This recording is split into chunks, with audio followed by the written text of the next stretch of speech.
snapped.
Hey everybody, welcome back. You're here for the start of another stream. Good job. You did it. And that means so did I.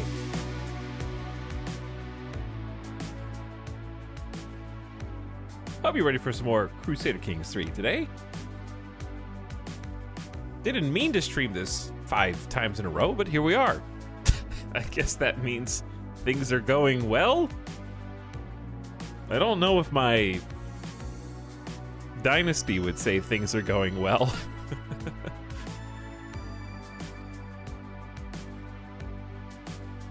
That's their problem, not mine.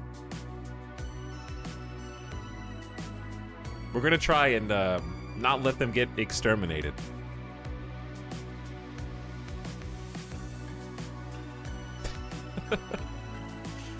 Anyway, welcome back everybody. What's up?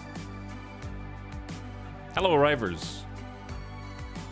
A little bit early today. I'm trying to kind of keep it at this 2:30-ish marker.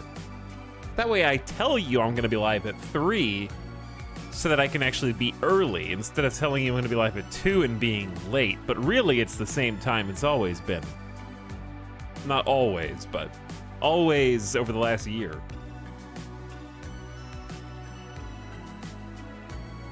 It just feels better. It's a glass half full situation.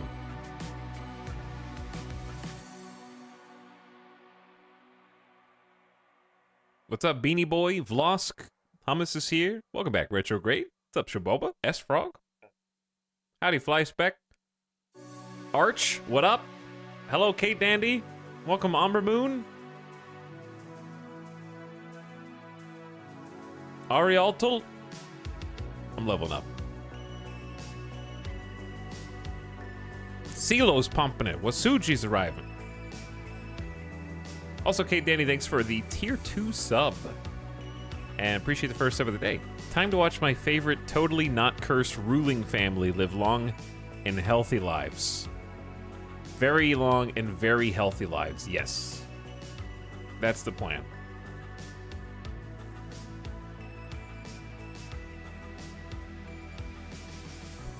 Stream Relax consistent schedule. It is consistently between 2 and 3 p.m. start times. I used to start at like 4 years ago. And then before that I would start at like 5.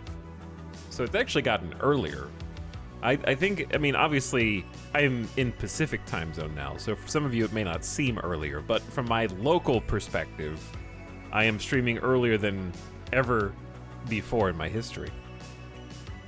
Have I missed a BAM stream? Yeah, we streamed yesterday, so if you don't if you don't remember what happened yesterday, then you missed one. But that's okay, we'll do a little recap of what's going on at the beginning of this one.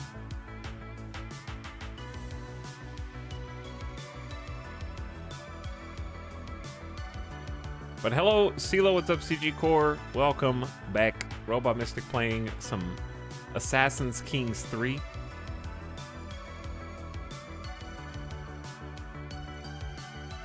But yeah, I think if you... Crusader Kings 3 is a very fun game if you take long breaks between big campaigns so you forget all the mechanics, and also don't play so much that you memorize all of the events, because once you know all the events, I think the fun is over, unfortunately.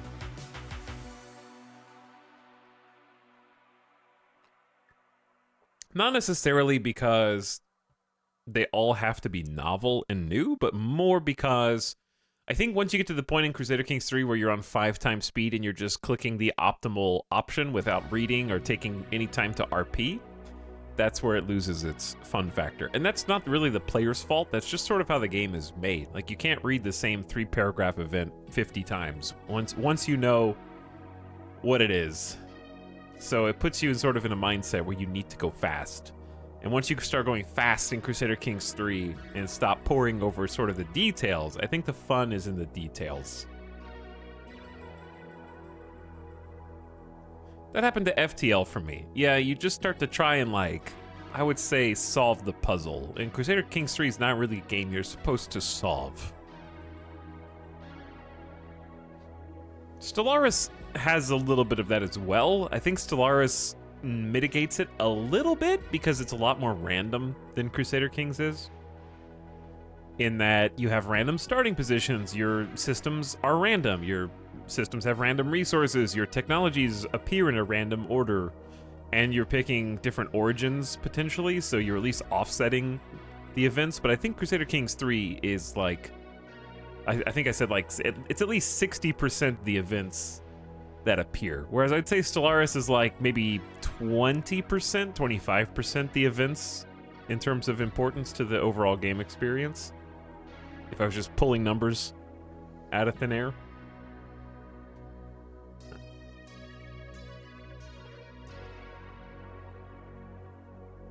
Yeah, if I wanted to read the same messages over and over again all day, I'd be a streamer. Shh.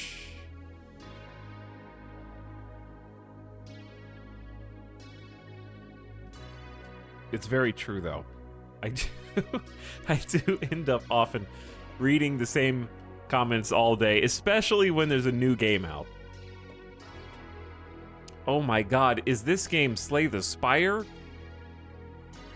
No!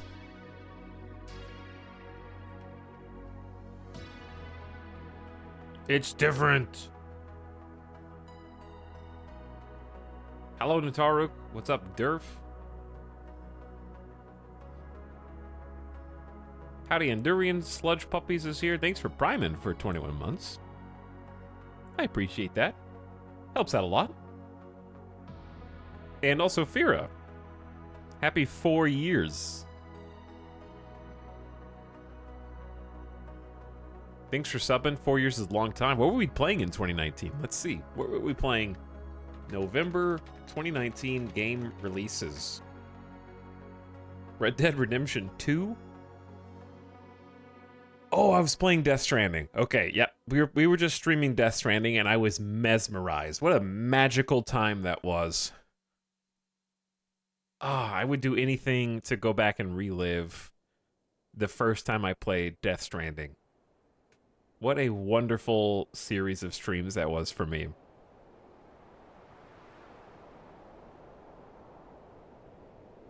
I was just in another world.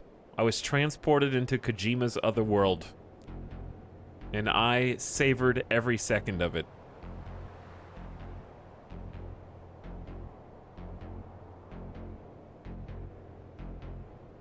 What is this? This is not the right soundtrack. How? Let's go back in time to this. There we go. I knew something sounded weird.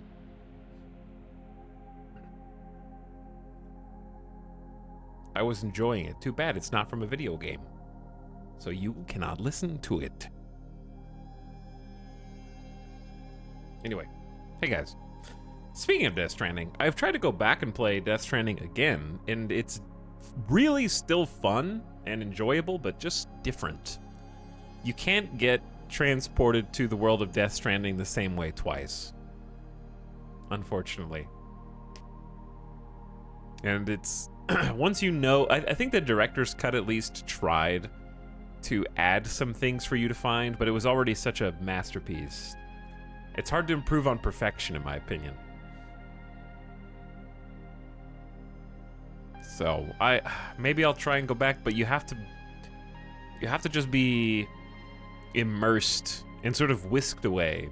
Some games are just single playthrough games. Yeah, some games are single playthrough games.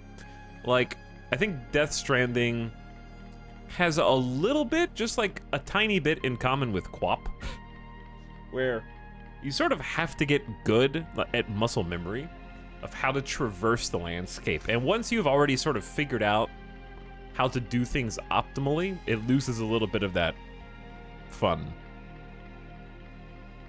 But it's still, like, once you learn how to conquer it, I think. I've never played Death Stranding, but I want to eventually. I would say that if I had to pick my favorite game of the last at least decade, it'd be Death Stranding. I might even say of all time. However, with the asterisk that it is not a game that everyone will enjoy. And it is certainly not a game for the subset of people who cannot appreciate something that is just weird. And really embraces it to the point of chaos. Why do you like it so much? The most cop-out answer is it is a game made by extremely passionate people. And sometimes that passion yields extremely compelling, serious, emotional moments. And sometimes that passion yields the stupidest, schlockiest, most hilariously bad on purpose shtick. But I never felt like I was laughing at the game. I felt like I was laughing with the game at certain parts of itself. And I think that there's a large subset of people that thought that Kojima wasn't in on his own joke. But it has equal parts incredibly well acted, super emotional, like I almost cried during one scene later on in the game. So it managed to stir the entire range of emotions that I felt like I was capable of having in a single experience. And also, I really enjoyed the isolationist, solitary gameplay that predated COVID by a matter of months. And it's crazy that Kojima is a prophet and we haven't given him the money to continue to make more games so that we can know what is going to happen next in human history. If he only makes a game once every like 8 to 10 years, we're missing out on so many potential predictions.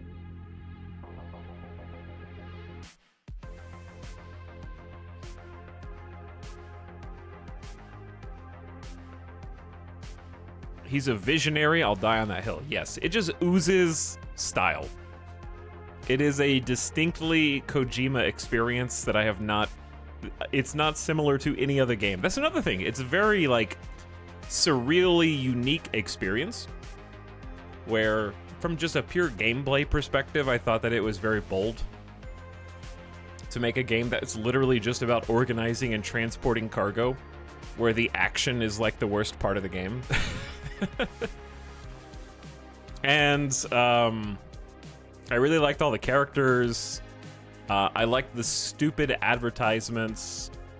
I love that. I can't believe they removed Monster energy drinks from the game. It was just, it hit all the right beats of this is a video game and this is why I love video games.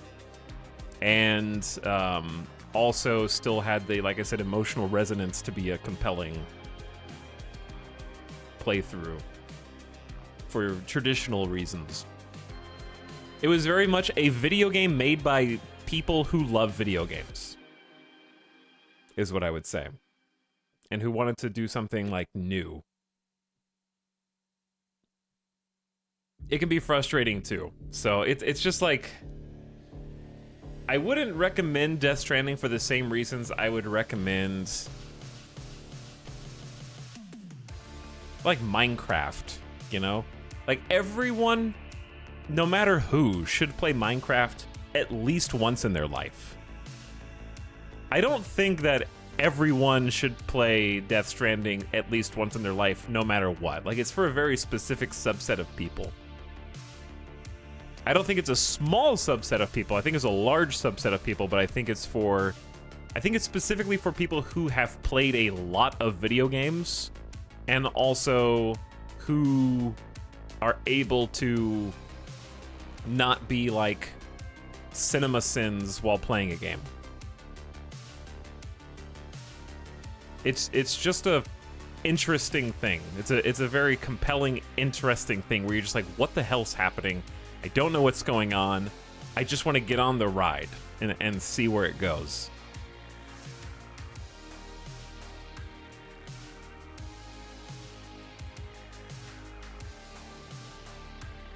Honestly, your description has made me want to try it. Maybe I'll see if it goes on sale. Yeah, I'd get the director's cut and just play that. I said I'd never replay Death Stranding, but yet I ended up replaying it. I started replaying it, and I was like, this is really fun, but I couldn't just get... It was not as compelling the second time, which is totally fine. I poured many hours into it.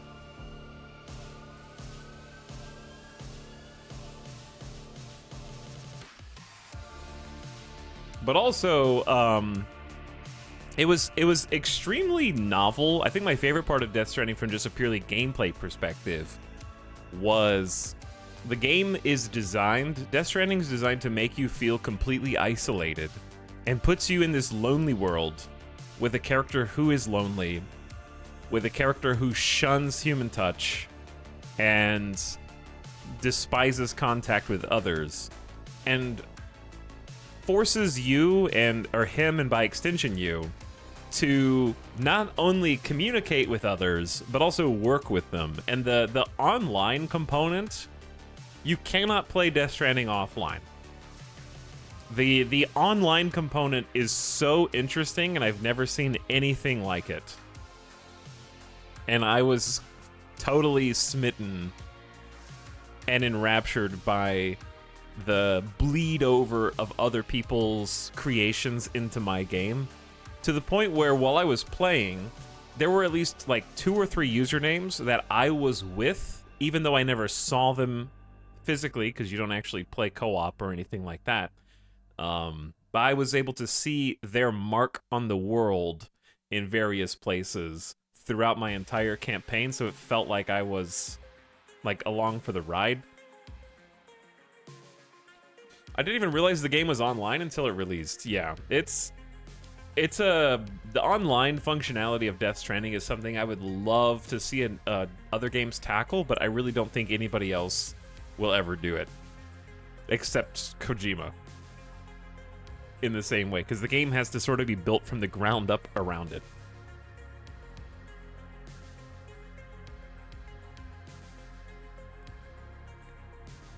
And I'm assuming that even now the online component would still work. Obviously back then, you had the advantage of there being like hundreds of thousands more players. So I'm assuming that it still like is good.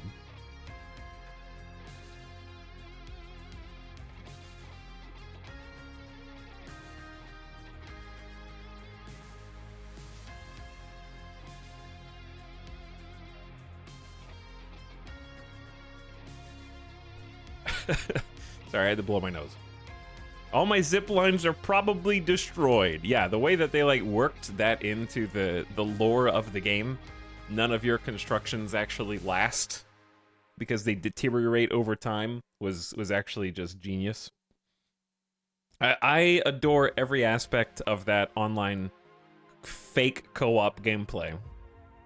I helped so many people. Like, it was my goal while I was playing to try to get the perfect placed buildings that would actually get likes and votes, and try and find the spot that would help the most people to get likes. And then the fact that they wrap that into the actual lore, if you read the like background docs on the stupid computer that are like 17 paragraphs long.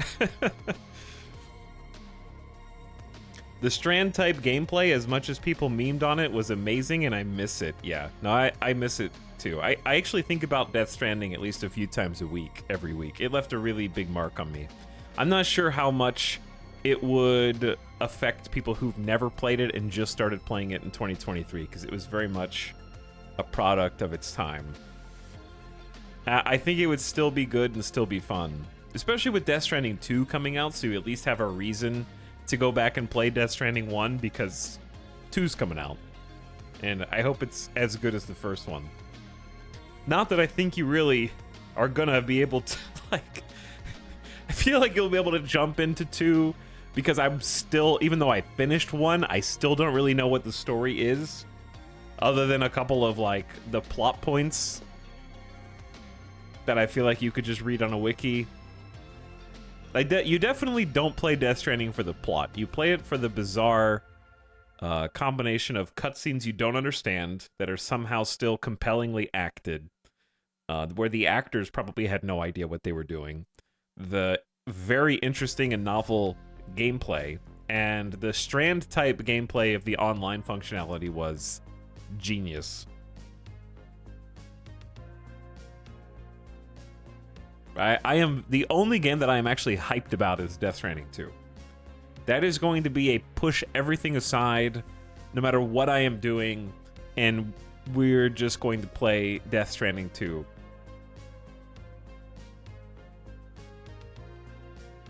When it comes out, for as long as I can. I heard the word building. Is this a game EJ should play? It's a different kind of building. Bremo, not like a city builder. Basically, the short version is the premise of the gameplay of Death Stranding is difficult to navigate terrain. However, you connect different areas of the United States back up to a network that, for reasons, allows things that you build in your world to help navigate the terrain better, and things that other people in their campaign build to navigate the world better can cross over so that you can indirectly and asymmetrically help each other. So you can find things that were constructed by other people, and other people can find things that were constructed by you to help them navigate the world. So not a city builder. Very different. But there's technically building, and there's resource gathering, and there is like mountains to climb. Just and an egotistical streamer. Sure.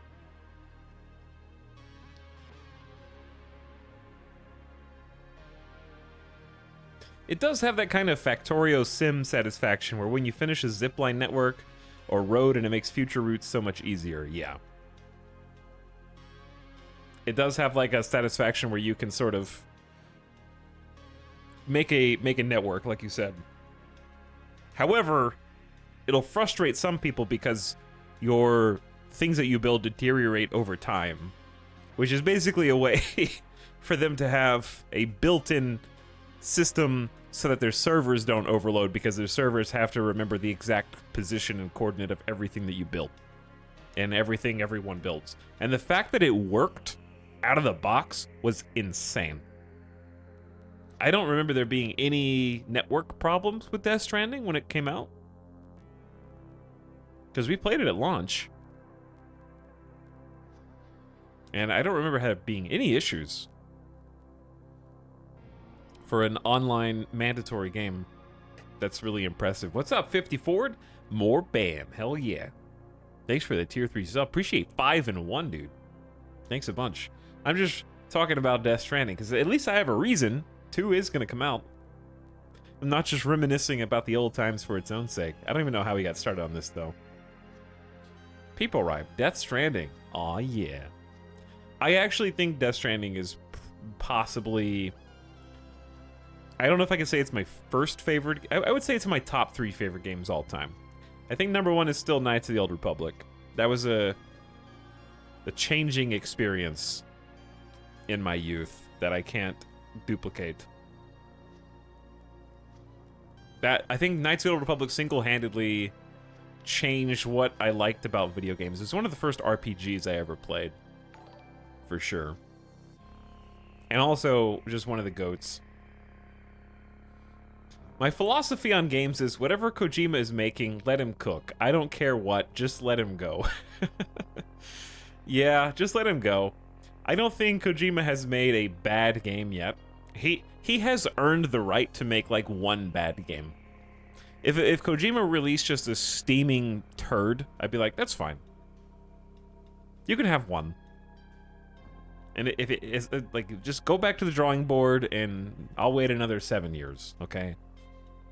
Hopefully Kojima can wait another 7 years. He's getting up there, dude. He's not old, but he's 60, you know?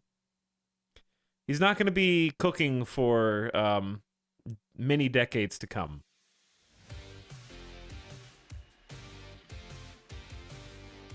Also, one sec.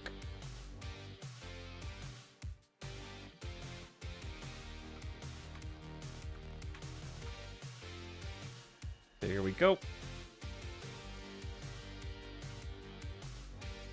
Boom.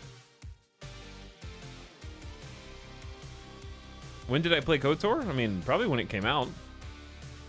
Whenever that was. Was it 2001-ish? 2001 to 2003? Yep, 2003. I was in the right area.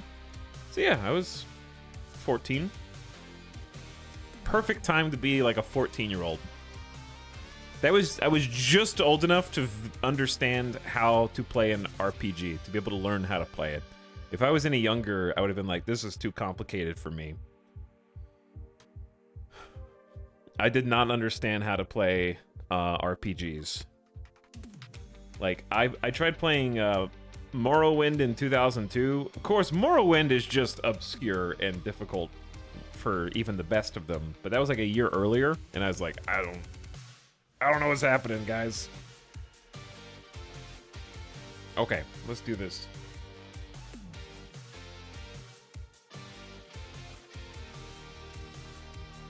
Wasn't 2003 a banger year for games? Honestly, the early 2000s were just insane for games. For what have probably shaped where gaming is now. Because that was when graphics were finally starting to, like, I would say skyrocket. They'd always been, but like the early 2000s is when things started to hit that sweet spot of, if you played games from like 2005 now, they'd still look fine. If you tried playing games from like 1995 now, unless it was like pixel art or something. If you tried playing like 3D games from the late 90s, very rough. But the aesthetic of like mid 2000s is still, I think it hit that sweet spot where it still holds up. But yeah, 2003 I think was a goated year. No, I don't think there were any stinkers. That was when we had Knights of the Old Republic, Call of Duty 1, Prince of Persia: The Sands of Time, Beyond Good and Evil is a classic, Jedi Knight Jedi Academy was good. We had the good Lord of the Rings game, the Return of the King, third-person action game. And there were some other, like, Freelancer was in 2003. Freelancer is the reason why that space game you like now, whatever it is, exists, pretty much. So that was like the defining space sandbox game. Midnight Club 2 was amazing. Need for Speed Underground was good. That was the year of Crimson Skies and like Xbox Online really taking off. SimCity 4 was 2003. I don't really like it, but I respect it. There were a lot of really good releases there that shaped modern gaming. Battlefield 1942 was still banging with mods. Yeah. It was. I was playing all the mods. I was playing like Desert Combat in 1942. Trying to be a heli pilot.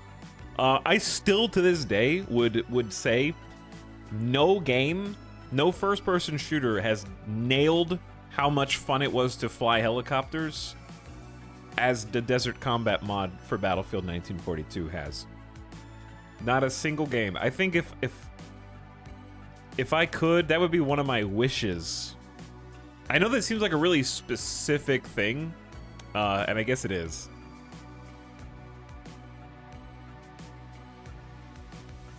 But I felt like the vehicular combat of modern Battlefield games just don't hit the same spot. They've become too casual.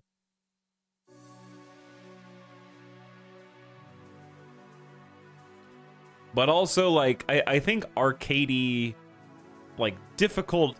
Casual doesn't mean the opposite of simulation. You can still be arcadey and have a high skill ceiling, which is what Desert Combat was. It was still very arcadey, but had, like, a lot of room for you to master the controls. Whereas now you play Battlefield and like helicopters will hover without you pushing any buttons, and you kind of just like jets basically fly themselves and automatically lock on. You just wait for the lock on to sound and you fire a missile and meh.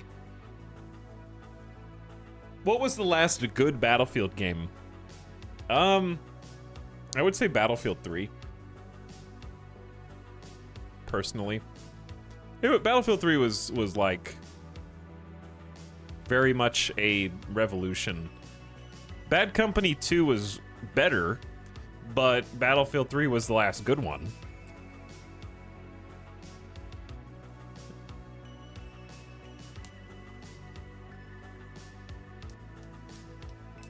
Like Battlefield 3 was great from a graphics and like immersion perspective, and worse from a gameplay perspective.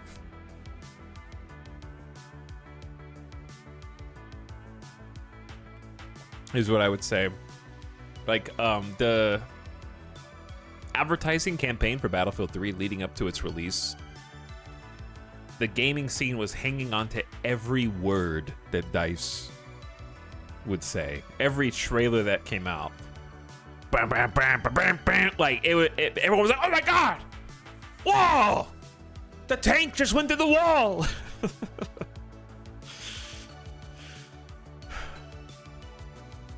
They had an amazing advertising campaign.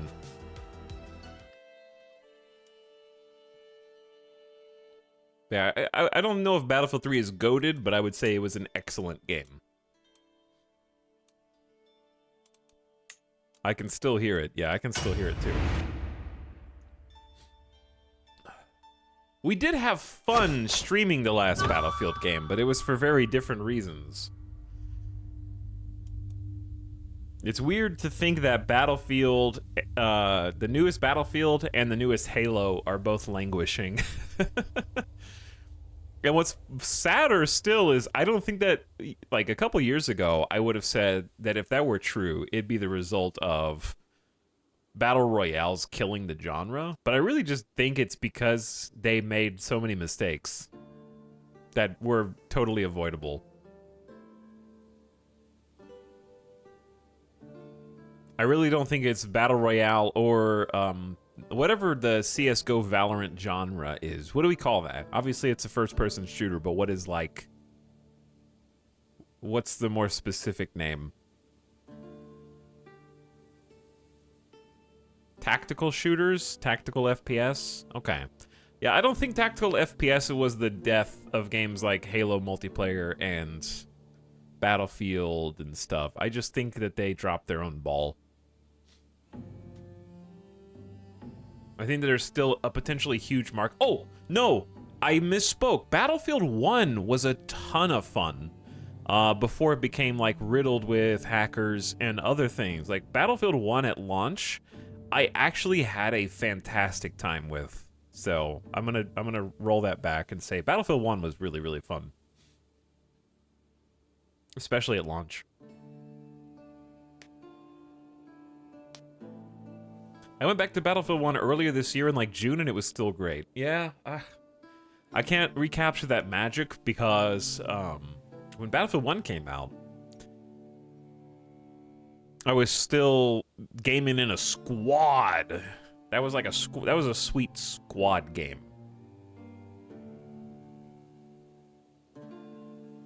Battlefield 1's the most immersive Battlefield in my opinion. I think Battlefield 1 is the one that I forget about, but is actually up there with the... It's more of a modern great, in my opinion.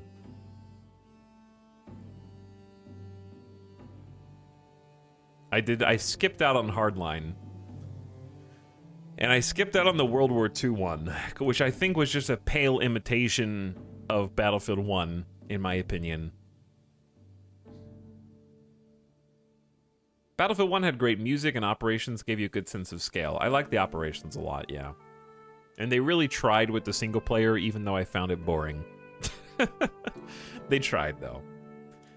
Alright, where are we at here? What? I think I stopped last night after I said, oh, it's a time of peace and regrouping and trying to get out of debt. We have a massive amount of debt. We have 154 gold debt right now. So we're pretty much going to be chilling, trying to make our money back because we're bankrupt. Ooh, I did not mean to turn the camera. There we go. We had just finished a couple of wars that took us well into debt. The reason that I'm doing these wars is because even though I am content, I'm trying to procure enough land so that I have something for my children to inherit after I die. So right now, my son and heir will get all of my holdings. So I'm trying to just make sure that there's something to inherit so it's not an embarrassing situation because I only had 2 counties before. I guess we could look at...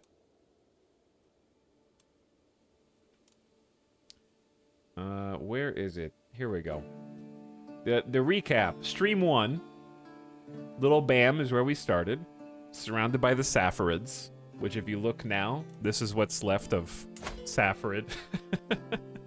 So, they didn't last very long. But Stream 1, Little Bam, surrounded on all sides. This has been a very fun start. If you want to challenge with the new Persian DLC, this is a really challenging start.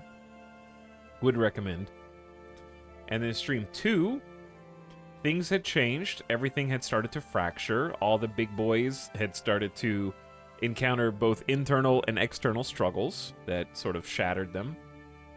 By the 3rd stream, we had moved a little bit to the north and west and had a sizable duchy. We had become a duke by this point. And then at the beginning of yesterday's stream... Oh, wait. No, that's not... This is us solving the murder of our father. We found the murderer. And we executed him by... it's called the Blood Eagle, which is actually a Norse execution. We decided to rip out some of his ribs, creating a hole, and then basically pulled his lungs out of the hole through his rib cage, and then splayed them out like wings, creating a Blood Eagle execution. So, revenge was had on our former liege, who we were able to rise up against and take the kingdom title. He got revenge by assassinating the person who took the crown from his family. So that's a good story. Like, that's a good Crusader King story. Now, that's not the only assassination by a long shot. There have been a string of assassinations, and it has been a little on the crazy side. I actually would say I have not seen this many assassinations. By the way, this is the beginning of yesterday's stream. I have not seen this many assassinations in a game of Crusader Kings ever, I would say. All right, that was the beginning of yesterday's stream, and let's see where we are today.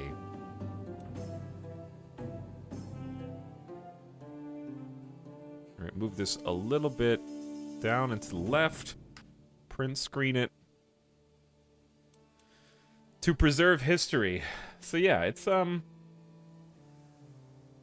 that much larger, but it is a little bit larger. Okay, I need to delete that. Put that screenshot on top. There we go.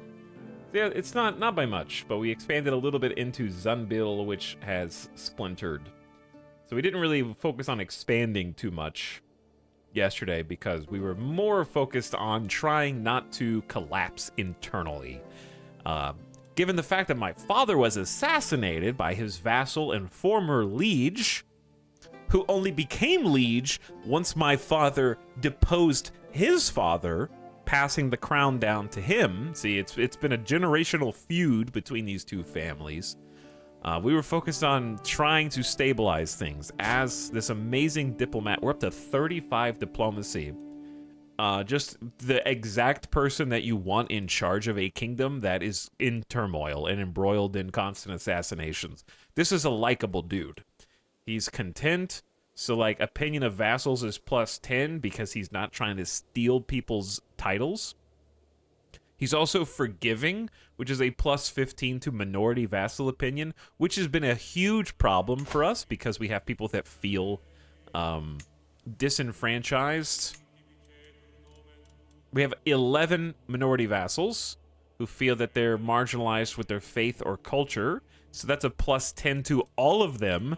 And then, or +15. Yeah, +15. So we're getting like +25 to our vassals just from content and forgiving. So that ended up being exactly what the doctor ordered. So we're trying to stabilize as much as possible before we die, because our son and heir has cancer and is actively dying right now, which is very sad. But his stats were not great. Lazy, paranoid, and patient. Our second-born son and probable next player character is Bamsapo, who is compassionate, arrogant, and stubborn. Which, stubborn is not great for vassal opinion. Arrogant is not great for vassal opinion. Compassionate is pretty good for vassal opinion. So he's a bit of a mixed bag here. He's still a kid. He's about to grow up. We're going to see what education he gets. He's also focused on learning, which is not what I had in mind. I focused my heir on diplomacy because I knew that we were going to need another diplomat to try and, like, really duct tape this kingdom together.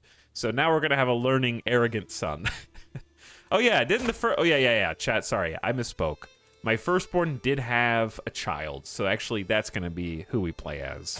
You're right, my bad. Unless something happens to her. It's not going to be because of me. This assassin might have something to say about it, because even though we caught the assassin of our father, there is still someone who was responsible for the death of... So far, none of my children, thank God. I have 9 freaking kids, though. Which is a lot of kids. However, someone is responsible for the death of none of my siblings, but all of my aunts and uncles. And my father. So, murder was caught for my father, but somebody also killed my Uncle Zamzam, my Aunt Pebbles, my Aunt Dino, and my Uncle Tam Tam, and my Grandma Nigella. So somebody murdered all those people. This is the most murders I've ever seen in a game. Now, part of that is baked in to the new DLC. Because the Iranian Intermezzo, while we are in this phase of unrest, has a big bonus of 20% to hostile scheme success chance. So murderers be out here with an extra 20% chance of success, given that we are in this unrest phase, and they are using it to their advantage right now. However, we are about to move into a period of stabilization, which also means we're going to start getting more taxes, because right now in the phase of unrest, we get significantly less in taxes from our vassals. Like 50% less, I believe. If I can find... Zealots will give us more tax, but minority vassals give us minus 50% to levies and tax. So it's kind of a big deal. That's not going to help us get out of debt right now, is it? So, I think we can just unpause. I think I should just check maybe my schemes. We're currently trying to sway one of our most powerful vassals. Who's at -4? That's respectable. We're not really doing any hostile schemes because I'm forgiving and content, so I don't think that'd be good RP. Spouse is helping us with court politics for a +9, which is a lot. We're just trying to make everyone as happy as possible. Oh, yeah, my king is also like a diplomat and has a diplomatic lifestyle. And we are nearly to unlocking Patriarch, which is great. So, he's able to make friends. He can befriend people. He's been using that a lot. We also have a ton of bonus skill points from our friends. It's like 2 per friend. And then we got 1 skill point per child up to a max of 5. Getting ready to become a patriarch. So this is why we have so many kids. We have a fertility bonus and 4 spouses? Yep, 4 spouses. 2 of my spouses also love each other, which we're cool with, and may have had a threesome yesterday. Lots of alliances, 11,000 levies plus special soldiers. So our allies are looking pretty strong, and our own forces are looking pretty strong as well. So militarily, we're in an okay place, but we need more special troops, which we need money for. Yeah, let's... What is this? Hello? I noticed 2 of my courtiers who share lodgings squabbling, both with heavy dark circles beneath their eyes. My lord, I cannot share a bed with Shirin a night longer. She's an insatiable swine, the way she hugs the blanket. And not a night this week has passed where Nushin hasn't snored like a thunderstorm, she shudders. I entreat you, grant us better lodgings. I dream of nothing more than a cold, empty bed. I will ask the servants to find you new bunkmates. Spend 75 prestige, and they both get... My wet nurse and my sister-in-law get 15 opinion of me. These quarters do not befit an emir. Upgrade to... We don't have enough money to give you middling lodgings. I'm sorry. But I will spend some prestige because I have 1,900, which is a lot. And you guys will like me a little more.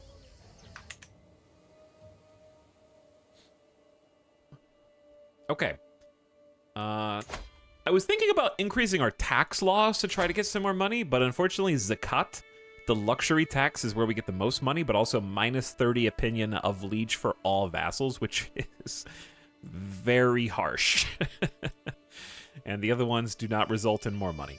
So I think I have to leave it at basic taxes for now. We are, however, working on improving domestic affairs up to a plus 14 opinion to offset some impending changes I want to make to the kingdom, so we're trying to appease the vassals as a whole. We're trying to establish control over boss, but it's going to take 27 years. Seems bad. Let's do control over here instead. That'll be much faster. We want to establish 100% control over the entire kingdom. We are promoting our culture, domestic affairs. We're disrupting schemes. All right? That's a 24 plus 24 to... actually, 34 to discovery chance of any nasty schemes, and a 17 to all resistance. That's their success chance. And we're also converting faith. We've done a good job of converting faith to Azarika. It's going quite well here. Culture of BAM is pretty strong, and then they have a lot to go, but hey, I think we're doing okay. My core positions, we have 7. Yeah, I think we're good on that. Don't think there's really any decisions that I can use. Oh, pet Chunky? Pet your cat? It is time to take a breath and find my trusted four-legged companion, Chunky. Some people say cats are evil and selfish creatures, but no matter how tough life gets, I know she will always be there for me. You will lose some stress. I only have 18 stress. It will be unavailable for 5 years. Okay, we'll wait. Well, I didn't know that was just a nice stress relief there.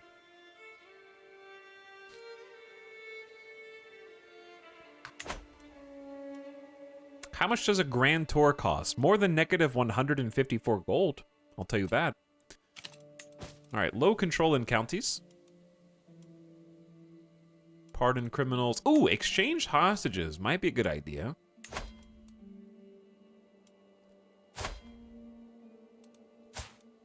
This dude, this is kind of new. The Twelver Imamate.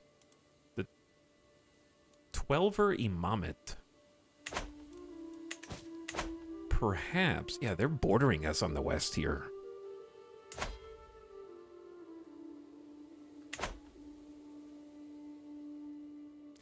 Maybe? How many allies do they have? Ooh, 5,000. I feel like... might be a good idea. It depends on if I want to expand west or not. Because we want to go into... Persia. But I have enemies on so many sides already. Where are my allies? Let's find out. Yazid. Northeast. Herat. Southwest. Baghdad. Yeah, we have a lot of alliances. The idea here is that even though we're not allied with them, if we exchange hostages, they won't interwar with us as an ally of someone else. You know what I'm saying? Right now, they're not allied to anyone else over there. Maybe we just chill on that for now. But there is another benefit. Because you get renown for exchanging hostages. I'm sending Jeff away. I'm sending Jeff away. Goodbye, Jeff. Of course you are.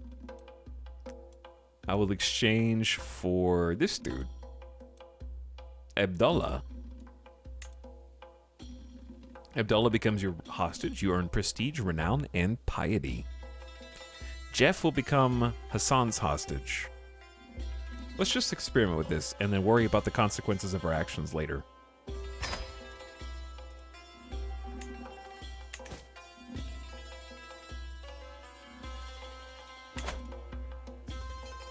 Okay, hopefully they accept.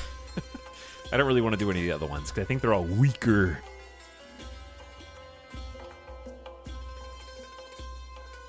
Okay, I think we're ready to unpause, but give me 1 second.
Okay. Sorry about that. Where were we? Let us unpause.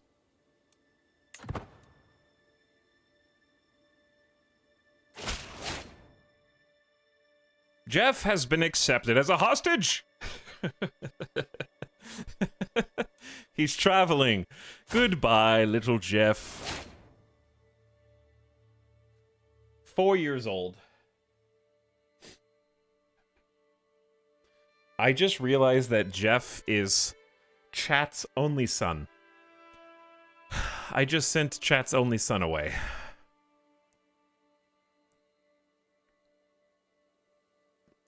That's gonna be harsh on our relationship, I think, because this is my wife, tax collector, and lover.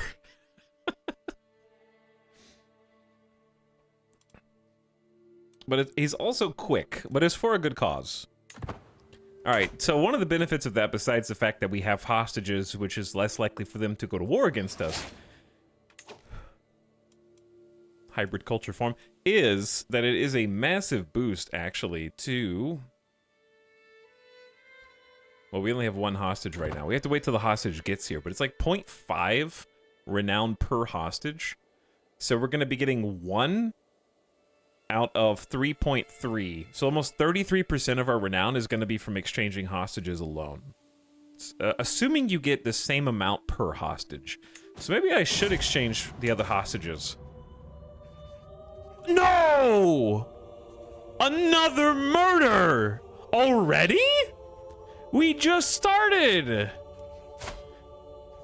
My spouse, Amiron Azrin, has been murdered. My dear Azrin, I might not have loved you, yet I feel you're passing more acutely than I ever thought possible.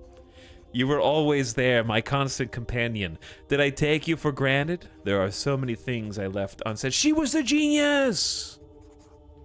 Someone murdered her because she was too smart. She was brilliant. Forgiving, compassionate, gluttonous, great diplomat. We had 2 kids together, Jam Jam and Zam Zam II.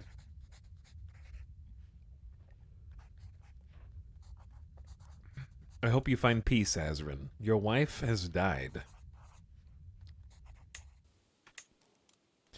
Wasn't your sister-in-law trying to kill her? Maybe? Do you think she just kept trying? I don't think it was my sister-in-law. I think it was just my half-sister. She's at the Capitol. Hold on. The ever-present dilemma. Do you investigate a murder with fine secrets at the expense of not disrupting schemes anymore to make it even easier for other people to murder?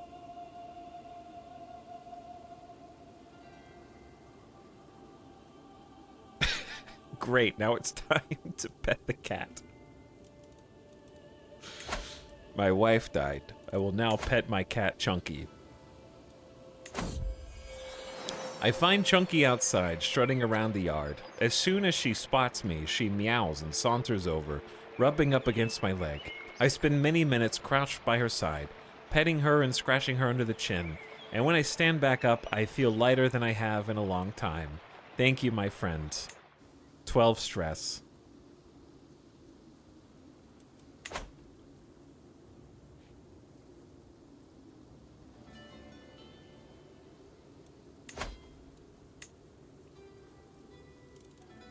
Luckily, I have no secrets.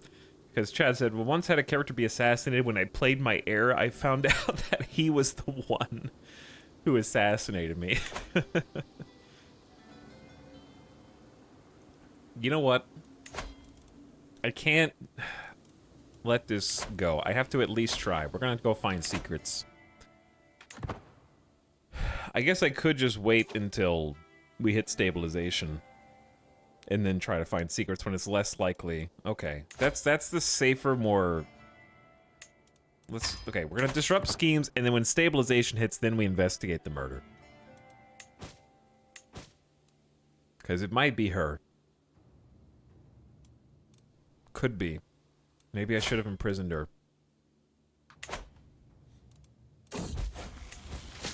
Time for treatment for my gout. While I'm fairly certain a simple tincture would suffice, the choice is yours, my lord. Do no more than what is necessary. Khalid lowered his hand into the bucket he brought to my chambers. When he pulled it out again, a little fish was wriggling between his fingers. Open wide, he said, and dropped it in my mouth. I struggled not to retch as it tickled the back of my throat. Whatever was in that fish turned out to be just what I needed. For now, the worst of my symptoms are alleviated and the world seems a little brighter. Reduced disease symptoms for 5 years? Huge disease-resist health boost for 5 years. We're actually in good health, not even fine. We're in good health. The rat-hunting cat is a major reason for that. Our kitty is keeping us very healthy. We have a number of modifiers here. This character has established schools to educate layabout youths in their capital. Bonus XP for lifestyle. We got friendly counsel, which is +2 learning. If you have this drop-down menu... Oh, never mind. It says until 1941. Okay. You can always count on a friend to give good advice. Bunch of plus diplomacy, some intrigue, studied stewardship. Having 5 confidants lowers our stress gain by a lot. Sound foundations. Nothing teaches one so much about life as rearing a child. More diplomacy, more learning from our children, martial from our children, pet cat. I like how cat is +1 intrigue, +1 learning. And then it's a medium health boost for just having this hunter of rodents.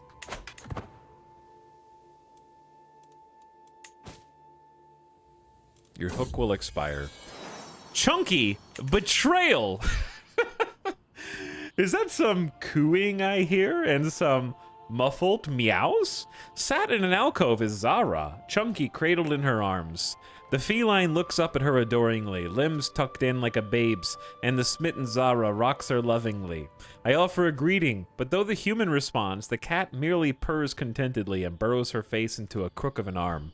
Despite myself, I feel something of a pang of jealousy. Oi, give my cat here. Zara loses opinion of you. Well, I suppose I'm not her favorite. Cat rejection for 5 years? This character has discovered, much to their chagrin, that their cat rather prefers the company of others. No, give my cat back. Just my kitty. Your counselor drank himself to death. What?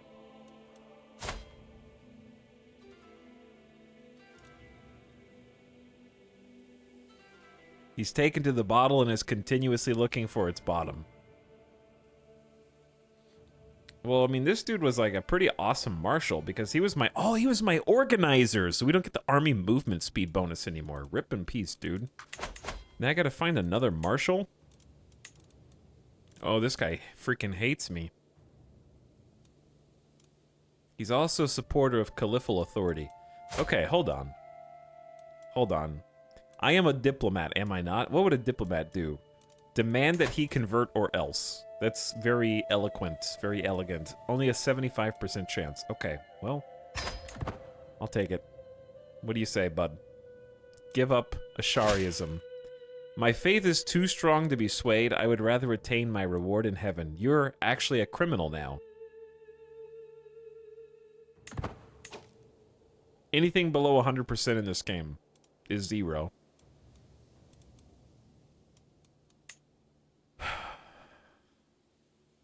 So now if I wanted to imprison you, I only have a 9% chance, and he would rise up as a tyrant. Okay, so you're getting passed over. I was getting ready to put you on the council. I see that that was a mistake. My vassal in Aswar is Imami. Let's try you. That's a 100% chance. It's -69 opinion. Because most of that is, he doesn't like my religion.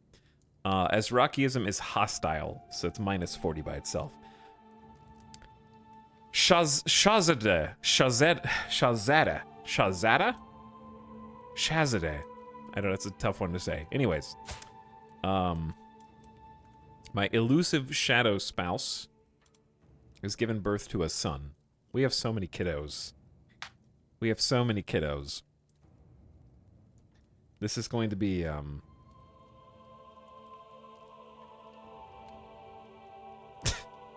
We already have so many. We're running out of letters. We definitely haven't done Vam Vam. Vam Vam it is. I have decided to follow you into the light and convert to Azrakiism. That is wonderful news. From -69 to -5. Vam Vam is just like Bam Bam with a Transylvanian accent.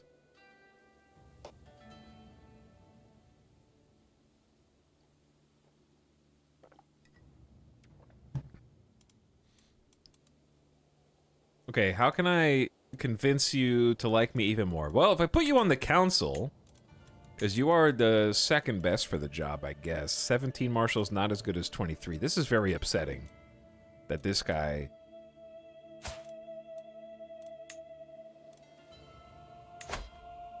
I could try to convince him to become a detractor of the Caliphate. I don't know if that's even worth doing.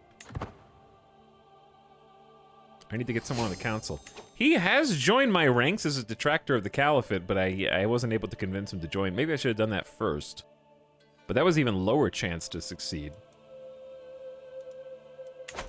I wish there was just a list of all the people you could convince to become a detractor of the Caliphate and try and reason with them.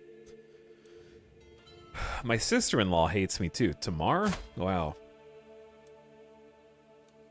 That's Bamboozle's wife. Yeah, didn't we try to arrest her 3 times yesterday? She's a slippery one. All right, yeah. You're in, bud. Only a +5. Chaste versus lustful. I mean, +5 could be worse. He's ambitious? Oh, no. Ambitious, patient, and chaste, but he doesn't have that much land. Ambitious is spooky. I will try and improve your opinion of me soon. Let's actually, you know what? I'm going to challenge you to a board game. I will challenge you to a friendly game where I will attempt to actually lose on purpose so that you get 25 opinion of me, whereas if I win, you only think 10 opinion of me higher. I need to test you to make sure you're right for the job. I am informed my hostage, Abdallah, has at last arrived. Imam Hassan's son will no doubt be anxious about his new life in Bamid. Trust in your father, I reassure him. You will be treated well here. You will be treated well. I'll show you to your room. And I will now begin educating you. What have you been doing? Learning? Okay. We can deal with that. Let's have him educated.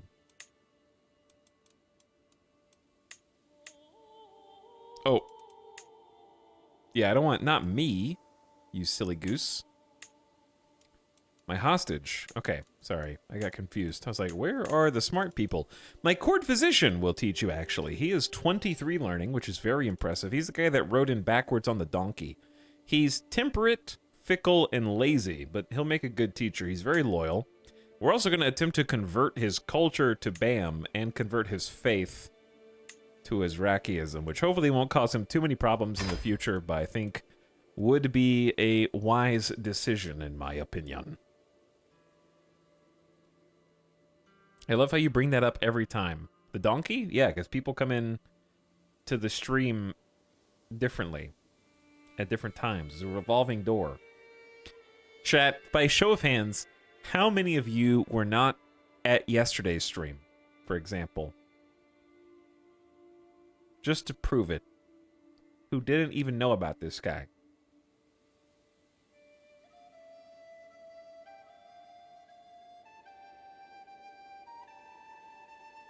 See? Look at all those people. Now, Moz, you know what to do. Everybody who just raised their hand or said me, ban those absentees. Take them out. They have revealed themselves from Lurk.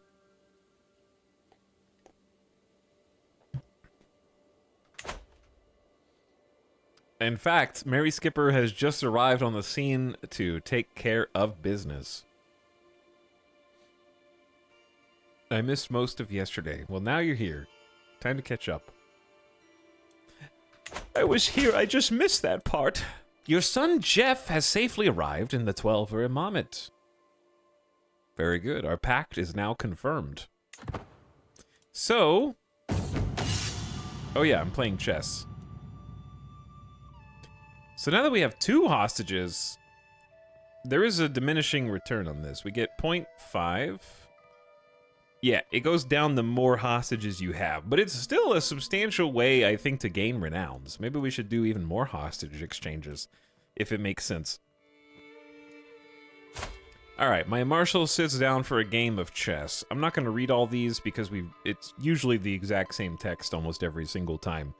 What I want to do is throw the game and lose on purpose, so I'm going to try and use my weak martial skill against his... Oh, it's countered by intrigue, though. His intrigue is terrible. His learning is good. Learning is countered by martial. Maybe I use my martial anyways. Naturally, my techniques cunningly foil my opponent, but then it says he's starting to win. See, like, I feel like the text doesn't make sense together. I don't know. Most people, lectures my opponent, don't fully appreciate quite how tricky it is to pull off a Western Queen's feint, let alone defend against it. Chess, like war, is a matter of logistics. He's starting to win. Ah, if only public speaking was as easy as beating you at chess. Alright, relax. I'm your king. I wish matters of coin were as easy as playing chess, remarks my opponent. I'd be swimming in silver. You are very cocky, sir. You lose the game. Oh no, I lost the game? Well, the better man won. I am like wrapping them around my finger. Not only did he just get a plus 25 opinion of me for winning against his king in chess, but I can get another 99% because my diplomacy is so good that we're challenging our diplomacy here, that I grow closer to forming a friendship with him and gaining 15 opinion of me. Your opponent agrees that it was a good game. One game of chess, and suddenly he thinks I'm awesome. Just because I let him beat me. And it cost us nothing! This is only my second stream of yours, trying to learn Crusader Kings 3, but I was here yesterday. What's up, Madros? How's it going? Don't forget to hit that follow button on your way out. That's right, you brought this upon yourself, first-time chatter. You came out of Lurk, okay? And now, I know who you are! It's too late, you're stuck here now. I wonder if there's a unique title if you continue that strat. I honestly think the game just thinks you suck at chess. I don't think that it knows I'm losing on purpose. As a stray arrow whizzes past my head in the yard, I feel nothing. No anger, no fear, no panic.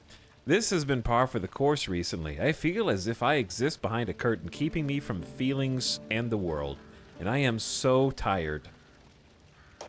Am I old? I'm old now. I think I'll go back to bed.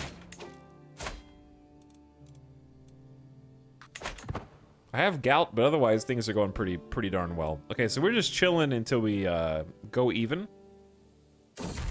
on our income. Oh no! What is the meaning of it all? Why do we go through these motions day after day after day? Motivation and energy escapes me. As my life sinks into gray dullness, I feel like I should be panicking, but even that is beyond me now. It is all too much. Bro. Bro. Bam Bam has a hard time seeing the good in life. This is the second depressed character in a row. Depressed because he lost at chess. Don't forget your wife just died. Yeah, but he didn't even love her, so...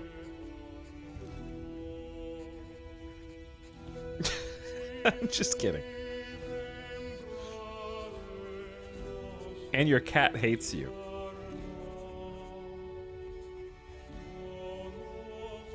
Fertility minus 10%. We lose 1 diplomacy, martial, stewardship, intrigue, and get a moderate health penalty. What a awful, awful trait this is.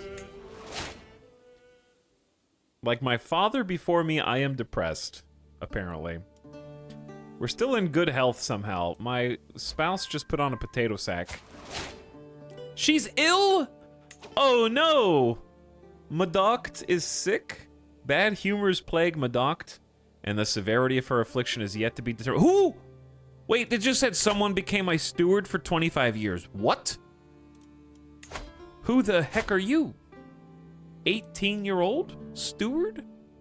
How did he just become my steward for 25 years?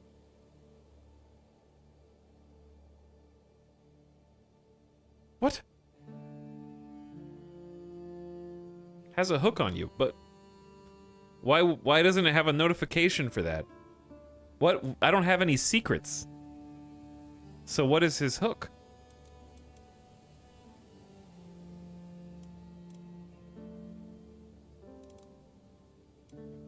It just notified you. Okay, then you will have no trouble explaining.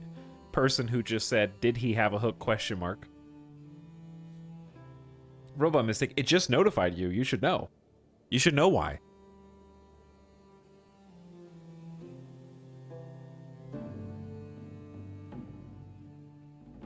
No one knows. Check his vassal contract. He may have council rights guaranteed. I haven't...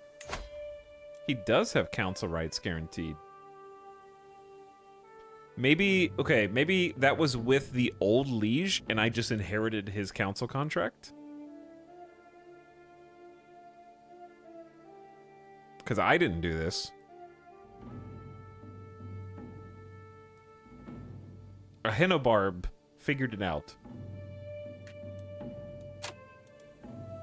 This is an act of tyranny. Yeah, I don't want to do an act of tyranny. Well, you might say... This is the gift sub sound.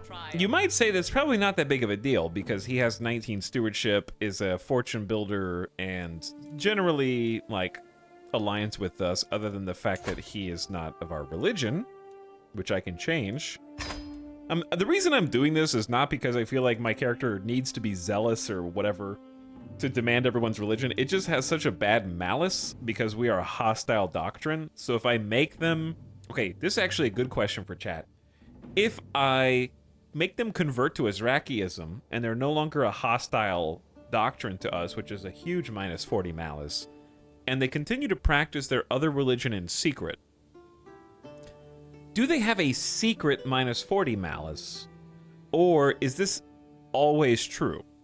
Like, even if they continue practicing their other religion in secret, do they still have a plus positive relationship with me? No one knows.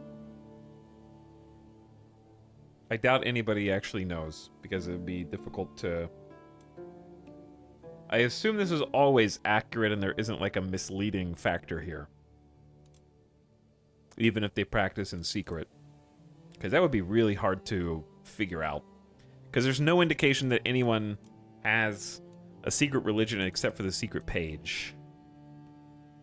Anyway, you might say, what's the big deal? He's gonna convert, he's actually got good stewardship. So what? He's your steward. Well, the person that he replaced is my most powerful vassal with 2,750 strength. And wants a seat on the council and was formerly the steward, and we had just gotten him almost to the positive relationship with us. And he has no other skills that would place him on the council. So now I've got this negative 66 nerd, and I'm also in the process of swaying him. And he's upsetty. And I don't know how to make him not upsetty. Yes, and he got, since he got technically fired from the council, he has a negative 20, even though I didn't fire him. Though you could argue that I technically did, because to honor the other person's contract, I would have had to fire him. Just bribe him. Oh, wait. Such a big change should warrant some event blurb. Probably, yeah. The only other thing I could do... Oh, he immediately started a dissolution faction against me. Awesome. I have decided to follow you in the light and convert to Azrakiism. Well, thanks for that at least.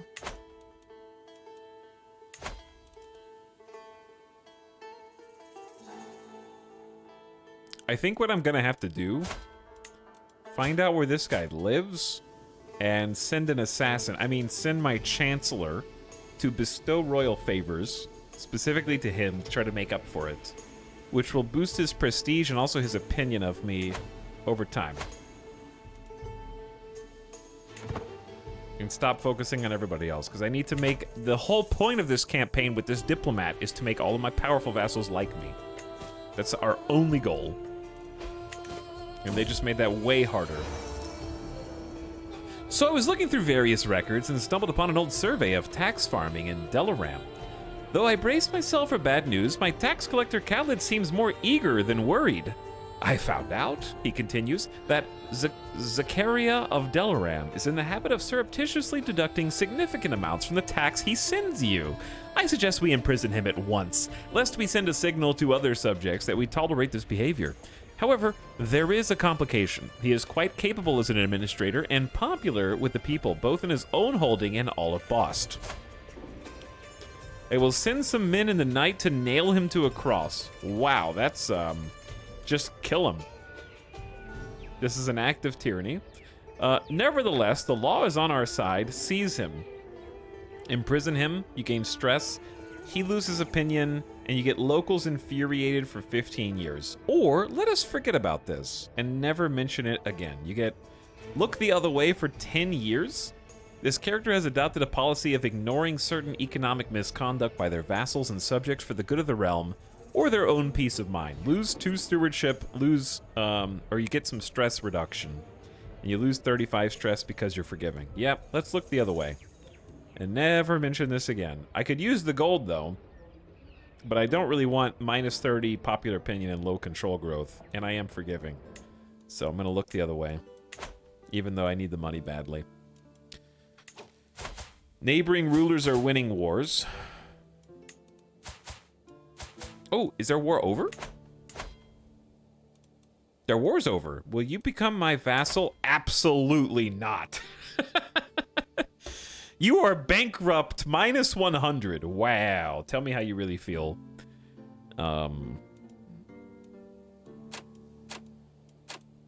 Chad, do we even have low-high levy contribution? Is that even a thing?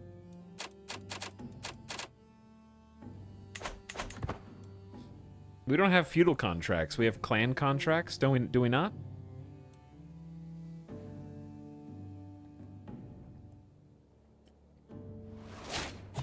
Are acts of tyranny really that bad?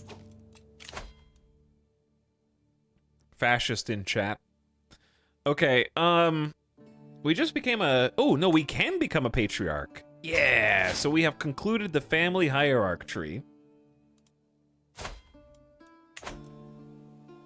And the benefit of patriarch is it is a plus 20% fertility gain, plus 20% stress loss, and the biggest thing is close family are plus 15 of you. That is all parents, grandparents, children, grandchildren, and siblings, but not sister, brother-in-law. And then house opinion, anybody who's in your house has a plus 10 opinion of you. A man who is truly dedicated to his family and the prosperity of his house. Good job. We're gonna have so many kids, dude. 20% more fertility. We still got time. We definitely still got time. Speaking of, should we remarry? He is lustful, so I'm gonna say RP says he should. He should definitely always have the maximum number of spouses, if not lovers, on the side. The thing about him is, I normally would RP lustful as maybe seducing his enemies' wives. But I don't have time. He's a diplomat first, and I have these angry vassals. He's still responsible and a king. Like, I can't do two personal... I can't sway someone that's a vassal and seduce someone at the same time. So at least have maximum number of spouses. Seduce your vassals. It's easy. Okay, anyway.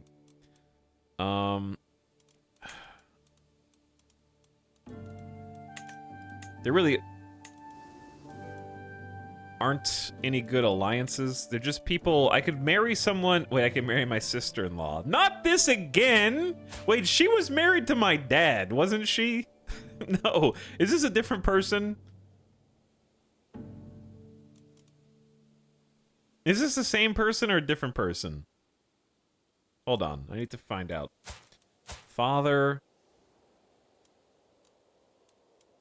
I know Susan's still alive. You can't see all of his spouses. She's too old anyway. First of all, he's 41 and she's 41, okay? In 2023, that is perfect. But I don't really want to do anything for an alliance. We should probably do some of all skills and see if there's an inheritable trait. Unfortunately, the genius that we married died. It's very sad. So this person is ambitious, zealous, and brave. Insane martial skill.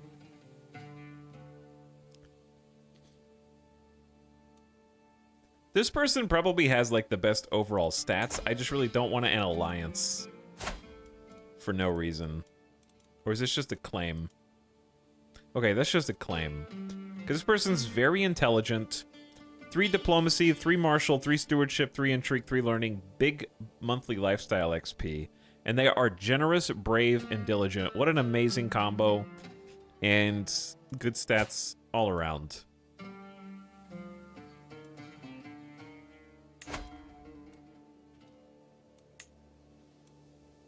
They also don't have a family. Well, they have one mom. So she's gonna get like 400 prestige. I get 0, but at least she has a house and isn't lowborn, so we don't go negative. A singular mom. Yeah, I mean, her dad died from his wounds. He died in combat. She has 2 siblings.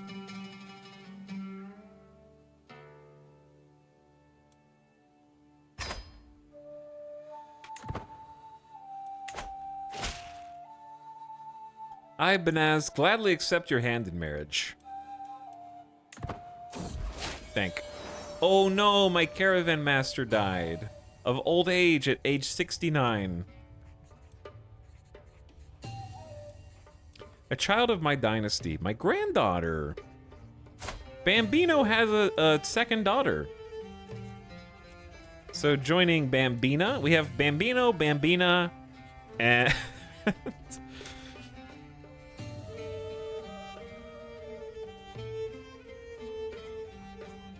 Bambini?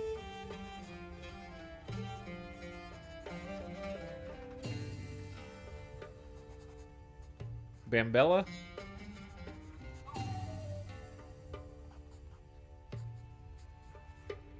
Do we already have a Bambini? I don't think we do. May you grow to be strong and wise, Bambini, Bambino, Bambit. It's a great name.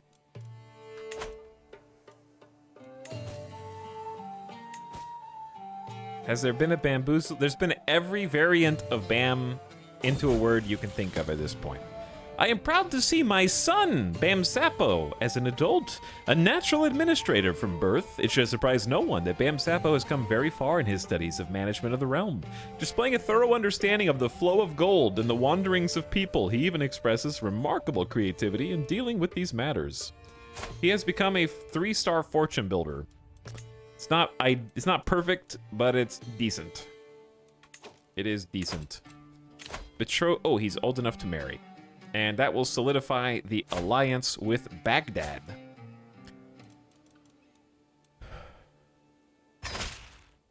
All right, they're married. It is done. What is he immediately called me to war. Immediately. I am broke, dude. I don't have any money. He's been waiting for this day. I have to accept. They're so far away, man. Oh man, they're at war right next to each other. Task aborted. Bamboozle can no longer continue converting faith. Why?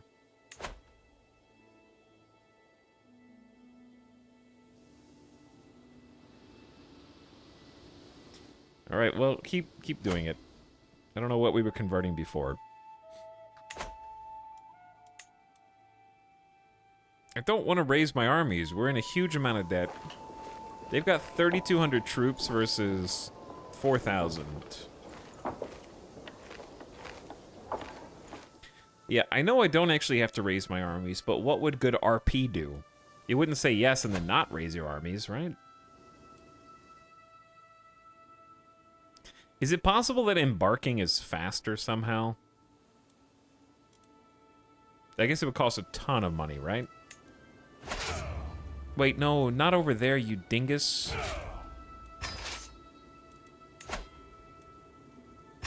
Raise all here.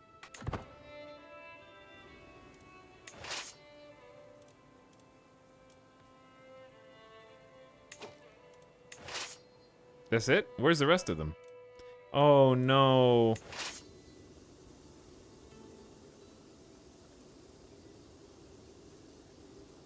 Well.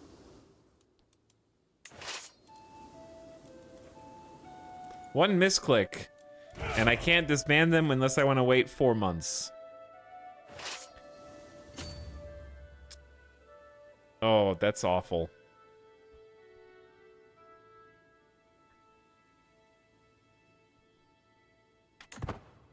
Because now I kind of have to wait for them to come to me.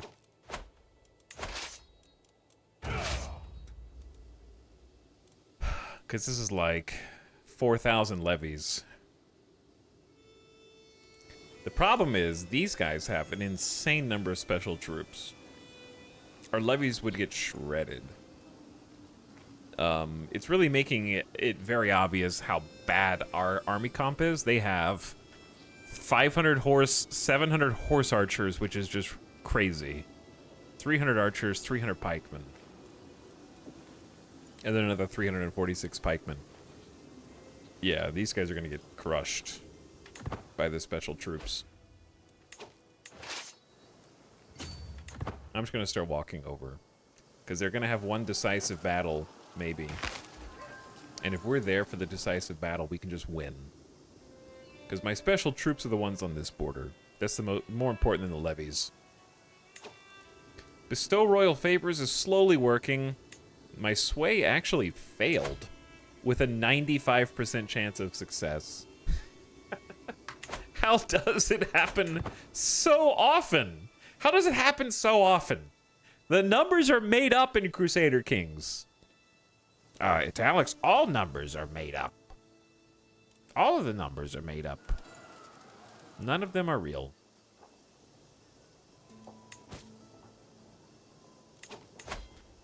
Jam Jam Ibn Bam Bam of the Bamid Grand Amarit is 6 years old. And he can focus on martial or stewardship. He's got really good stats for both. Let me see what your other family members are doing. Other family members are doing intrigue, diplomacy, martial, and learning. Okay, so you'll do stewardship. We're gonna focus you on stewardship.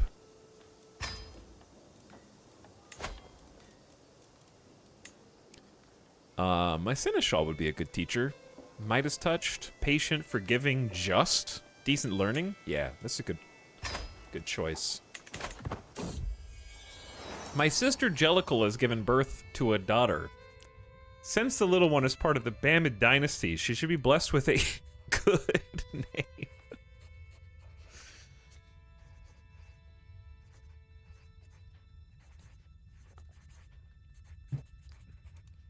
A very Jellicle niece. Define good.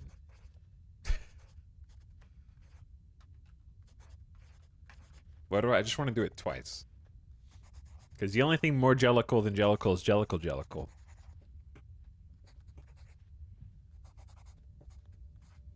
Right? For the record, I've never actually seen cats. I have, however, watched at least 3 like YouTube documentaries on cats, including the pitch meeting for the Cats movie, which is hilarious and highly recommended.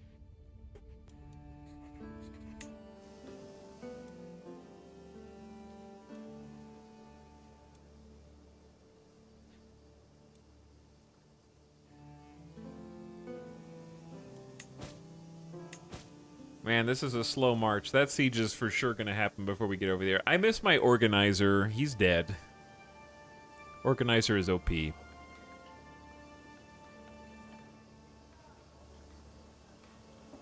We're losing 14 gold a month for this.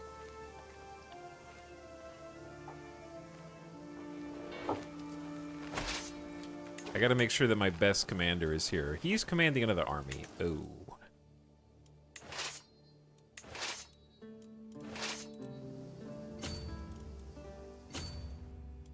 Why? At least I looked. Because this dude is flexible. Enemy defensive advantage minus 50% in Desert Warrior. He hates me and he's a known criminal. But damn if he isn't one of the best commanders I've got.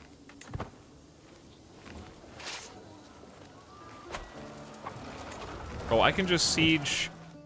No, I don't want to siege. We need to like...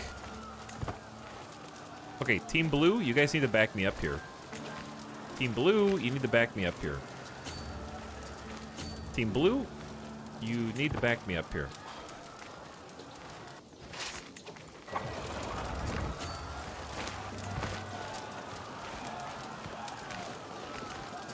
Why did you guys leave?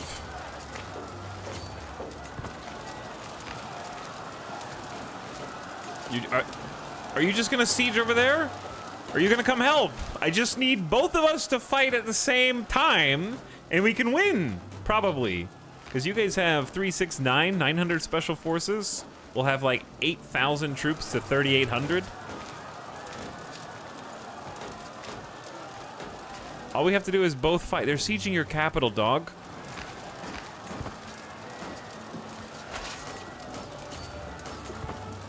Why? AI, please. You went all the way around to avoid combat. Now I'm just sitting here while you guys base race, and you're gonna... Maybe you win? I don't know. Whatever. I'm just gonna go back here and unsiege this.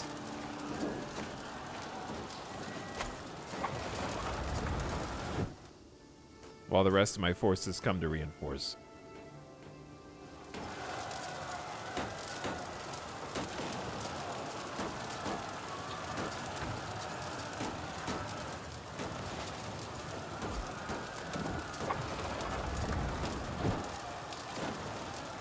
If you got onagers, would they help sieging quicker? They would, and I do. Everybody does, actually. They have onagers. They don't. That's why it's taking long. I have heard good things about you, neighboring ruler says. I am interested in starting written conversation. I hope that this letter finds you willing, for I await your swift reply. Politely decline. Why does that reduce my stress? Frame it in the hall. Let's start to write this guy. Wow, where did this come from? Where did Habari come from? I feel like that wasn't there before.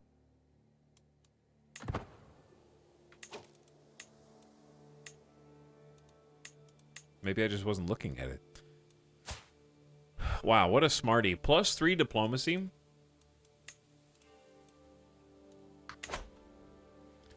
Things are definitely starting to take shape here, following a period of... There's still a lot of just random disparate realms. Alright, reinforcements are arriving. We have lifted the siege. Thank you for your swift response. I am looking forward to our correspondence. I implore you, pick the first subject we should discuss. He is adulterer, flagellant, contrite, suffers from a guilty conscience, and is a seducer. Are you seducing me? Tell me about the art of love.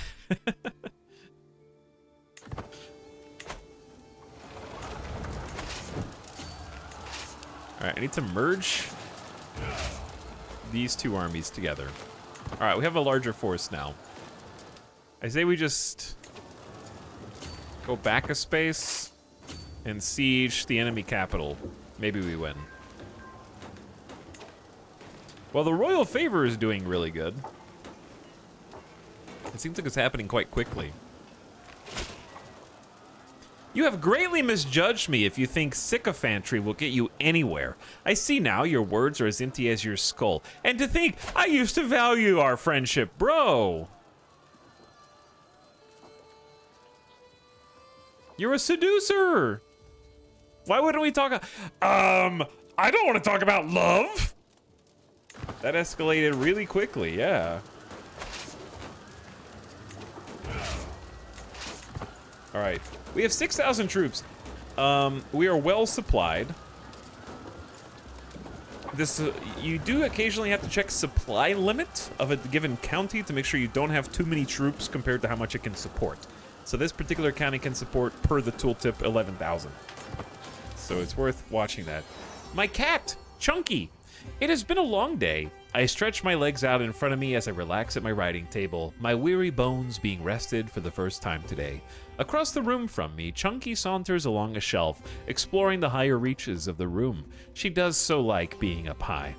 A memory of Al Hussein, a book, sat on the end of the shelf. Chunky makes a beeline for it, feline eyes wide with interest. I watch in horror as a paw extends. No! Either you catch the book or you topples to the floor and the book's HP decreases by 5. Oh no, you don't, you little prowess and marshal. You can either become a cat wrangler or the cat wounds you. I'll try to catch the book. You caught it with a 14% success chance? What a gamer. Just reached out and grabbed it. All right, my super powerful vassal who got forcefully ejected from the council is almost into the positive with my concentrated efforts.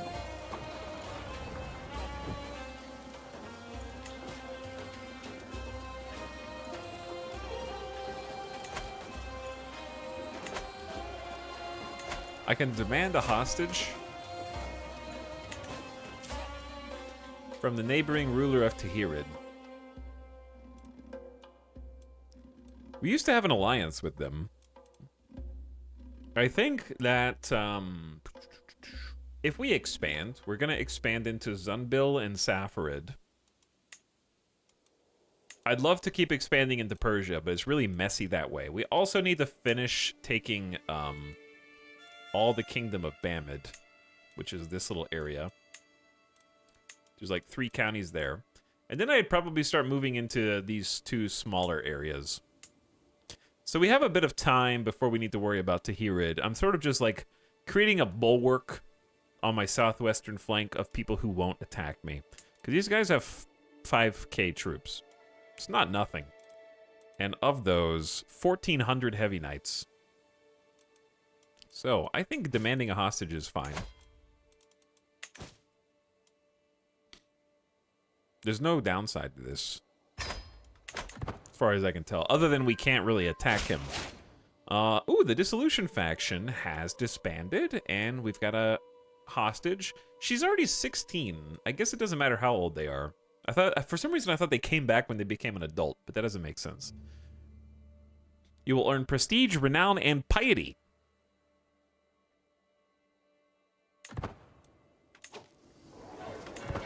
Meanwhile, this weird base race that's happening.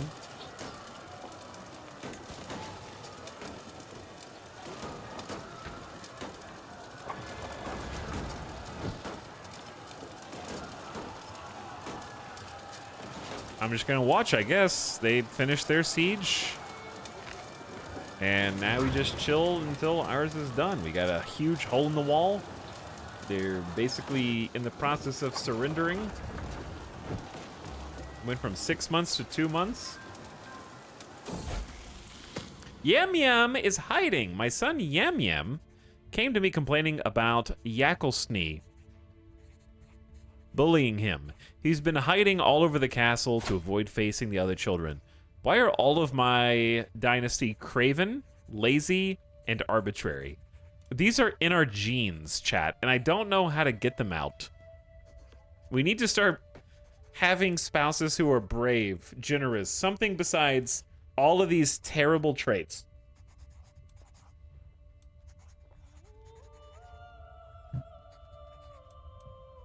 We are genetically sinful. This is sinful. Lazy's the only one that's not sinful, and it's a -1 to all stats.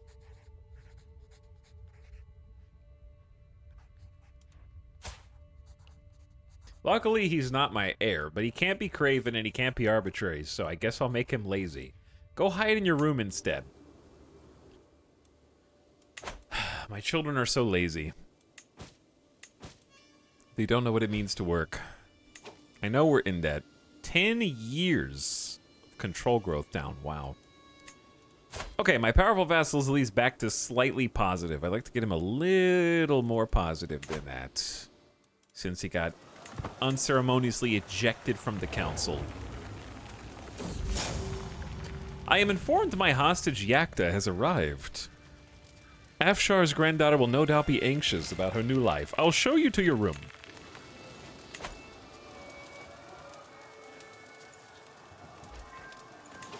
Okay, 100% war score. Took their capital, excuse me, and got 32 gold. So that should be it. Once they click the enforce button. Never one to be short on ideas for how to improve the realm's revenues, Chat approaches me as I perform a routine troop inspection. Oh, Amir, I have noticed that in your own domain, local minor magnates are ever trying to engorge their purses at the expense of their troops. I suggest you give me the authority to oversee soldier payments. Then I could combat corruption to make sure your army is funded in an efficient fashion. However, I foresee Manuchir becoming aggrieved, as all things concerning your soldiers have hitherto been his domain. He has too much on his plate anyhow. You get army maintenance down. Chat gets 15 opinion of you. And also army influence. Hostile scheme power plus 15%. And then these two become... Chat becomes rivals with Manuchir. You can share the responsibility between you. It is a diplomacy challenge. 80% they collaborate. 20% they both loathe this reform. That's a risky 25-year risk. Army toughness down 10% for 25 years. I will keep things as they are. Gotta take the 80%. You negotiated a compromise and gained delegated payments for 10 years. Okay, good job. Can you please end the war? Please end the war. We've already won. Just press the button. Thank you. Goodbye, troops. All right, chat. We're even more in debt than when we started, but I helped this guy win his war. And the best part is we're transitioning to stabilization. This is going to be when the money goes up. We're at plus 9.7 right now. That's going to skyrocket. Surma died. Wife of Wham Wham. Oh, this was my father's sister-in-law and wife. There's another Surma. She died gout-ridden at 64. Oh no. Is that going to be my fate?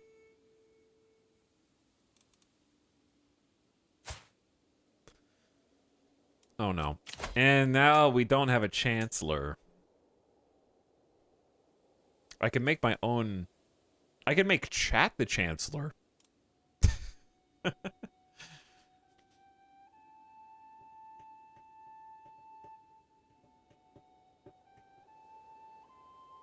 I could make Chat the chancellor. I would normally make my son the chancellor to try to build his stats, but he's not in good health. So I don't think he needs the responsibilities. We accept. Okay. Chat, you are the chancellor now. Please bestow some royal favors. I like that Chat's personality is lackey. I can't... The pin doesn't work.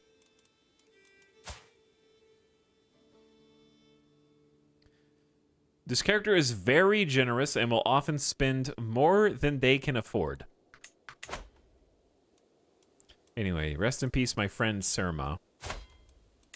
I need a new friend.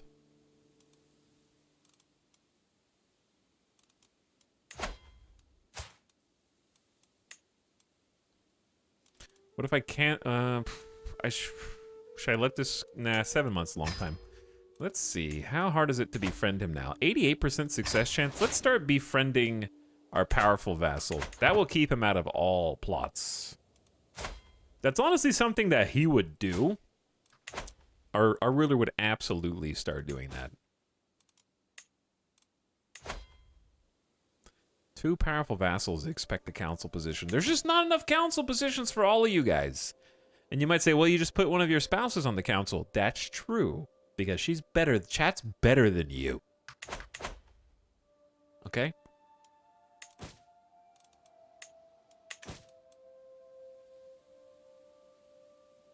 By the way, thanks for the recent subs, who I ignored on accident. Feng Shui Gorilla, thank you for gifting the sub to Ahinabarb, who solved a crisis earlier of how someone became the steward by force. Thanks, Feng Shui, for the gift sub. Naya Voras says, my liege, thank you for a year. Happy 1 year, Naya. Schnoodly is saying bye to Jeff, who was sent away as a ward. We're trying to give chat some busy work as chancellor, so they forget about the fact that I sent their son to be a hostage to a neighboring nation. Thanks, Schnoodly. Grumpy Dude is arriving with a bam, wham, zam. Nice. Happy 3 years, Grumpy Dude. Thanks for subbing. Illustra's getting comfy for Crusader stream for 74 months. Incredibly long sub time, Illustra. Howdy, welcome back for one more. Coronis, thanks for people arriving for a 60th month. That's 5 years. Happy 5 years, Coronis. And then Young Riles says, how's the Formula 1 chaos in Vegas? I feel like the Formula 1 chaos in Vegas is the contributing factor to the fact that TwitchCon is not coming back to Vegas. I honestly think that Formula 1 ruined TwitchCon for enough people that they're not going to send it back. So it's pretty bad, is the answer. It makes getting around in the middle of Vegas just a huge pain, which is, of course, where all the fun stuff is for people coming in to town. The timing could have been better. Twitch might have a long-term contract. Nope, they already said they're not coming back to Vegas next year. You might not know what you're talking about, but that's okay. Vegas traffic is acceptable without the F1, but they close so many streets that are sort of integral to navigating in the heart of the city. Formula 1, like the racing, yes. There's going to be a race course in Vegas that they have a long-term contract with. It's going to be like every year. They're going to put it up and take it down like every year. So, huge pain. But yeah, closing a bunch of streets just doesn't help anything. By the way, I saw 50 Ford for the tier 3. Thanks for the 5 subs and 1 again. And I saw KJB pumping it for 5 months. Hey, KJB. Thanks, guys. Hopefully I didn't miss anybody. Anyway, we just moved over to stabilization, which is exactly what we want. Unrest is great when you're expanding. And when you're trying to assassinate people, it's chaos mode, right?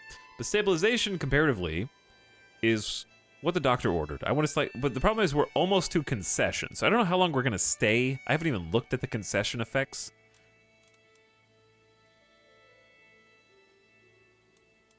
So I'll have to read into it. But while we're in stabilization, we can send wards to establish truces with a guardian. We cannot use invasion or conquest casus bellis. Men-at-arms are 50% cheaper to recruit, which is a great time to hire them. and they are 25% cheaper on maintenance. So money up, right? That's the first money up. The second is we lose the debuff from the minority vassals paying us 50% fewer taxes. It's huge. So we should see our income really go up. Learning a new language is prestige. Granting a title can give you prestige if you give it to a local noble. Increasing development. Releasing prisoners gives you prestige. Same culture likes you. Cultural acceptance gain is faster. So this is a good time to spread cultural acceptance gain. Religiously, forming alliances gives you piety. Temple buildings is piety. Friends is piety. Same faith opinion up. Minority vassal opinion down. So that's actually going to make things harder again because we have 11 of those. Other effects. We can befriend people. We can already do that, but now we can make more friends. Speaking of making more friends, migraine raid. Oh no. EJ is early today. Welcome back. The panel raiders. Does that mean that the stream had to shut down early because of the migraine? Is that what that means? I'm sorry to hear that. I hope you feel better soon. Take some ibuprofen or something. Eat a little food with it so your stomach doesn't rupture. You know? Hey everybody, what's up? Admanta? Buckminst? Brand Mevins? Welcome back, Weather Guy. Hi, Aqualux. What's up, EJ? Isendel? Erudite? I got to poke in. I didn't wake up early enough to actually get to properly hang out, but I did poke in to see what you were doing. And I saw that the title of the stream was Computer is... I don't remember the exact title, but it was like...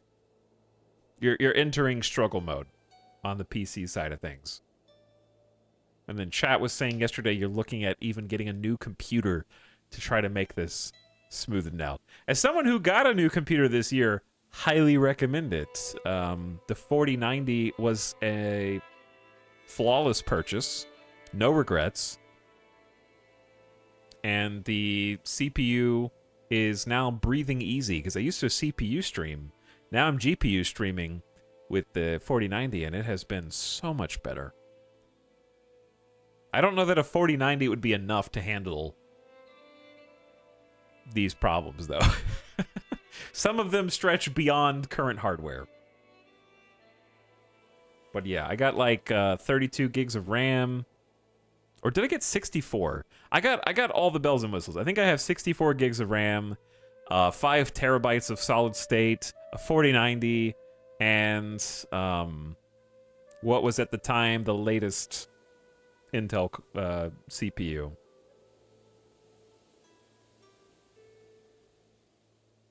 So I say do it. You're gonna love it if you get a new PC. I am gonna be the devil on your shoulder, dude. 4090 to play a map game, shaking my head. You actually need it because the 4090 lets me offload my streaming to the GPU so that the CPU can focus on actually playing the game, which is where map games tend to have the highest demand. Whereas previously, I would have to use my CPU because my graphics card wasn't powerful enough to shoulder the weight of streaming. Yeah, EJ has a streaming machine. The 2PC setup does have a lot of pros. A lot of pros to do a 2PC stream setup. But it does make things difficult, and also I could never do it because it is already hot enough in Vegas. Even now, even in November, it's still warm in here. Would you change between CPU and GPU depending on the game? No, I have not yet encountered a game that stretches the 4090 past its limits, except the Bus World game. The first time I've ever had an encoding overload was ironically Bus World last week. That was the only time. Just completely poorly optimized. I need to go lie down. Good night, everyone. Dude, thanks so much for the raid again. You guys have been all over the place here. Huge shout out for a friend, EJ. He's feeling a little bad right now. Toss him a follow and make him feel better by clicking the button at the top of the screen. He's going to play City Skylines until his computer explodes. His city is beautiful, and he has an incredible eye for design, which honestly makes a lot of sense considering now that I know your background in 3D modeling and the fact that you like Kerbal, which is basically 3D modeling, and now manufacturing cities. It all makes sense. But give him a follow if you haven't already, chat. And thanks for coming over, everybody. We're in Crusader Kings 3, where my entire family is being assassinated systematically. And we have no idea who's doing it or why. Which reminds me, we're about to launch an investigation by sending our spy master, Amir Faraz, to investigate, finding secrets at courts, looking for clues.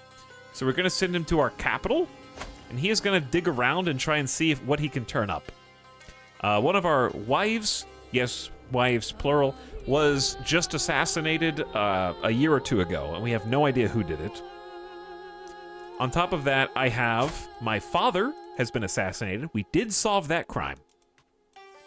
So we caught the assassin and may have removed some of his ribs to create an opening through which we could pull out his lungs and splay them like wings. It is called a Blood Eagle execution, which I know is Norse, but for some reason the Persians are using it. I don't know why. So we exacted our revenge after imprisoning him, though I don't know who killed all of my uncles and aunts. In fact, 4 out of my 6 uncles and aunts have been assassinated. One of my spouses has been assassinated. There's a lot of murder going on here. We did a little bit of murder ourselves on our previous character, but this is a more diplomatic liege. He is incredibly talented with diplomacy. My vassals like him because he is content with what he has. He is a forgiving lord, but he is a bit lustful. He has an eye for, well, his spouses, in fact, who have an eye for each other. We have a spouse called Chat. So Chat is in the game. We did not name this character. There was just a character named Chat, who was incredibly beautiful and also avaricious. They love pursuing wealth. Incredibly gluttonous. Chat frowns at moderation, it says, which is very true. And really good diplomat with learning and good with their money as well, which is why they subscribe to all their favorite streamers. Chat has a secret relationship with my other spouse, Bommendocht. And yesterday, we may have been invited to a 3-way with all 3 of us. So these are just some of the things that happen in Crusader Kings to paint a picture for those of you who are maybe new to the game, who see the map and your eyes glaze over. Between the lines of the map painting are all these crazy, ridiculous stories that form, and that is the compelling aspect. Even though when you're just looking at the actual game, it's a lot of text on screen, a lot of tooltips, a lot of pop-ups, a lot of stuff to keep up with. I'm going to try and keep up with that for you and let you know what's going on at any given moment. So what's happened most recently is we are in incredible debt, 243 gold, which is, well, over 2 years of our normal GDP we're in debt. So we're getting ahead of the gold standard like in real life at the moment. But we're trying to stay at peace for a while because mobilizing our army is very expensive and we're trying to not default, ideally. Well, luckily for us, we've just entered a period of stability. We're playing with a new DLC that adds these, it's called a struggle mechanic. And it basically creates phases where different phases have different gameplay effects. In this particular phase, we're going to be making more money. It's harder to declare war, hence stability. And we're also able to befriend others and make more alliances. It's kind of like the calm before the next storm, more or less. And we're about to move into a concession phase, which I haven't looked at yet. So that one's quite new. But it's cheaper to build castles. It's cheaper to hire men-at-arms to improve our army. It's time to kind of like build up. This is the build-up phase. But the state of the world right now, it's 934. The Holy Roman Empire is everywhere that you expect it to be, but is still trying to consolidate Italy, border pushing with Aquitaine. Brittany used to be huge, and now it is Holy Roman Empire as well. Denmark is expanding into Norway. They've ceded a lot of territory in Sweden. Finland is starting to form. Poland is here now. Bulgaria is really big. The Byzantines are manifesting 7,500 troops. We've got Egypt, the Arabian Empire, which is actually quite weak. And even the Mongols have arrived. So lots of big players doing their own things. Holy Roman Empire is everywhere except the core of HRE. Yeah, basically. Just got excited about Stellaris the day after next. I don't really know what's in the DLC, but I hope it's fun. You can maybe change your vassal contracts and not incur tyranny by raising taxes and lowering levy requirements. We actually are a clan-type government. Because we're a clan-type government, my vassal contracts are different from your feudal vassal contracts, and we do not actually control directly how much our vassals give us in the form of levies or taxes. We can only give them various rights.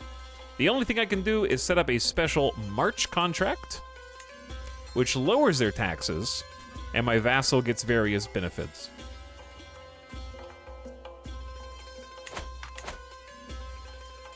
Talix, I live in Bulgaria. Well, good luck to you, because Bulgaria is a lot larger than it is now.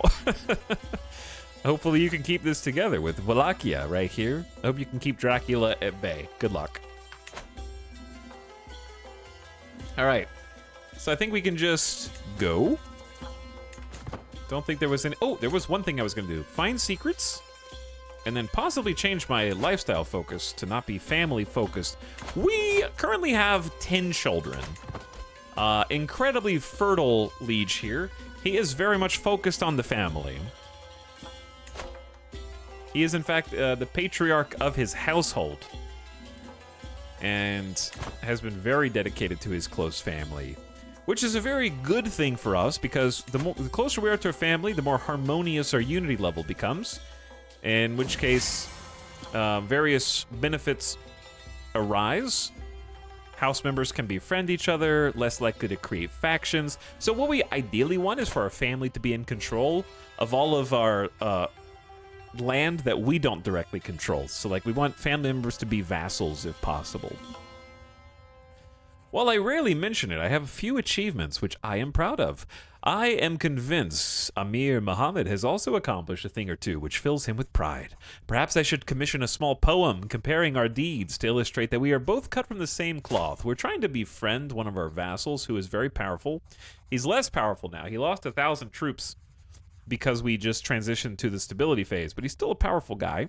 He got forcefully ejected from the council when he was our steward, because he has great stewardship, but a different vassal used his contract to force himself into the stewardship position for a minimum of 25 years, thanks to a contract that we inherited from our former liege whose crown we usurped. But I honestly think he will be impressed by my feats. Not my feet, my feats. I'll get some prestige. Actually, I want him to get plus 10 opinion of me. Because I want my vassals to like me so they don't get involved in plots to try and kill me. I am now above my domain limit. Do you know why I'm above my domain limit?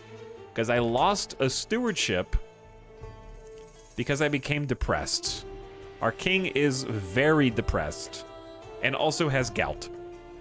So he's suffering from some health penalties, which are currently being offset by his pet kitty, who is hunting rats and making the general area around him a little healthier. We also are irrigation experts, so moving the water around via aqueducts increases our health, and we have some incense burning and a nice healthy drinking vessel, which is giving us some health boost as well. But yeah, we were good health, and now we're just fine, which is not as good. So what we're going to do is go to our council, and our primary spouse, Madokt, He's actually a good steward. We've been focusing on court politics, which is leveraging her high diplomacy to enhance my own diplomacy. But we're just going to have her go to just a generic assist. So we're going to get a little of everything. A little diplomacy, martial, stewardship, intrigue, and learning. So I lost 6 diplomacy, but I gain enough stewardship so that I can have 5 holdings instead of 4. Otherwise, there was going to be a large penalty there. There we go. But yes, we have many children. Of course, I forgot to mention my king's name is Bam Bam II, and his children are Bambino, Bam Sapo, Bam Bam III, Yam Yam, Smiler, which is Chat's son, of course, Jam Jam, Jeff, and we also have Vellaby, another Zam Zam II, and Vam Vam, which are very different from one another, of course. All right, I'm going to set night mode on real quick. He's at plus 16 HP. All right, we're going to stop doing royal favors for our disgruntled vassal and go back to having Chancellor Chat. Chat is the Chancellor of the entire realm. Go back to focusing on domestic affairs. Wow, you are just not as good as the last Chancellor. I'm sorry, but it's true. The last Chancellor could get us up to 14.5 opinion of all of our vassals, given enough time. You are capped at 9.5. So you're 33% worse than the last Chancellor. He audits us in game too. Yeah.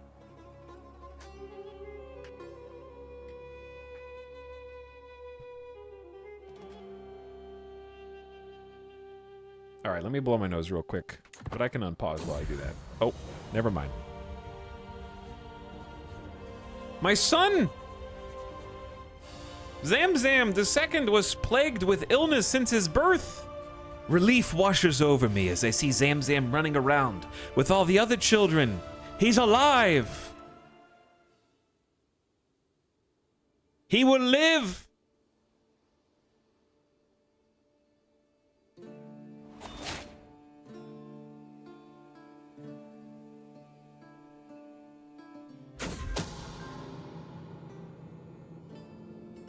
Excuse me?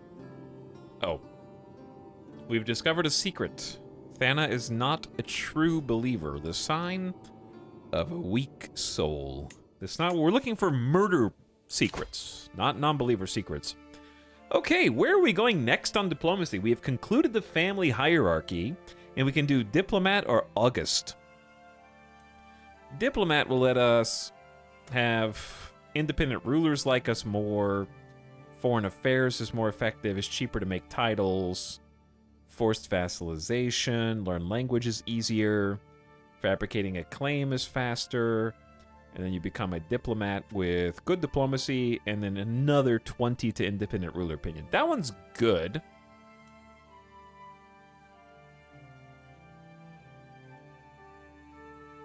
But I think it would be nice. Okay, I know I'm blocking some things. August is +2 diplomacy, +1 martial, +1 per month prestige.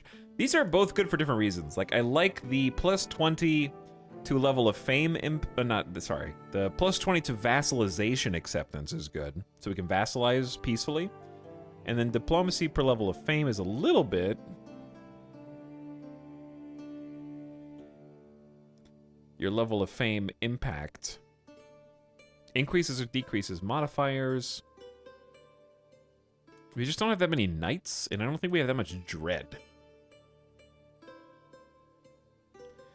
In theory, we could swap the stewardship for money. Yeah, but I'm not... I feel like I should just leverage my maximum diplomacy education. Like, I have a 4-star diplomacy education. So stewardship would go very, very, very slow.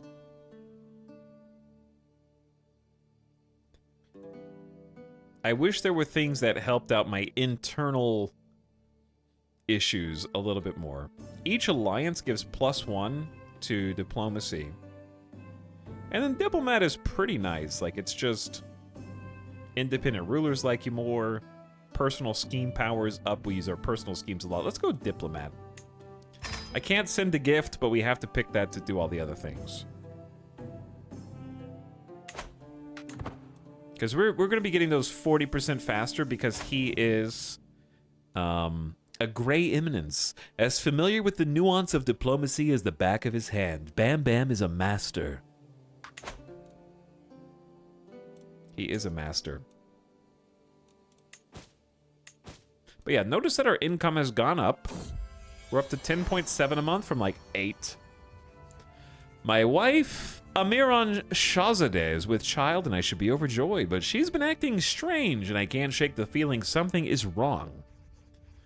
Am I really the father or has she betrayed our union? I'll look into this discreetly. 92% chance to discover the truth, 7% chance you are discovered, which means 100% chance.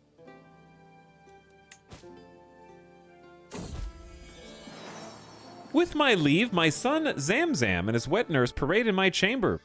Nushin poses like a herald, that's my wet nurse, and proclaims, "My liege, you witness a monumental occasion. Zamzam has a mighty gift to offer you." She nudges him forward. "Go ahead, Zamzam, tell him."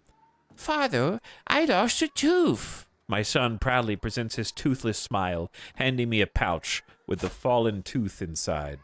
Lovely, but keep it as a good luck charm. Here, a gift befits a gift. Bro, I cannot pay you 20 gold, Zamzam, for your tooth. I am broke. Lovely, keep the tooth for yourself. Sure, thanks.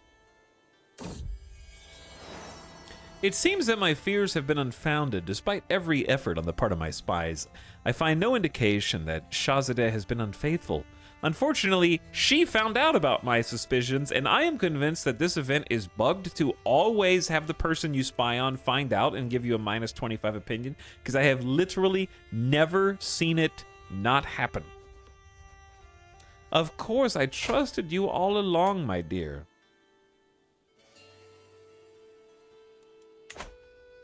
I'm honestly convinced it's just bugged, and they'll never fix it, because it's been like that since the game released. I've made a friend! I have manipulated my most powerful vassal into being my friend through sheer force of personality alone. After laborious preparations, I was able to spend some time alone with Emir Muhammad. By the end of dinner, Muhammad was as much certain that I had his best interests in mind as I was that he had mine. Thanks to my efforts, we've established a bond of trust and loyalty that is only seldom achieved between liege and vassal. Big deal. Okay, well, now we can do something else. Do I have any rivals? Nope. I'm trying to befriend, like, as many of my powerful vassals as I can. This is now my most powerful vassal. Okay. How about this? I have an idea. We only have a 40% chance to befriend him. But what if I challenge you to a friendly board game? Which, once again, this is my best tactic. I will lose on purpose and make him like me because he'll think he beat me fair and square.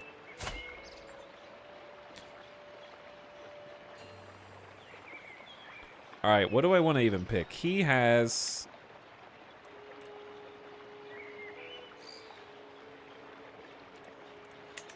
extremely good learning. Intrigue is countered by learning. Okay, so I will use my... my intrigue is okay. I have 11 intrigue. You'll never see my moves coming. He's starting to win, though neither of us is even close to victory. Blast it, somehow this man seems to counter every stratagem I employ. Honestly, you're doing great, chirps my opponent. I don't usually do this well, so I think you're just having bad luck. Oh, that's nice. Thanks. It takes a subtle mind to play chess and lose on purpose. He takes it personally. He grows closer to forming a rivalry. You lost 15 opinion of him. What? My palms become sweaty and my knees weak and my mom's spaghetti as I realize the best of my ability is simply not enough to beat Maroc. Well, the better man won. I lose the match to Maroc due to his winning score. Okay, no, he did win. 99% chance you grow closer to forming a friendship, and he gets 15 opinion of you. There we go. So yes, I lost on purpose. He took it personally, which means I didn't get the initial buff that I wanted. But I got the second one still. And since he thinks I'm a little nicer now, if I try to befriend him, then the success chance goes up to 58%. So here's the trick. Do I want to start the scheme, or do I want to sway him more? Well, let's just start it. I might have some opportunities while scheming to improve my odds. My sister Jellicle has given birth to a son, my nephew, who shall be known as...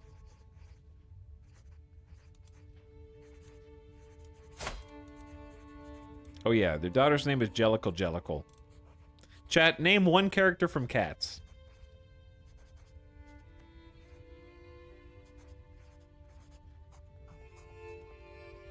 Taylor. Rumple Teaser? Ian McKellen. John Cat. Alright, I don't know which ones of these are true. Jason Derulo. Mr. Mistopheles. Okay, that one's actually true. Is that how you spell it? The cockroach that got eaten. This is Mistopheles.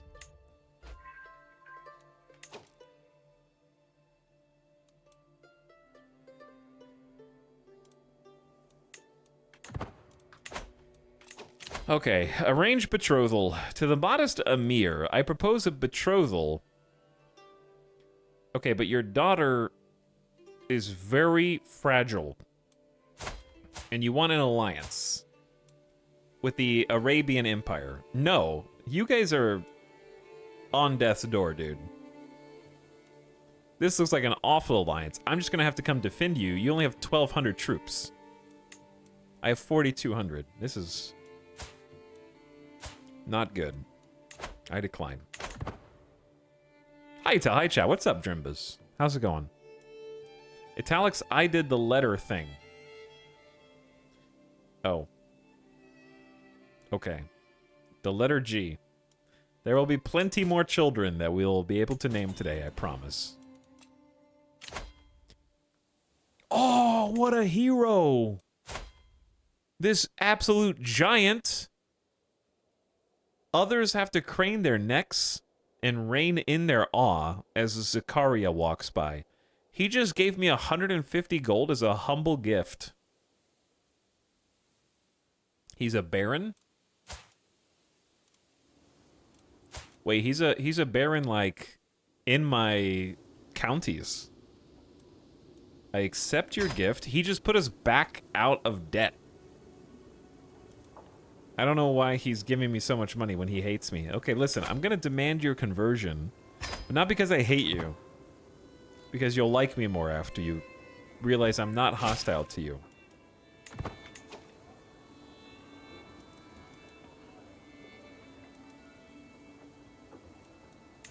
I'm not, no, not grant a title.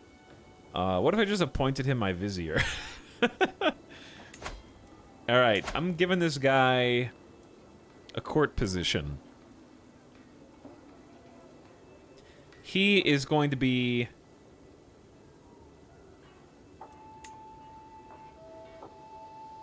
I can make him Master of the Horse. That's really expensive. Let's make him a cheaper one. Master of the Hunt.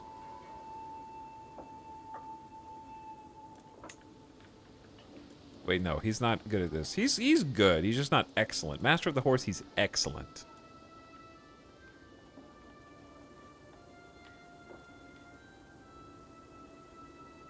I could also make him my personal champion. Actually, no, I can't make. He won't accept. Just make him an executioner. All right. Well, the best thing I can give him is Master of the horse or Master of the hunt. He is excellent for Master of the horse, which would be plus 10 opinion, plus 8% night effectiveness, some grandeur, and monthly grandeur change. But it's so expensive, 0.68. I don't know if we're going to go on any hunts, but you help me with the hunt, bro. He'll still get plus 10 opinion with me. Hunt success chance and frequency sightings increase with aptitude. Alright, enjoy your new court position. Thanks for getting us out of debt. I am at my table reading through some reports sent to me from throughout the realm. Chunky, my cat, hops up beside me, chasing the warmth of a sunbeam, and curls up contentedly beside my work. I reach out to give her gray fur a stroke, and she stretches languorously in response. A mighty stretch. Too mighty, it turns out. Chunky rolls over and completely falls off the table, landing on her feet with a haughty glare, as if somehow this was my fault. She saunters away, sulkily. Ha! You little fool! You get Dopey Cat for 10 years. This character's cat is, let's say, a little clumsy. Lower stress for 10 years. Too big of a stretch. Big stretch. Very big stretch.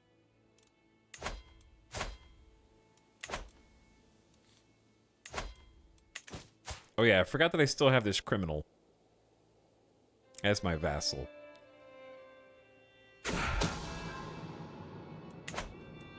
While performing his duties as spy master, Amir Faraz has uncovered a secret held by my knight Zusru. Of all manner of things, he satisfies his hunger with human flesh? Could there be anything more sickening and deranged? My food taster is a cannibal.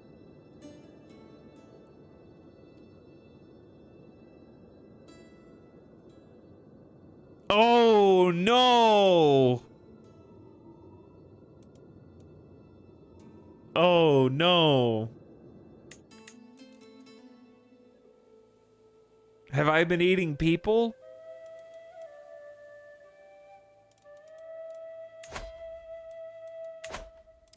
Have I been eating people? I am a forgiving man, but I am not forgiving of cannibalism.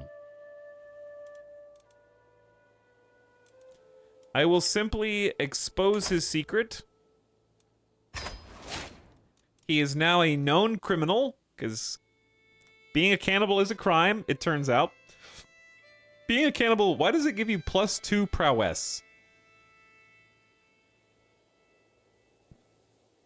Zusru thinks that other people make the best of meals. He's a really talented guy as well.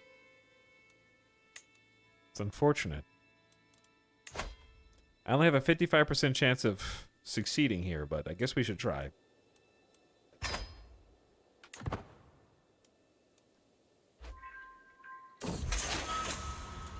He has avoided capture and fled to the countryside. You traitor. I am awful at imprisoning people. I want a new food taster because I do not want to be assassinated again. Bambi is only average aptitude, but that's the best we can do. That'll be a -4% to hostile scheme success chance. He'll enjoy it. Chance of stopping poison murder plots.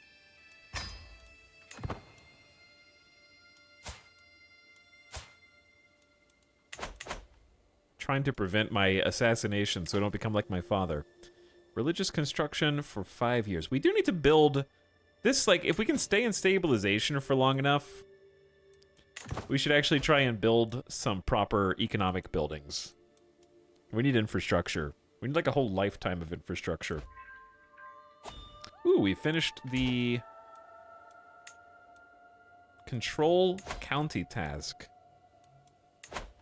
We're trying to get full control over all of these places. Bost is the one with the least amount of control, and it's actually one of our direct holdings, so that's going to take 6 years. But we need to start doing it. I have been invited to the grand tournament.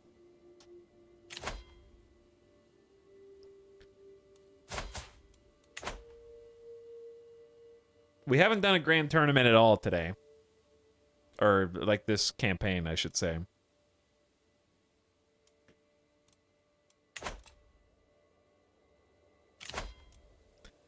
We will start with the duel contest, a chance to show your skill to all. The prize will be of good quality should the opportunity for personal glory not be enough. Do you have to participate? Concession is bad. It ends the struggle. You may want to instigate the unrest if you want to keep the struggle going.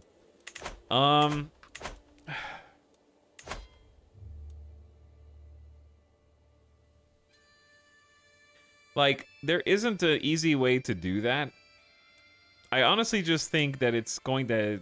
Unrest is going to happen before concession does. It seems like concession never resets to 0. I guess that's by design. Because it was just continuously building this entire time.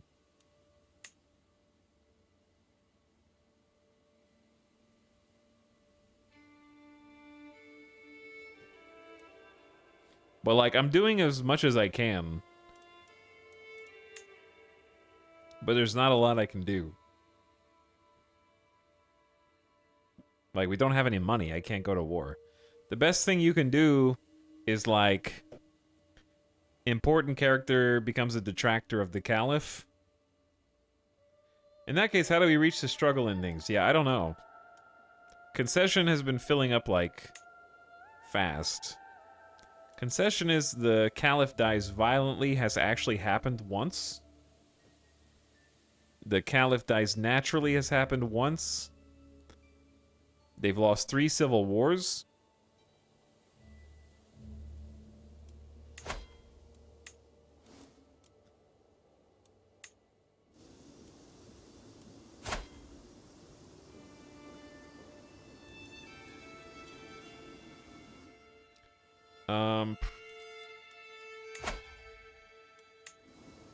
Where is your domain, my friend?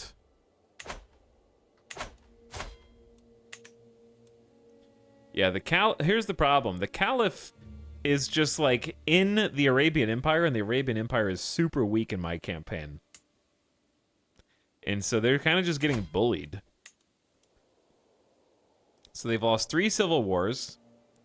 They've lost 6 titles to interlopers or uninvolved rulers. They're accepting faction demands times 6. Raids against involved rulers have happened 9 times. We've had 65 alliances formed between supporters of Caliphal authority and detractors of the Caliph.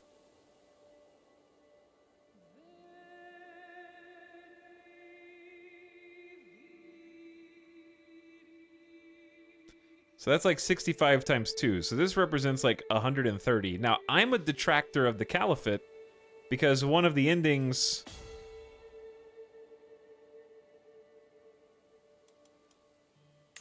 involves detracting from the Caliph, right? Like, I started as a detractor and I've just been RPing as a detractor. I don't remember which one of these. Because I haven't even selected one of these.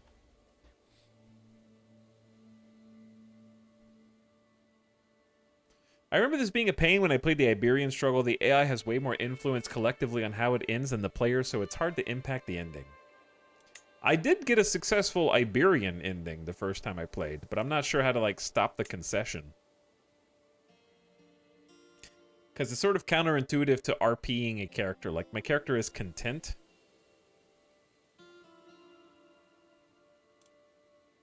I might be able to convince some people to become a detractor. Is there a list of important characters? Like, what does it mean, an important character? I guess these guys.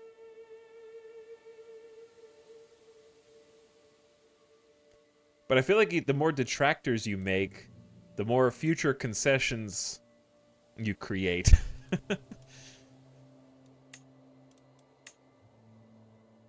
Like, certain people I can try and convince. It might not be... It might just be people that are inside.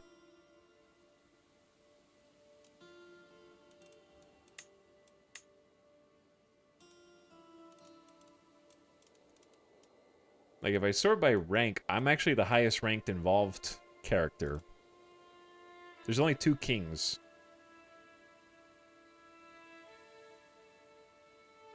I haven't played CK3 yet. Ending? I mean, there's 2 DLCs, Iberian and Persian, that have different ways to play the game. That are on timers, more or less. You can continue playing after the struggle mechanics end. But you can only participate in the struggle while the struggle exists. And the struggle can end. Yeah, like I can actually petition this guy to join my side. And I am incredibly convincing. Now, if I ask him and he says no, then I don't know if I can ask him again. Like, these are 94% chances. I'm just going to start creating a bunch of unrest and make everyone a detractor of the caliphate. I can ask them when they're not at war. Ah, so if they're at peace, then I can just take a 92% chance.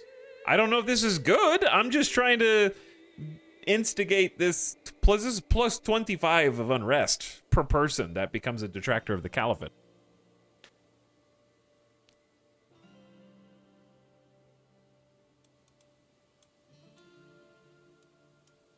That's like the maximum that you can do. Only 56. See, like someone like this, we want to pin so that we can maybe sway them to like me more. And then they'll say yes. Yeah, these like negative 73 will pin you.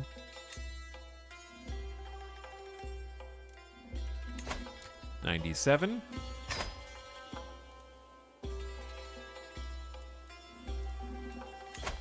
$63. Maybe I shouldn't be pinning. We'll just come back and look at them.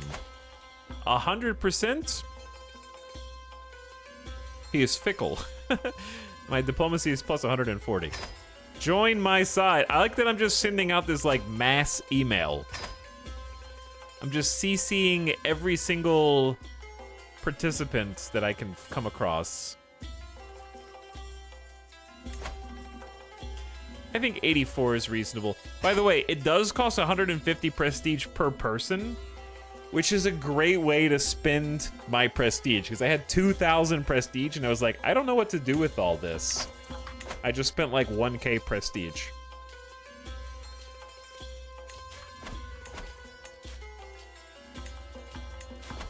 It's a good way to spend it. All right, let's save him and join the grand tournament.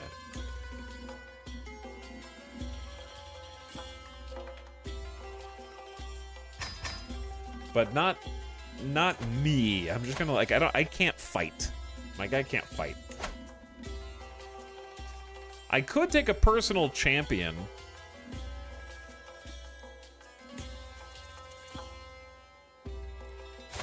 Oh, this dude.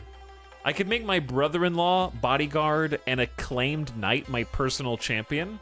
A skilled and deadly fighter that can represent their legion duels. He is not smart. He is not a smart man. A lot of things pass Paghahan by unnoticed, but he has 23 prowess. He's generous, cynical, and brave. And makes an excellent personal bodyguard. Now, that's going to cost more money, but we get prestige. We don't lose as much dread. He can take your place in duels. He gets plus opinion. He's got 100 opinion of you now. We've already given him an accolade, and we can just go with our personal champion. Because it is peace times. The problem is I might need money to travel to the tourney. The tourney is not as far away as I thought. We have to kind of go through here. The automatic route went up this way. I assume that's the fastest. It's an 8-month journey with relative safety. There's no dangerous locations. We haven't hired a caravan master. I like that my mother, Susan, is potentially the best caravan master. She has an incredible amount of travel speed, and I'm not sure why. Her stewardship is benefiting. And then desert travelers. Our cultural tradition. It's a +10 because of our culture, so the Bamites just travel more quickly. All right, Susan, you are strong, very strong. You can be our caravan guide. So we'll have to pay her when the caravan starts. She also increases our army movement speed, which is really fun. And I honestly don't think that we're gonna... That's a 6-month travel time instead of 8 months. Wow, shaved off 2 months. Now we can pay more money,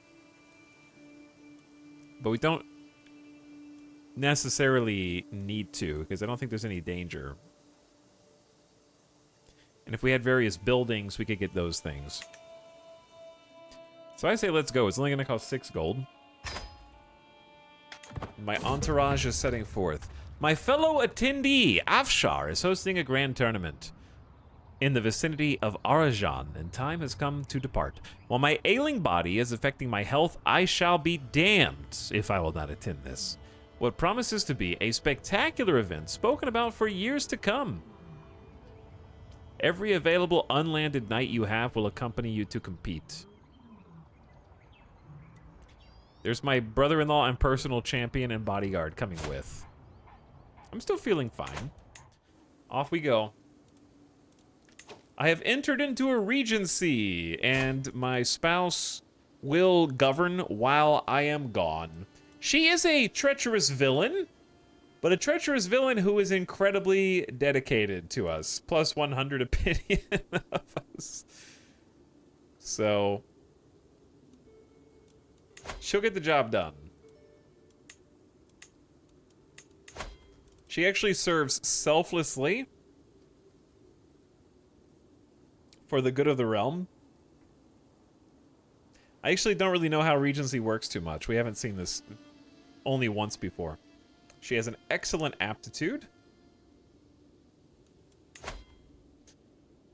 Swing the scales of power. So right now the scales are level 1. Diarchs can try to embezzle gold. The Regency can be ended at any time that the Liege is fully capable. Level 2, Diarchs can attempt to imprison fellow vassals and courtiers of their Liege. Diarchs can instantly forge claims on the titles of fellow vassals. And then 4, they can entrench their Regency, becoming difficult to remove and accessing more borrowed power. So this is like, the more powerful they become, Diarchs get a free extra change to their contract. Okay. But I don't need to swing the scales because they're already like completely toward me, yes? I assume 1 is toward me and 4 is toward them. Her mandates. I can say the mandates are either promote authority, swell the armies, or fill the coffers. Promote authority is build and focus the power of the throne. Boosted crown authority and counselor opinion. Beneficial levy and men-at-arms modifiers. Let's do fill the coffers. Extra gold. Free domain development. Contract suggested in our favor. Angry about being passed over for regent while the regent. That's true.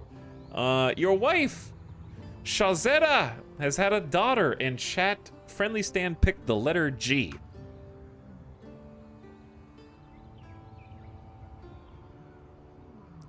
This is going to be...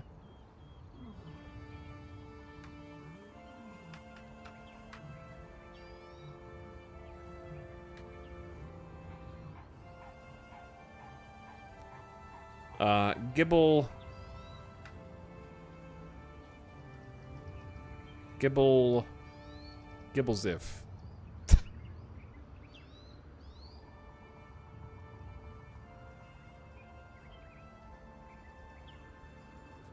Gibblezif. May you grow to be strong and wise. We already have a Gam, actually. Turning a bend on the path, we come across a group of people covered in dust, emerging from what must have once been an impressive tomb. They hoist burlap sacks that jingle and jangle, weighed down by the trinkets they've dug out of ancient buildings. Times are hard, dear Amir. Our families must be fed, and we are not doing harm to anyone among the living. Their leader looks up at us with trepidation. She clearly realizes that this does not look good for them. So they're tomb raiding. There is no future from those who disregard the past. We are a forgiving liege, and this would go against our forgiving nature. The Amir deserves his cut. Spend some piety. Eglin will help you examine the loot. 57% chance you acquire an ancient treasure. 42% chance you gain 50 gold. They're desperate. I'll reimburse them to return the loot. I do not have 95 gold to reimburse them, but popular opinion plus 10 would be amazing.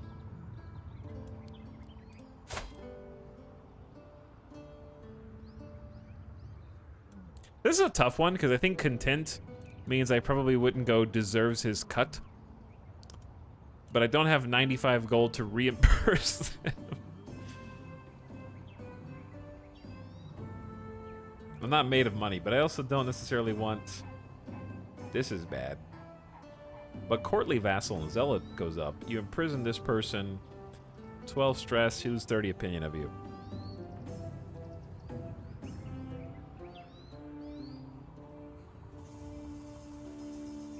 Debt isn't that bad. It's not about the debt. It's about not having money to build buildings. All of our counties are terrible, and our infrastructure is very bad. That's why we're not making any money. RP would be 3, poverty forces 2.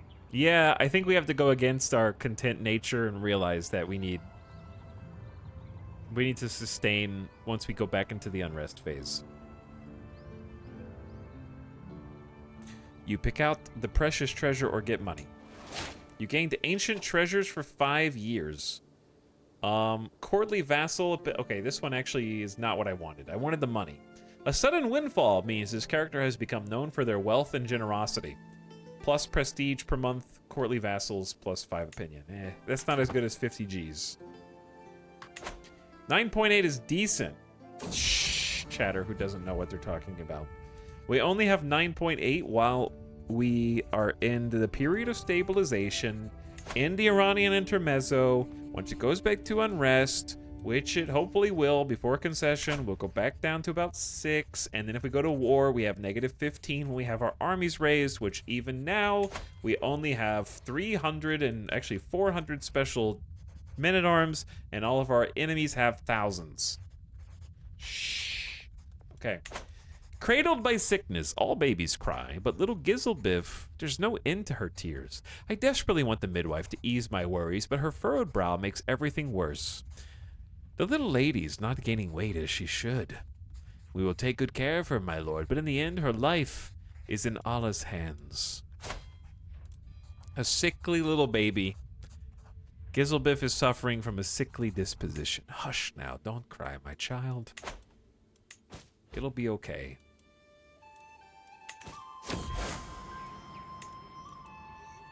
By the way, what happened to all those people we asked to become a detractor? Where did they go? I lost 1,000 prestige. Azarika Exaltation, that's our religion. The poor and the needy are always welcome in the mosque. Okay, that's plus 10 to our religious fervor. Promote culture task is done.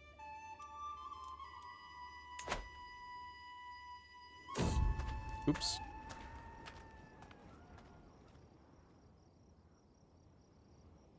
And we're sort of like slowly spreading our culture up. How long is this going to take? Okay, I just realized that every time I promote my own culture, every minority vassal loses 20 opinion of you for 10 years. All right, we have a decent cultural spread here. I should have read the fine print.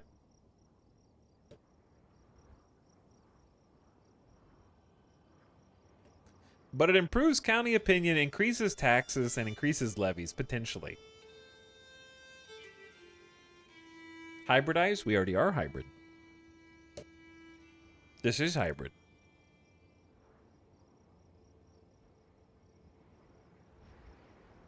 Baby is being held up by an invisible string. They're cursed. They are cursed.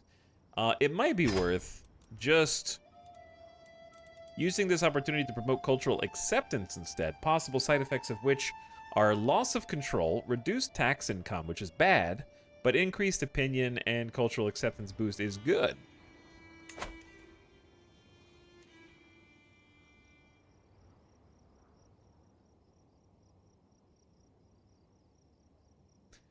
Now, if we do that, does it have a time window? I'm not really sure. Like, it doesn't really have a time window. So how do you know when it's done? The benefit of cultural acceptance right now, though, is while we're in this stabilization phase of the intermezzo, it is plus 50% to cultural acceptance gain. So it's like great time to do that.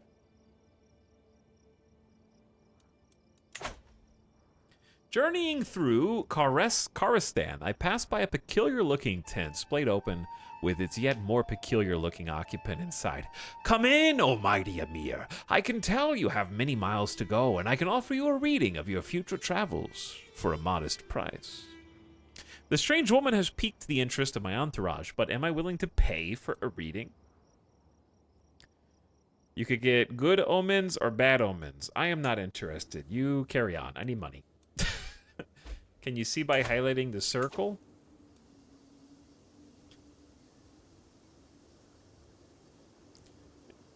It just says cultural acceptance up 0.85 per year. But 0.85 out of what? Like, where do you even...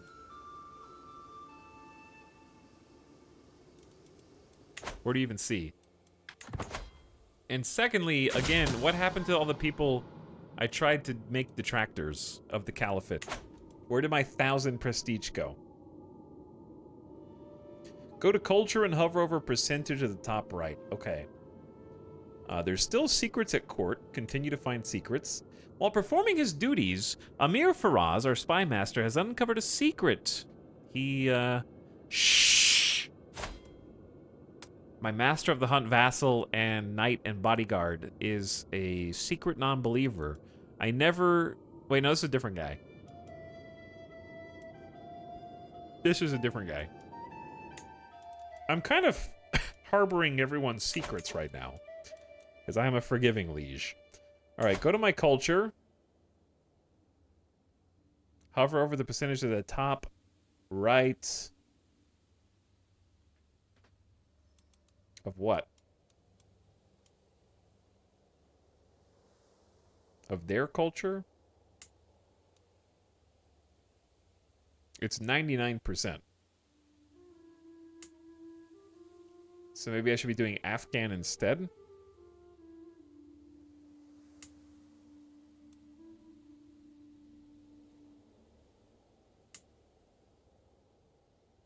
Since we have territory there.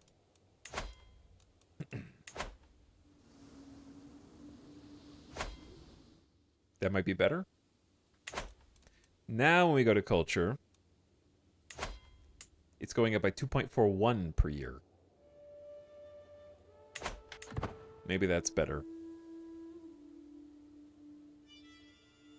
Now, if I did a different task, we could work on just collecting taxes for now. Maybe that's better use of our time. Because that's what, 10.3 instead of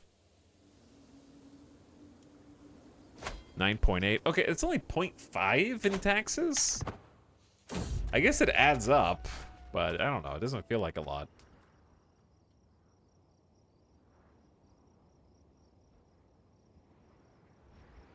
Homeward bound. After a long day of travel, the horizon starts to bleed into warm colors. I take a moment to pause, close my eyes, and breathe. "Careful," my mother Susan screams, pointing at the dry lands beyond the path we follow. What looks like a small rodent is running into the wild, and after it, a gray figure I easily recognize. "No, Chunky! Susan, follow her!" Martial challenge. Susan either finds the pet or gets lost and becomes wounded. Chunky is smarter than all of us. She'll find the way back. 5% chance you find your pet and something else. I'll personally find you, my dear Chunky. You can become wounded. Quick, everyone after her. Bam Bam's journey gets pet search delay and you gain 12 stress. All right, everyone, go find my cat. This is an emergency. Everyone stop what you're doing. Look for the cat. There you are. It doesn't take much to track the growling and broken twigs down to their origin. Chunky sits over a leaf litter, licking her gray paws from the blood of her victim. The squirrel is almost unrecognizable right next to her. Ha! I knew you'd be successful. Well done, adventurous pet. I will never take my eyes off you again. Let's lose the stress. We don't need the prowess. The latest work of my friend, Amir Muhammad, has become all the rage at court. The piece deals with feelings of sorrow and loss, and Muhammad has publicly dedicated it to me. Sorrow and sorrow. How cruel a mistress is random chance, to cast him aside with nary a glance, alone bereft, without that sweet man, who next among us will end his span. So far I've kept my thoughts to myself, but the buzz has grown too dramatic to ignore. I don't quite know how to feel about this. 99% chance the poem is mocked. Muhammad, I can see this is truly heartfelt. He gains 20 opinion. Oh, he's my friend, so he wrote me a poem, I think. This is truly heartfelt. He thinks I'm awesome now.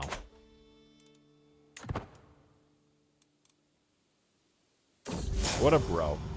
My hostage, Nana, is now a woman looking forward to being sent home, as is the custom. Her brother, High Chieftain Zartasht, will certainly be hoping as much. I, however, must look to the interests of my own house. Get your things, or must stay a little longer.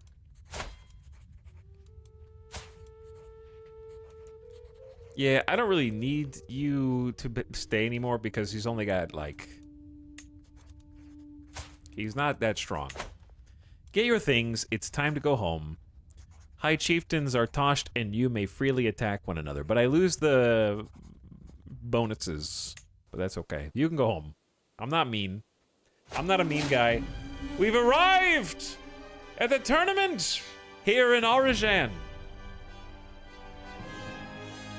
Though not all the revelers have yet arrived, throngs of people wander through the colorful surroundings, looking forward to the upcoming displays of skill and prowess. There is no time to lose. I must begin preparing. I must be a victor at absolutely any cost. I can't wait for it to start. Welcome to the tourney grounds, chat. I am going to take a BRB because it's been 3 hours and I haven't stood up, and we're going to see if Tours and Tournaments is any better than when I did it last time. When it originally came out, because I actually rage quit the game when the Tours and Tournaments DLC came out and didn't make it past being a Duke. Because I found this DLC so frustrating. I'll be back in a few minutes. Thanks for watching tonight. Thanks, Raiders, who were hanging out and who stuck around from earlier. And thanks, regular local stinky chatters, for listening to this stream and watching it. Bragger Crab, thank you for the 9-month sub, by the way. Appreciate the tier 1. And Masahiko Kobe also for 74. Woo! Thank you, Masahiko, for a ton of time being subbed. They patched it for you. Oh, nice. Either way, I hope you guys have a nice Tuesday. You can listen to this. I'll be back shortly.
Dun dun dun dun dun dun dun dun dun dun dun dun dun dun dun dun dun dun.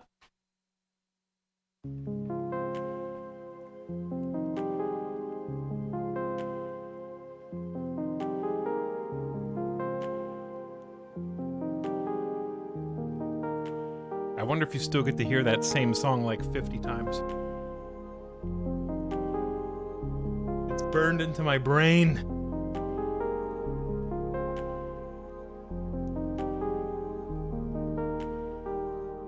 We've already heard it once. Once is allowed.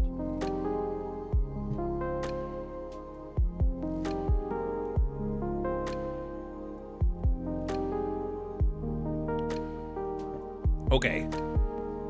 I'm back. Now, I don't know how any of this works. I have forgotten. So let's see. We're in the tourney grounds. It'll start in 25 days. What is my intention? Relieve stress. When, at the cost of all else, this often leads to increased progress to victory rewards. You can try and recruit powerful knights. That actually would be awesome. Murder. Seduce. That would make sense given that we are lustful. But we don't have any intrigue. And or befriend, which would also be reasonable. Is this guy okay? This guy's going to the grand tournament and he's already wounded. I do have some powerful vassals that would be fun to try and befriend.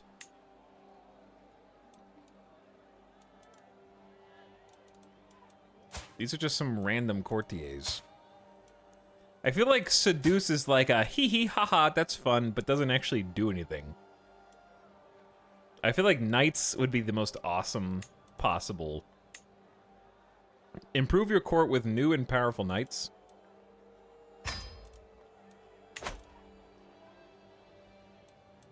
Seduce your wife. I'm pretty sure you can't seduce anybody. Unless you are not traveling. And then I could. But I would love to recruit some knights, because knights have been a constant issue with our realm. So we have bow contest, foot contest, horse contest, and your wit. We do have good learning. So if we do a learning challenge, that'd be good. Duel. A series of armed duels fought on foot, in which contestants attempt to disarm or score more points to be the last one standing. Knock out 3 rounds. My participation is going to be... Here's the thing. I have a personal champion. How do I make my personal champion do things for me?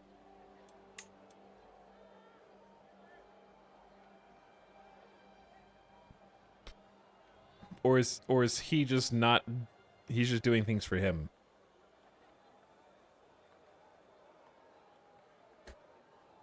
Isn't that the whole point of a personal champion, that he's like participating on my behalf here?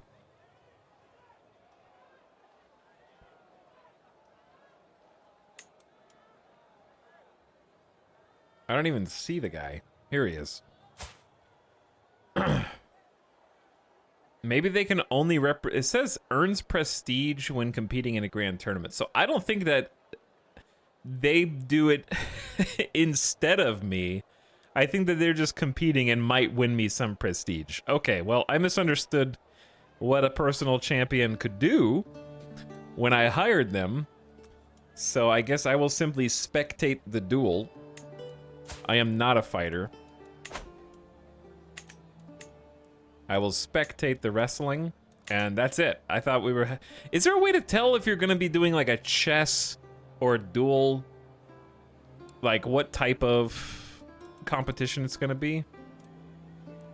I'm literally just going to be here and watch, so I'm literally not competing. Does that mean I just don't do anything on these? Pray for victory or test your faith.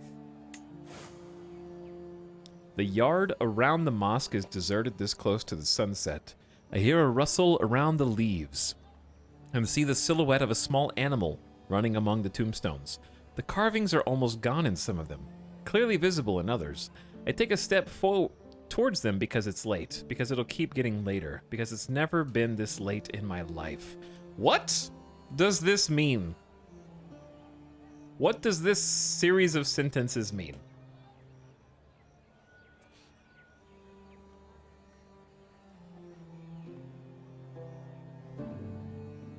Like, I'm thinking about death.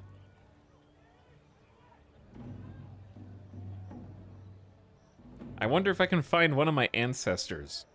Soon that'll be me. All right, let's look for our ancestors. We either get 150 renown, which is awesome, or lose 75 prestige, which is fine. There's no one you know here. Cool. Question, chat. Same question as before. What the heck happened to my 1,000 prestige that I spent on trying to convert participants to become detractors of the Caliphate? Where did it go? What happened? It just vanished into thin air and we never heard anything about it again.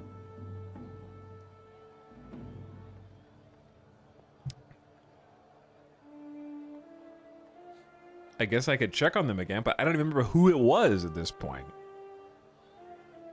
I have to, like, mark somebody and test it. Okay, let's go to... I can't do anything else. You have to wait 20 days to visit another locale. What's happened so far?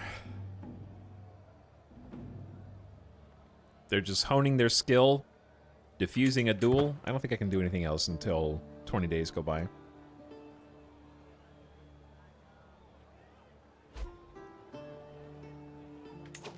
Okay. Enter the village. You may get county control, popular opinion, and interactions with its inhabitants. Tavern, reduce your stress. Victory, maintain your artifacts. Get new clothes or improve your weapons. All the visitors have taken this field as theirs. Meet the other contestants or sabotage them.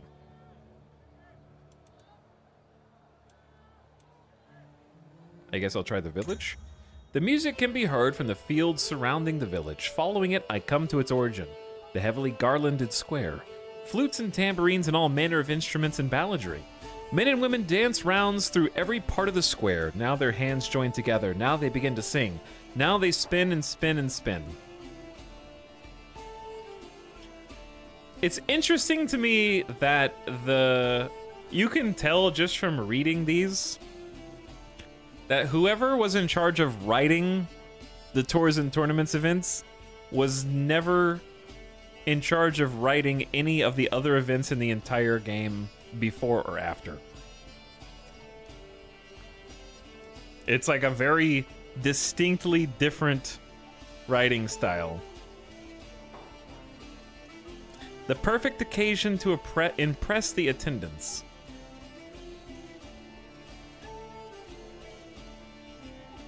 99%, your dancing is impressive. You lose 44 stress.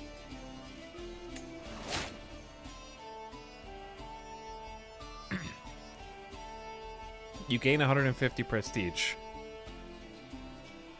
I don't dislike it, says Mary Skipper. I wouldn't say I dislike it.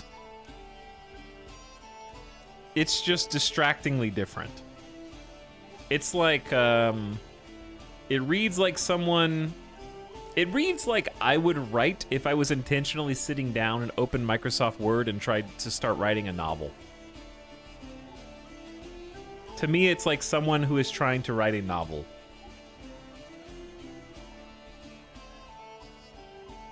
It's very dramatic.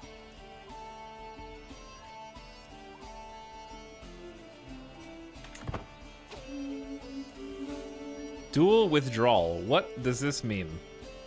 You withdraws from the duel contest. There's your quintessential typo. Never. I can do this. What? I am withdrawing, yes. The duel contest begins. You are engaged in the duel. No, I'm not. Contestants march on the field, taking their place around the sparring quad. As the herald announces the contest's commencement, the squared-off ring is being looked over in the background, rattled and shaken to ensure no give should a contestant crash into it. The duel qualifiers have come to an end, and it's clear who will be put forward for the quarterfinals as it stands. The varied pitches and volumes of the crowd's cheers leave no question as to the favorites. Perhaps my champion, Pagahan, will do me proud. Come on, Pagahan. Earn the name champion. I have a bet to place. They only condone wagering on archery and races. Okay, so basically if I wager, I will sin. So earn the name champion. Are we winning? The bout between Pagahan has been decided. After an unsatisfyingly one-sided bout, no one was surprised when Pagahan bettered Nard to the ground. Nard. Forcing a forfeit. Nard. Pagahan is through to the semifinal. That is why he is my champion. Don't mess with Karansi Azwaran. One knockout. The dual quarterfinals are over. The herald booms. Valley Give, Togtekin, Vistrop, and Pagahan. I like how he's just Pagahan. Have reached the semifinals. Good job. So it's this dude versus our champion. Ooh, he's a strong boy. Ooh, he is strong and good at prowess. He's an aspiring blade master. This is going to be a tough one for Pagahan. He has lower prowess and is an actual blade master, so that gives maybe him an advantage there. We'll see what will happen. The bout between Pagahan and Valley Give has been decided. It was closely fought, but in the end, our champion battered Give to the ground, forcing a forfeit. Pagahan is through to the finals. That is why he is my champion. Yes, that's my champion. Okay, and then these two, Vistop is through to the finals, so we're gonna be fighting against this guy. We should beat him soundly. He's like the third seed here. He's pretty weak. A fine contest. The semifinals are over. Our champion goes to the finals. He should insta-win. I like how they're effectively dueling for 10 days. Cool art. It was closely fought, but Vistap was the clear winner by a resounding judgment? What? 13 prowess?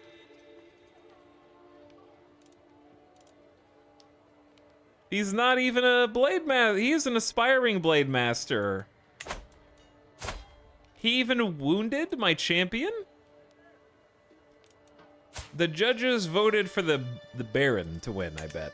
My guy's unlanded and they couldn't have that. He went into the battle injured. Oh, did he? Maybe that was the problem. Maybe the last battle was just so brutal that he wasn't prepared in the finals. Oh, Pagahan. Some champion. Lost by judge's decision, a classic tale in boxing.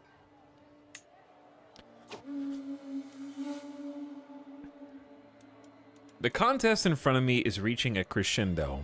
The participants are evenly matched. I grip the wooden railing in front of me and yell my appreciation along with the rest of the crowd.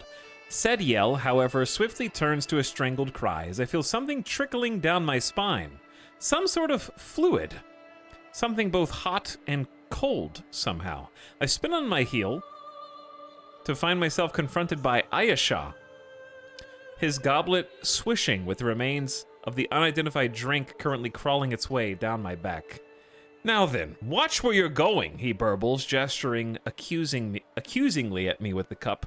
You should be more careful. Guards, get this miserable hell spawn out of my sight. Or, get this miserable hell. He's a court physician for some spy master. You're right, my mistake. Wouldn't you're right, my mistake lose stress because I am forgiving? Devs, please put a synergy with the forgiving trait here. You're soaked for 5 years and gain stress. Why would I even... I guess if you just really didn't want to lose 40 opinion. Get this miserable spawn of hell out of my sight. Trumpets sound, the crowd clamors, competitors begin to assemble, the contest is over, and someone's moment in the sun is being readied. A herald steps forward, voice booming out across the scene. After many trials, some tribulations, and above all else, some truly spirited competition, Valley Vistop beat Pagahan in the final. Though he didn't win, I am still proud of my champion.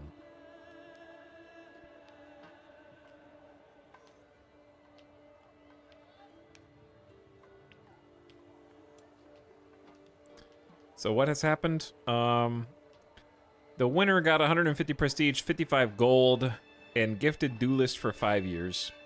And we'll get a prize. Pagahan gets 75. As he is a landless knight, I gain his 35 prestige. Wow, 35. He gets 30 gold. He donates his prize money to you, so he gives you 15 gold. He also donates another 11 gold. And then he pays 7 gold to you. Chat, math is not mathing here. He earned 30 gold, and then he gave me 15 plus 11 plus 7, which is 33. Though he's not very smart, so maybe that explains it. He also gets a duelist for 5 years, so +1. Okay, a deserved win. You're waiting for wrestling to begin. Hopefully he heals in that time.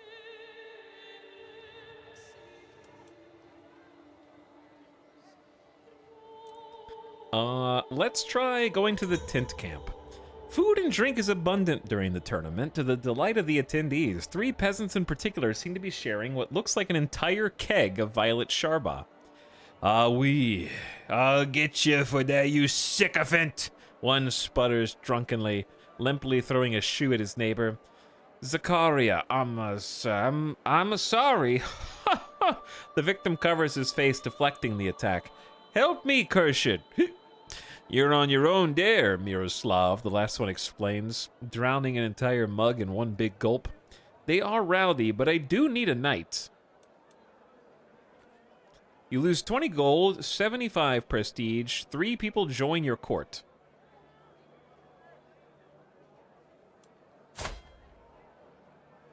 Only 11 prowess? I mean, can't be choosers, I guess. 12 prowess, but is beautiful, thrifty clerk, honest, just, and arrogant. Was the first guy had 30 learning? Oh, wow. And then 28 learning. Why are these smarties here? He's frail? Not the best knight.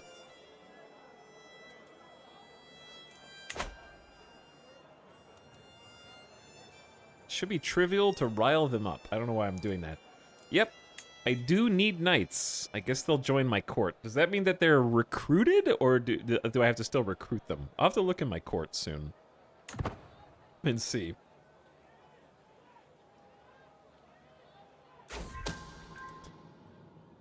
Faraz has uncovered a secret held by my mother, Susan. She's been engaged in carnality with... Mom is getting it on? Running her hands across the unlanded's body, locking lips in all manner of ways. Oh, the scandal if this was to become public knowledge. Mom is getting it on with who? This guy? This just random guy? He's a peasant leader. Just like Grandpa. Runs in the family. I wish I could arrange a marriage between them and just make it official, but I can't. Can I? Maybe I have to invite him to court first. He will not accept. If I pay 25 gold, he will accept.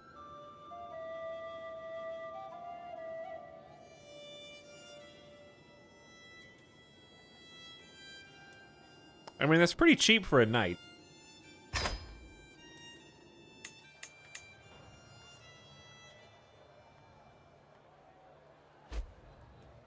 All right. There you go. Is that easy. He's already my Aswar. Much to my delight, one of Merok's couriers has found me here in Arnajan as my entourage and I make our way toward Bam. Wait, why are we going toward Bam? We're still at the tournament. He carries good news. For Merok wishes to formalize our friendship. I never expected us to grow so close, but he's proven himself a reliable and forthright man with only my best interest at heart. Okay. My scheme to befriend another one of my powerful vassals has succeeded. Another powerful vassal has been completely smitten by me. And we are now good buds. Greetings, my liege, says my other powerful vassal who I befriended. I've been hosting your chancellor. Why can't we have an heir like that? Like this guy? Vengeful, humble, temperate, mastermind, strong, super smart, almost double digits in all stats. That guy? And he's only 16 years old? What a gamer. Only 16 years old and these are his stats. It's insane. How does he already have all those traits? I've been hosting your chancellor, Chat. Oh, that's you. For several weeks, and she has helped me truly see the splendor of the realm under your rule. I am nothing less than honored to serve as your vassal. 30 opinion for 5 years. Excellent. Also, I need to go to the knight guy, because I can arrange a marriage. Wait.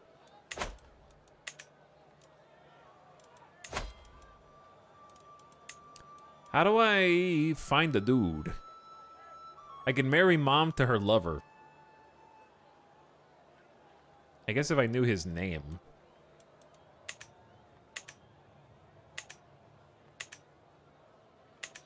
There's no forward button, there's only a back button.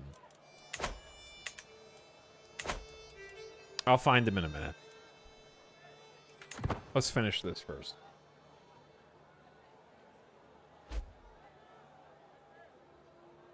I want to get out of this screen where I can see the rest of I know you can get out of this screen whenever you want, but my son Yam Yam is complaining about Gam Gam bullying him. Stay craven or be arbitrary. I am so sick of this. Every single character in my lineage, all of them.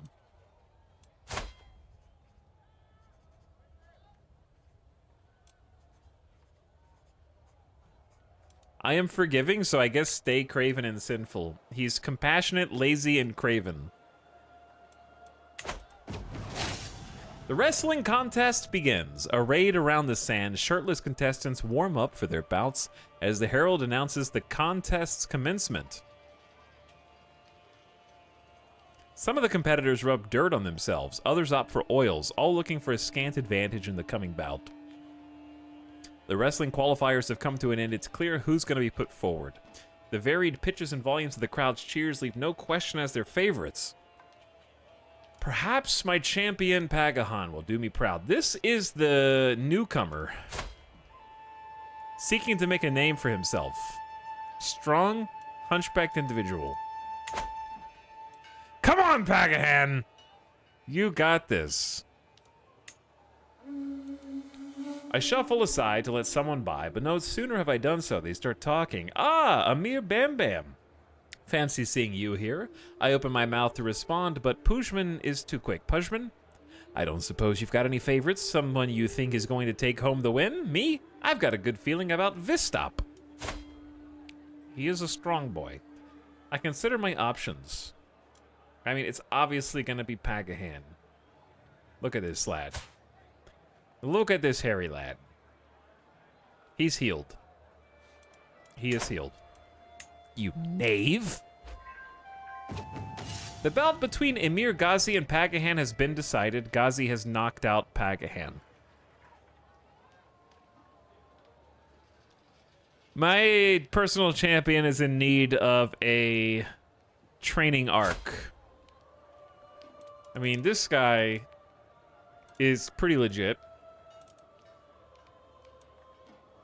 He's pretty legit. Pagahan is 45. I think he's just getting up there, but he, by all accounts, has what it takes. He's got a wicked hangover. Have you been drinking before the tourney, Pagahan? Did you go to the bar and get slammed before the competition and embarrass me? Well, first round, knockout. The quarterfinals are over.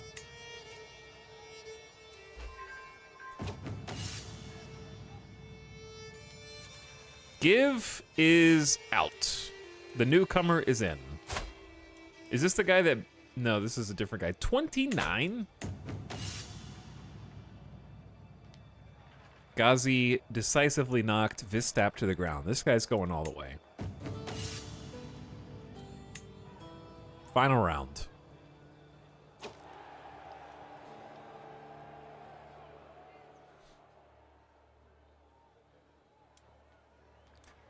And the newcomer loses to the guy, at least the guy who beat us went all the way. We lost to the best.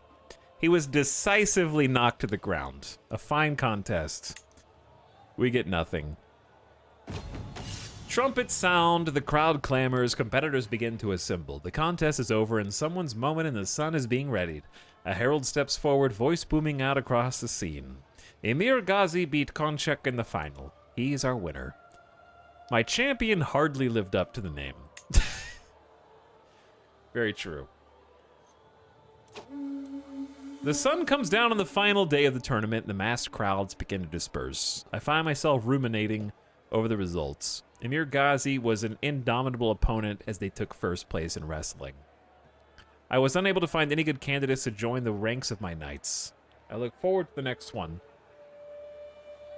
Well, all qualifying knights get glory and tourney-goer for 5 years. Cool. All right. That's a GG. We are concluded. They won a prize necklace and a prized ring. Famed trinkets. Finish the grand tourney. It's over.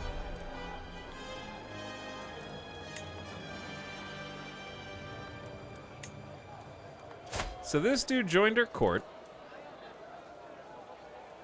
He is already our knight. Is this my mother's lover? Yeah.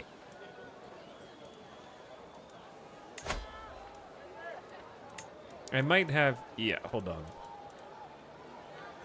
I still can't set up my mom. I guess you can't arrange a marriage for your mother?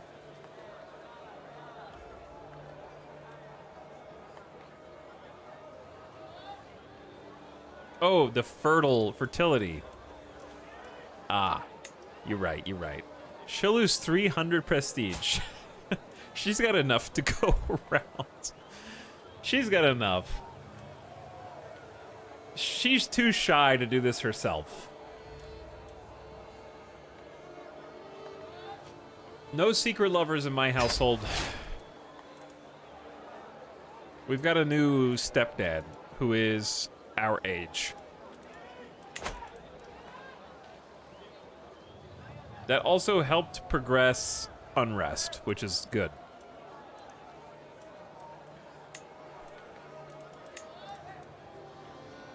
Finish the convert faith task. Okay, let's do that again. We're making pretty good progress here, to be honest. We almost have majority.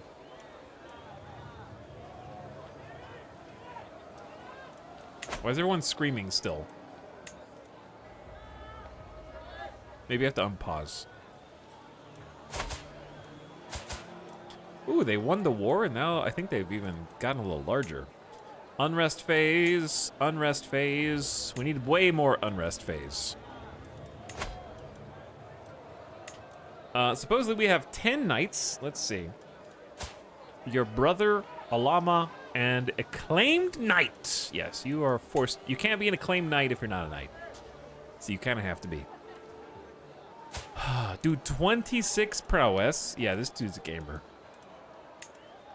Forced. Master of the Hunt. Forced. We actually have some really good knights now. When did this happen? Are these the dudes? Vengeful, Chase, Ambitious. Pay 100 gold. No. No. I know this dude's lover's secret. Oh wait, yeah, lover with my mom. So if you're gonna live here, I just paid for your travel expenses and hooked you up with my mom. You have to fight for me, those are the rules. Why do we get 10 knights now? Where do you see 7 from being a king, 2 from illustrious, and I am the mentor of an acclaimed knight, so 10 total. One of the knight accolades gives us a +1. Your vassal and knight, yeah, you are strong. Your vassal, marshal, and knight. We've actually got a pretty stout fighting force now. This has changed for the better.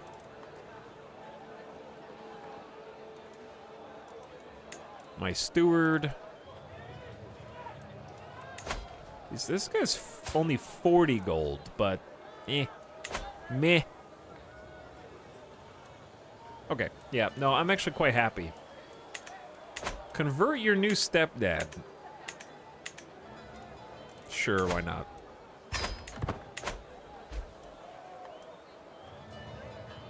He agrees. All right, we have to travel home now. Uh-oh. Bambino's cancer. He's only 22. I'd recommend drastic measures, but the choice is yours, my lord. I mean, he's a smart guy. I gain some stress because I'm content, but, like, it's cancer. So, I'm gonna take my doctor's recommendations. The time has come for drastic measures. It was a successful treatment, but now he has lost an eye, and he is wounded. Greatly reduced disease symptoms for 5 years. Massive health boost. He's still in poor health. Well, that was a good treatment. Good treatment, though, I guess. I'm not sure why he had to cut out his eye, but... While performing his duties as spy master, we have discovered a lover's secret. Your cousin, vassal, and best friend.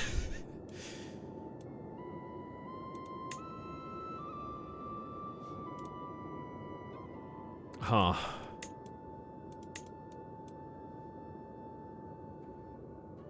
Wait, what?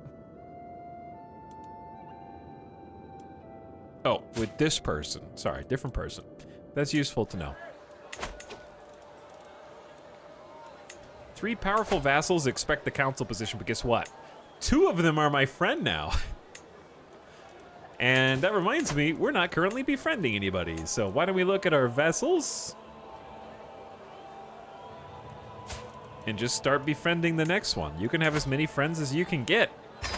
Let's start a befriend scheme on this dude. I want every vassal to love me so that I can tax them and change. Ooh. Is it time to change crown authority? Now that we actually have money, we have 200 gold, we have a lot of prestige, a lot of piety, a lot of renown. I am 44, still in good health. This might be the time. My chancellor, you, chat, has almost got us up to maximum domestic affair opinion. And generally, I think everybody likes us. Like, we have befriended our most powerful vassals. The only people who aren't our friends are like this dude. And who cares about him? He's literally the only guy who matters. The other ones are barons. So why are we changing Crown Authority? Because there's a very important difference. What it lets us do is revoke titles and retract vassals. It costs 357 prestige. Basically, it's consolidating authority under the kingdom, as opposed to the individual vassals inside the kingdom. And it grants us various powers we will want to use. Instead of autonomous, we will lose the +5 from courtly vassals and glory hound vassals. And we'll go negative. We'll lose 15 on glory hound and 15 on parochial, which want decentralization, stability, and peace. We have 3 glory hound vassals and no parochial vassals. So my glory hound vassals are going to be a little upsetty, but they are too weak to really affect much, to be honest. Courtly vassals, we have 4. They're not going to lose much, and I'm already at 100 relationship. They trust me implicitly. Minor landholders will lose 30, which unfortunately is 5 people, including our master of the hunt. So that one's tough. One sec.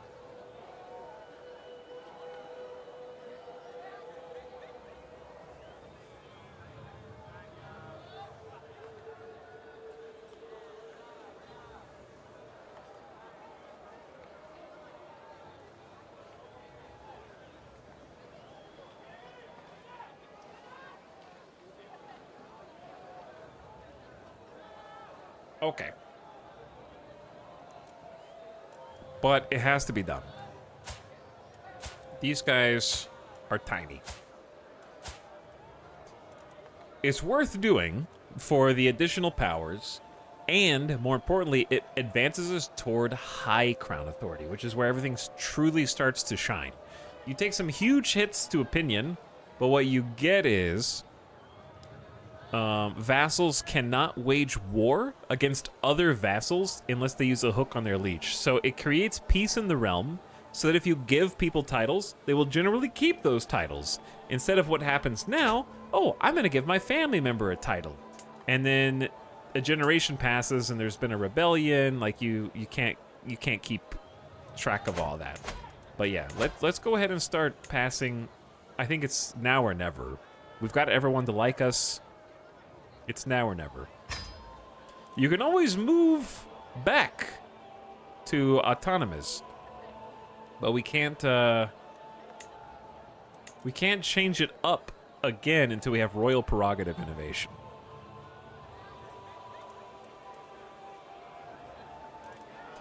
But yeah, it lets us actually revoke titles as a punishment for crimes and other things that chat is always like, ooh.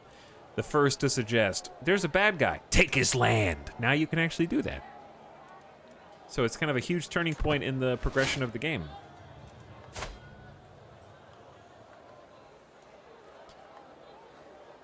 Banaz is pregnant.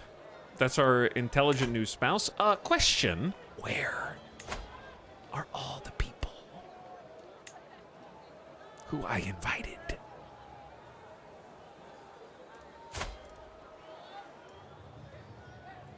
Maybe once I'm not traveling? I have to wait until I'm not traveling. Once we get home, we're going to see what happens. We're almost home. There I am right there.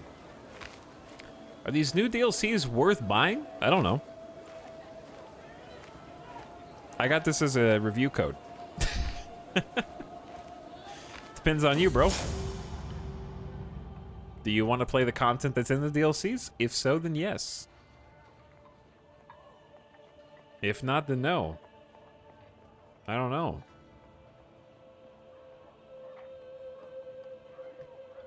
To give you a more specific answer, I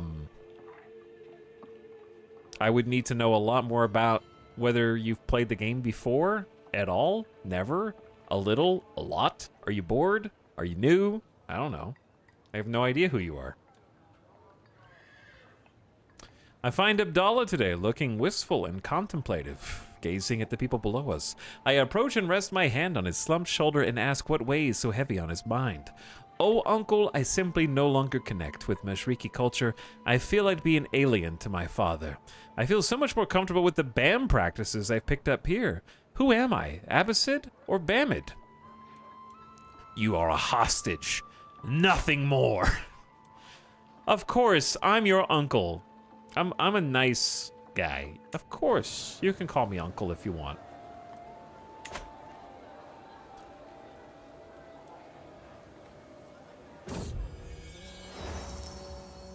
Okay, if you've never played Crusader Kings before, don't buy any DLC except maybe Northern Lords, and that's it.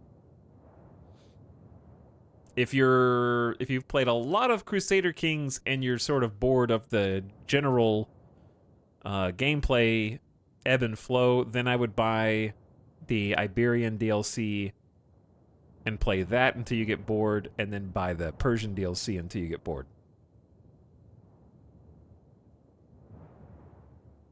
Because at least they give you somewhat new ways to play the game.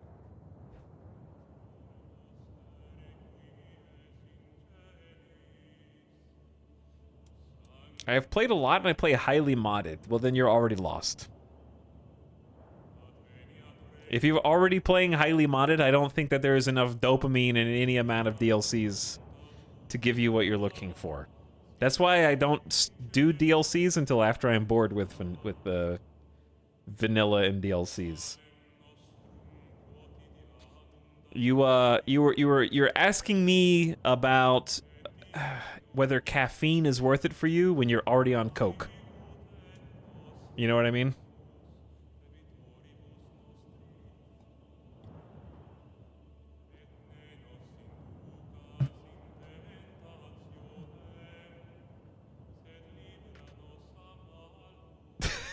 Why not both?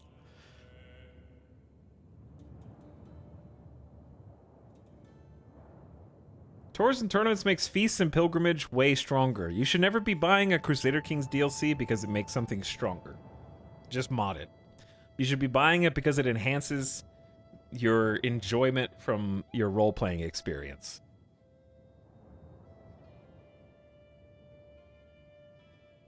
Because if you're playing Crusader Kings specifically to win, you're already playing wrong.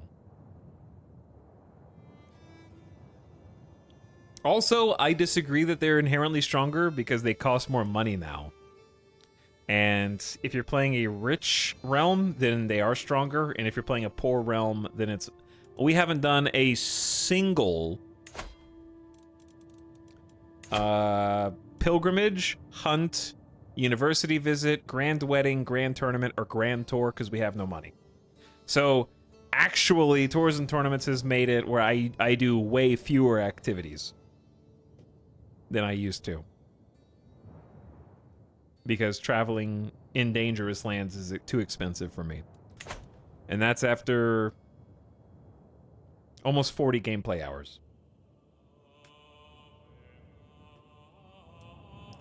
At long last, I am finally home.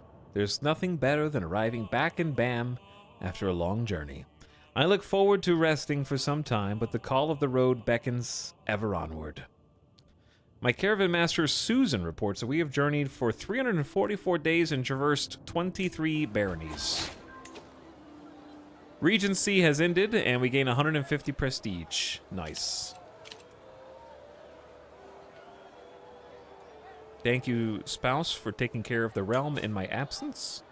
That was super nice. Now, back to trying to figure out what's going on here. Because I simply don't understand. Okay, that guy's at war. We're looking for people with this icon that says they support Caliph authority. Okay, I'm gonna pin this guy. Okay? Emir Imamuddin Ibn Yasar. I'm trying to convince him to become a detractor of the Caliphate for 150 prestige. I pinned him.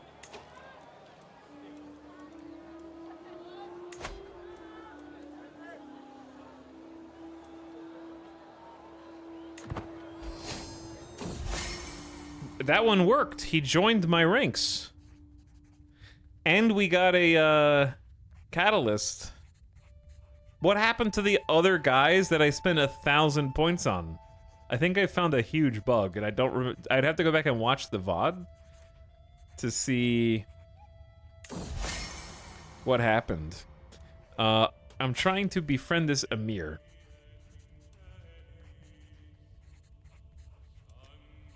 He gains 20 opinion of you, which is actually going to enhance our chance to befriend him, and I lose 54 stress. Great job.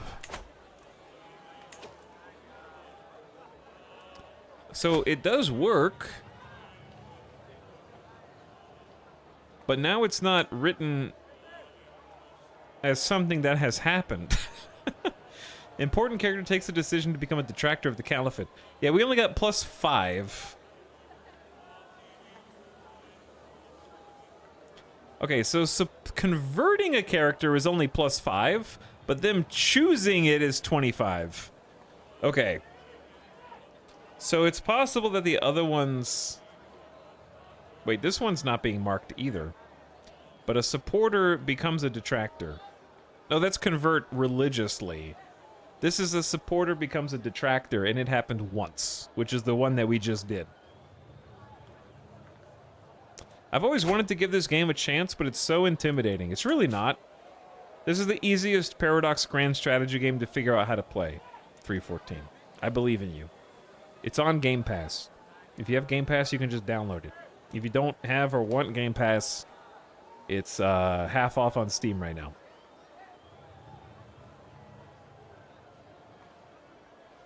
This is the only Paradox Grand Strategy I was able to learn. Yeah. The way that they make it very easy to learn is, first of all, the gameplay at its core, and I don't mean this as an insult, but it may come off that way, is the most basic out of all the Paradox Grand Strategy games. In terms of, like...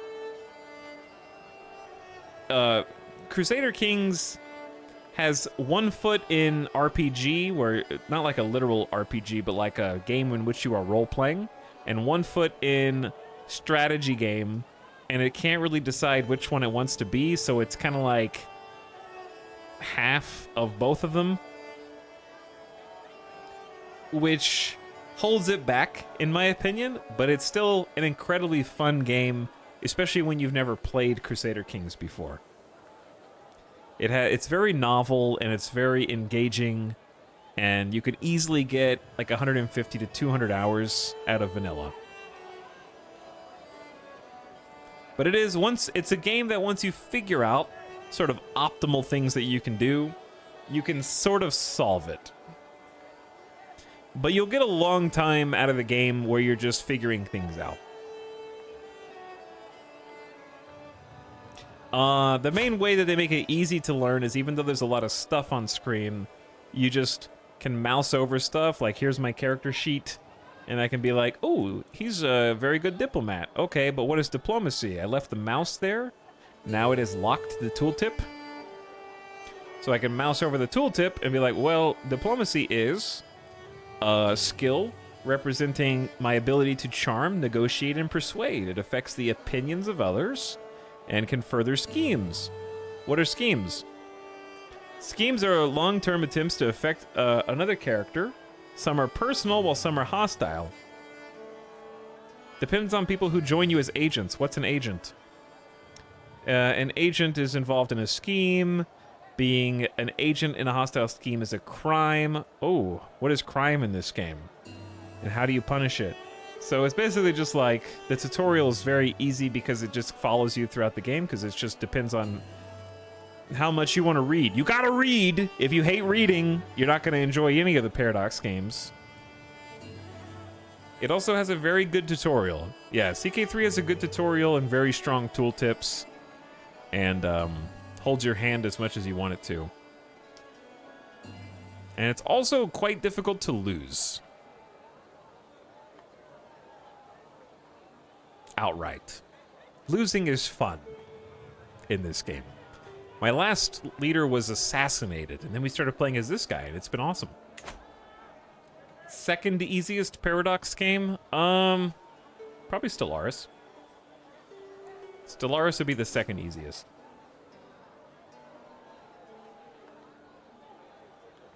Victoria 3. No. No.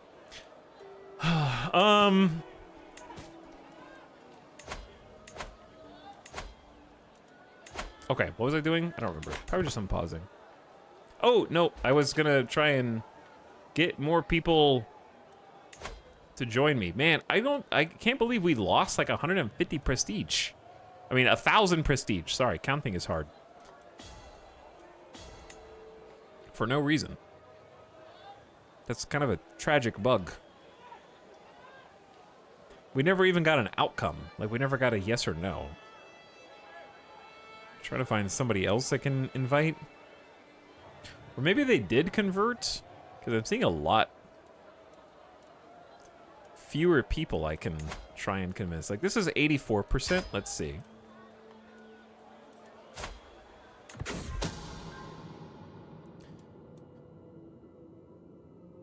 Uh-oh. Amir Faraz has uncovered a secret held by my son and heir, Bambino. He schemed from the shadows to have my wife murdered.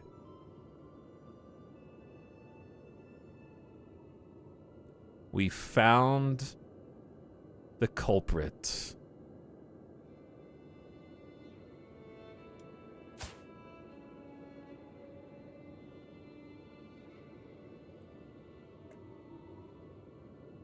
We have solved another murder.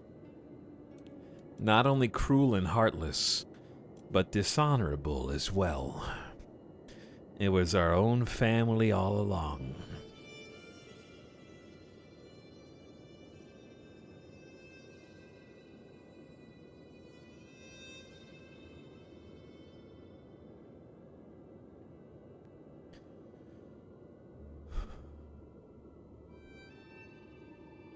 I failed 3 times to learn Crusader Kings 2, but Crusader Kings 3 I learned fast. Yes. Accurate. I learned how to play Crusader Kings 2, but CK3 was much easier. Wow, I honestly am in shock. My heir of all people?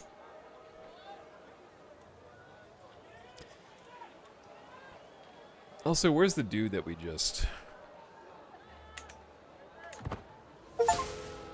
He refused? There was an 84% chance to invite him. That was 150 prestige. And he said no. But yeah, I got a rejection notice. We didn't get any acceptance or rejection notices. We did like 8 people simultaneously to try to convert to become detractors of the Caliph to boost the unrest phase. And that didn't work at all. Okay, anyway, we have a problem.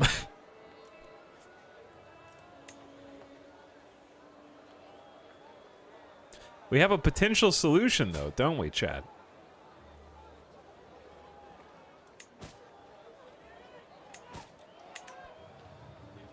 I think I have to...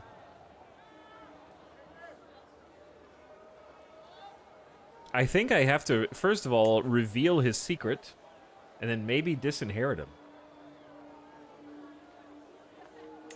If I can afford to. Select which secret to use. This is spicy family drama. He sucks as an heir anyways. Like, his children are probably gonna be fine. But that's some big time drama. I have exposed that Bambino murdered my wife. This is like insane, actually. We probably both have a plus 100 of each other. How is our second in line? Our second in line is Bam Sapo, and he's a great steward. He's compassionate, which is great. Arrogant, which is not great, because opinion of liege or vassals is down. And arrogant and stubborn would make for an interesting combo. Vassals don't like him so much. But he might be able to build us a fortune. He's already 19, and he needs something to do.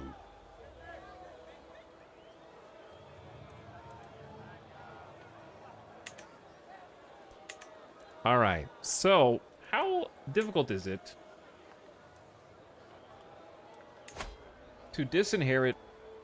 You gain 5 stress because you're forgiving. You gains disinheritor for 5 years. General opinion -20. Wow. That's hard. Every courtly vassal loses 20 opinion for 10 years. Oh man, that's hard.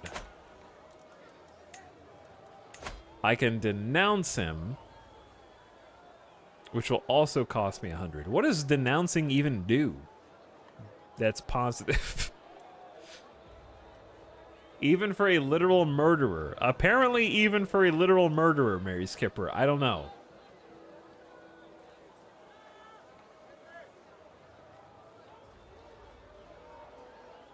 But I don't know if I can stomach a -40 opinion from some people.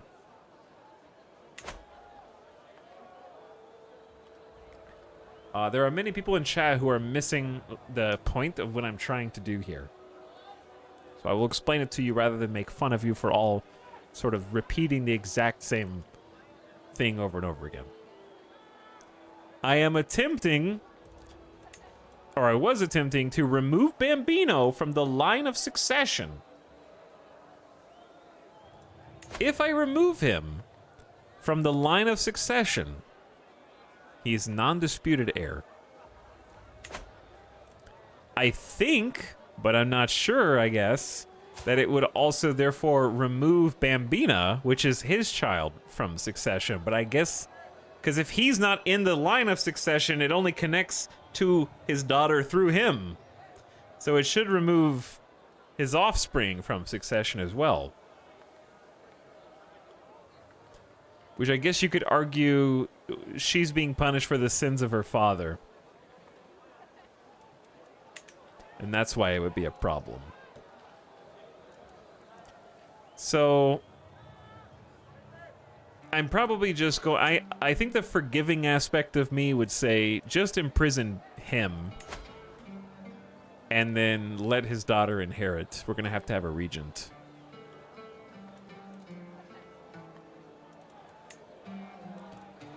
I'm not going to pardon him for murder. He is just going to go to jail. I'm not sure why denouncing costs all this, but doesn't seem to give you anything. Yeah, I think it gives them a... Oh, they get the trait denounced, which is a crime, I guess. But it doesn't really help me right now. All right, I'm going to imprison him and just let his daughter inherit.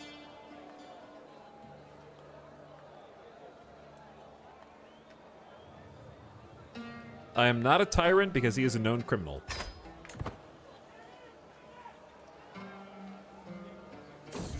Take him away. As per my orders, Bambino is now to be confined to his home. I've posted some of my guards to ensure he is compliant with the house arrest. Good. I also need to figure out who's educating his daughter. My granddaughter. She can have either a diplomacy or a learning education. I wish she could have stewardship. It'd probably be good for her to also... Listen, this is good storytelling here. My son killed one of my wives. He's now in prison, and I will personally tutor his daughter to try to make her better than him. So we're going to choose diplomacy focus and educate her ourselves if we have space. We do. She's going to become my ward. We're going to have a do-over. Also, Vellaby, which is my 6-year-old daughter, is ready to get an education. She can also do diplomacy or learning. We're just going to have her do learning. Because we already have so many diplomats. We have a courtier with 30 learning. But they're kind of bad. Let's have our antiquarian. Patient, diligent, and brave. Incredible learning. She's in an interesting position as antiquarian. And she'll get plus opinion of us.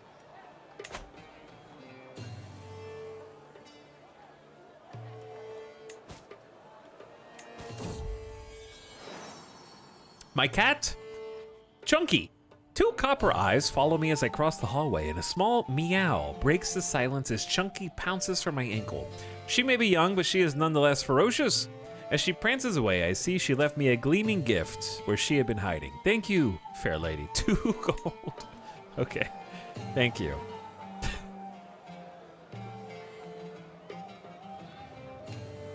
House arrest? He's getting off easy. Kind of, yeah. I've arrived in Bam to pay homage to you. Cousin, vassal, and best friend. Show him in at once. He kneels in deference, offering nothing but his oath to serve me faithfully. Serve me well, Hashmadim. Get 3 court grandeur, 75 prestige, and 50 renown. The 50 renown is great. Our level of splendor has increased. Our family is known. Children are now born with 300 prestige. Marrying into this dynasty is 200. Rulers get a max of plus 20 long reign. Long reign opinion is awesome.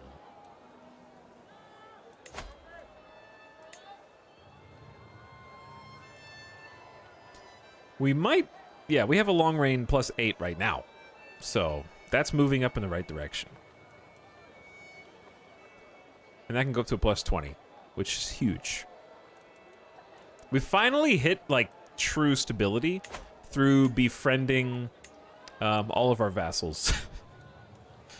And not giving them seats on the council. But we've assured them we have their interests at heart. Chat, we have 253 gold. We need to spend. It's time to invest. But that takes us back to the problem that we already have. Which is, what do? Our holdings are bad. Our holdings are bad.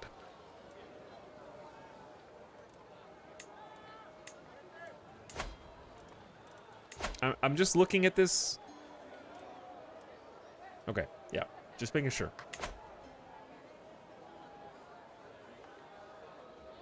We do need more men-at-arms, but I want economic infrastructure first. So let me go over the problems in order. The problems in order is, long-term, we really want to not have the capital here. I can't move it, though, because to move it, would need somewhere to move it to. And right now, our specific holdings are basically the 2 best counties in Kerman and the Duchy of Kerman. And then we have 3 counties in the Duchy of Safarid, but we don't have the Duchy title. And we've been trying to take Safarid over the years. And they were our long-term enemies, so that's why. There was a family feud.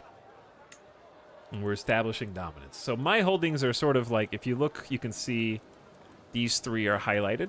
So we have these 3 territories, and we've been working on things like converting the faith, converting the cultural acceptance, and things like that. I think I'm just going to go back to just straight up promoting culture. Since we control these places, it makes sense that they would be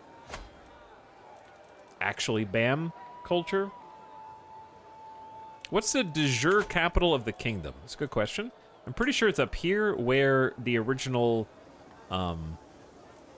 people that we usurped live. So therein lies the problem. Nishapur is a great duchy because it has, first of all, mining pits, big money, and a sanctuary, which is also taxes and more benefits. So they have 2 awesome economic buildings. But, number 1, we can't just take it. You might say, why not? Well, it ain't that easy. This guy would have to be a criminal, and then I could only then could I actually imprison him and revoke his titles. If I revoke his titles now, this is an act of tyranny, and my subjects will lose opinion of me. And it's just really, really, really bad RP because I am content and forgiving and have forgiven his family line. It's also bad RP because I am his friend. And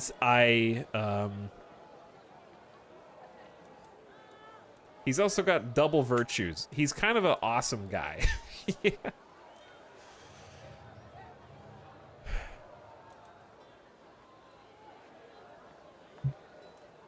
So we're not only friends with him, but he's a super smart, strong, great knight. He is kind of a Giga Chad, yeah. So that would be best case scenario is basically we just take the entire duchy and all the counties and move the capital and then call it a day. But that's just not something that I feel like is a good idea, given everything I just mentioned. Because revoking his titles, I love that he would actually accept me taking every single title that he has. And what's funny is if you do it wait, I assume this is, yeah, my new domain size would be 11/5. I could take every single title he has in one swoop, which it seems like only incurs 20 opinion even though you take all the titles.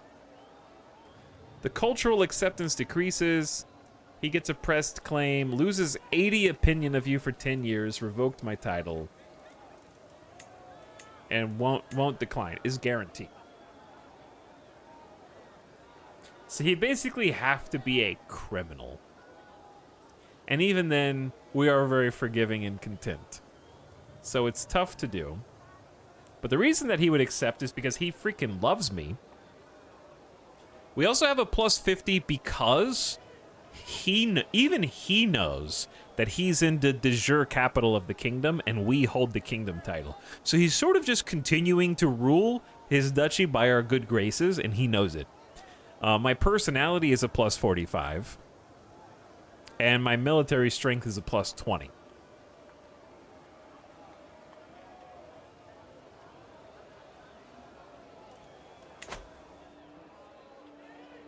So there you go. Betroth him. His stats are great. He's already married to my cousin. They just don't have any kids yet. He's 17. They got time.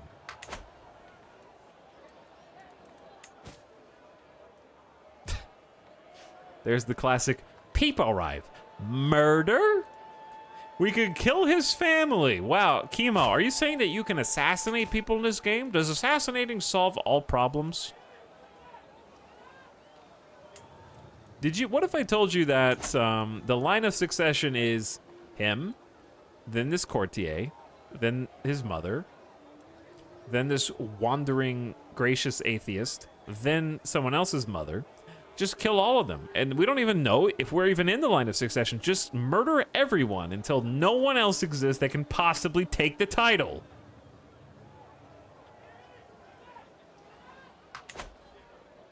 It's easy. Back to back to back, consecutive. Okay, no. So, going full circle to the problem, I think I'm just going to build up the counties that we do have, even though they're not ideal, because in theory, we will give them to, they will belong to family members down the line, like our kids, and benefit those kids then, which will pay taxes back to us. So I feel like it benefits us in the short term, and it benefits the family and the kingdom in the long term. So... how many murders does it take to get to the center of Bambi? That's a great question. So we actually have 90 control in Farah, and I hold this. So it's got 2 buildings. Now in Zorange, there's a free building slot. We've currently got Simple Pastures, which is some taxes. Mud Brick Towers helps with hunting and builds the fort level. We have Desert Agriculture, which is a little bit of taxes as well. So I think that's the next best one. Feasts are cheaper, mostly just for the tax money. Okay, there you go. Let's build that. And then in Bost, we have the least amount of control, but we are building control over time. So I'd say let's get some farms and fields, 0.5 taxes. That's the good stuff, dude. Farms and fields are the backbone of any economy, fueling man, beast, army, and feast. There's no understanding the power of simple grain. Understating. You can understand it, but not understate it. All right, now we have 103 gold. I think it's time to just go all into, like, build mode.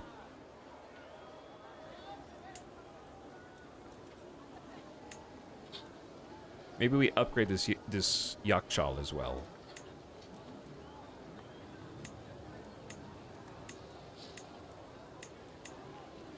I think I need to get rid of...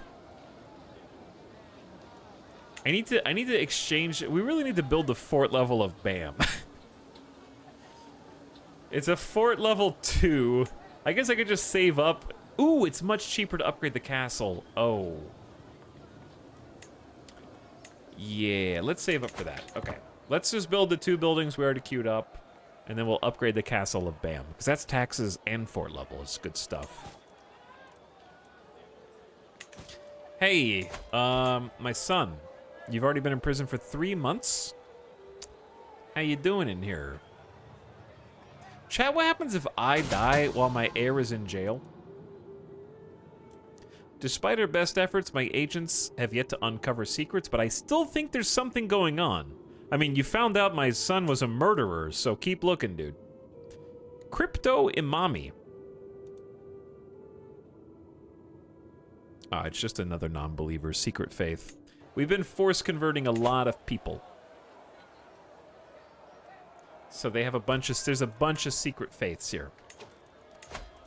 New faction has arisen.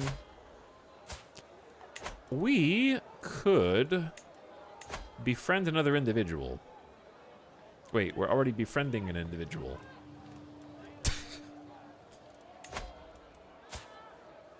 And we're actually almost done. Okay, let's finish the one that we're befriending now then.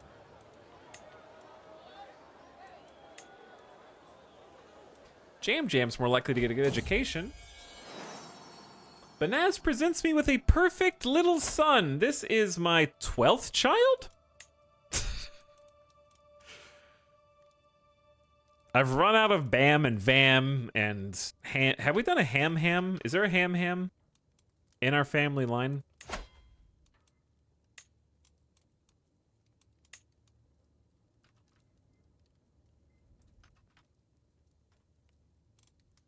I don't know how to filter that.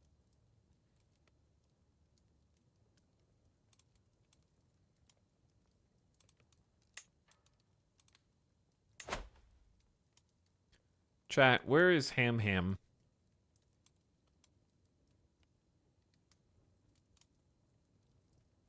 Oh, there is a Ham. Ham is dead. Uncle Ham was slain in battle at age 26. All right, let's bring Ham back into... in honor of our uncle. It's a family name now. Amir Ashkan and I have little in common, which has made it difficult to communicate with him. Ham's grandchild is also Ham. Okay, well now there's 2 Hams.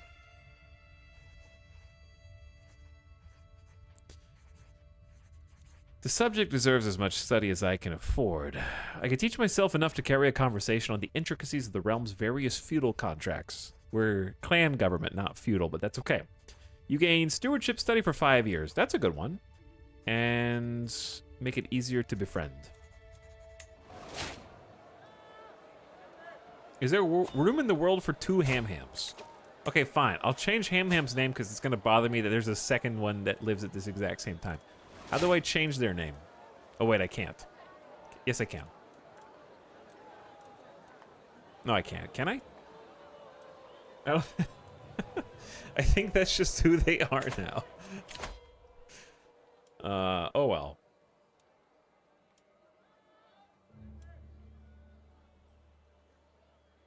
Right-click on their person. Okay. Let's do defensive negotiations. Independent rulers think plus 15 of us.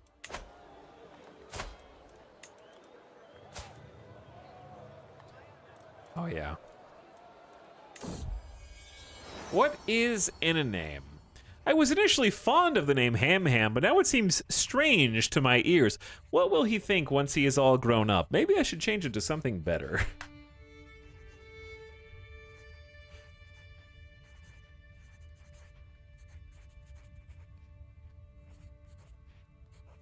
We definitely haven't done Nam. That's new. A much better name. Much better.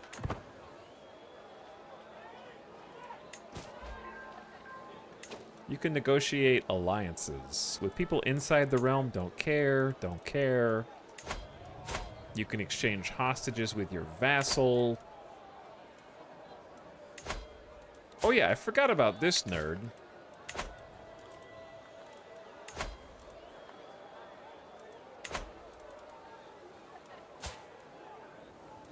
I could simply revoke his title and give it to someone else. He refused to change his religion. I see no choice but to bow to your decision to strip me of Arg of Anar. That's his punishment, and that's his crime. Alright, he gave me a barony, which I don't need. So we're just gonna grant this barony to a noble of the Bam culture.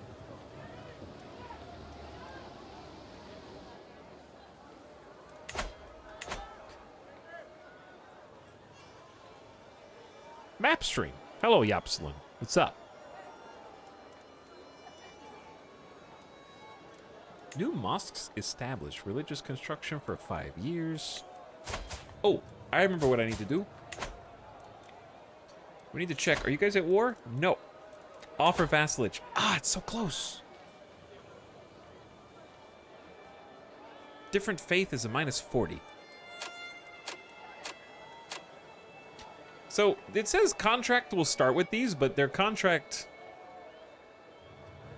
isn't... how do you tell if they're a feudal vassal or a clan vassal?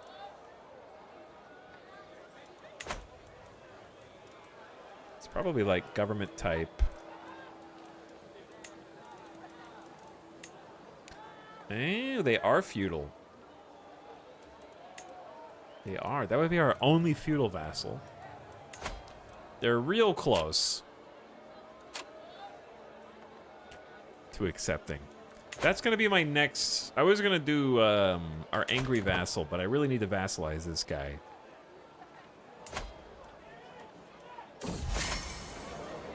After learning that Ascon would be guesting at a manor in the castle town of Amulishat, I realized that it would be the perfect occasion to meet with him.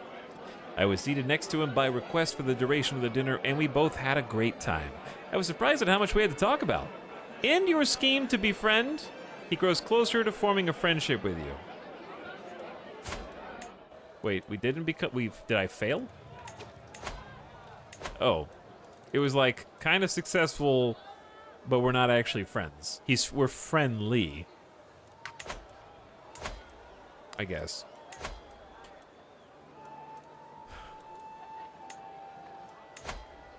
90%, 11 months. I mean, it's much better to befriend than just sway, I think.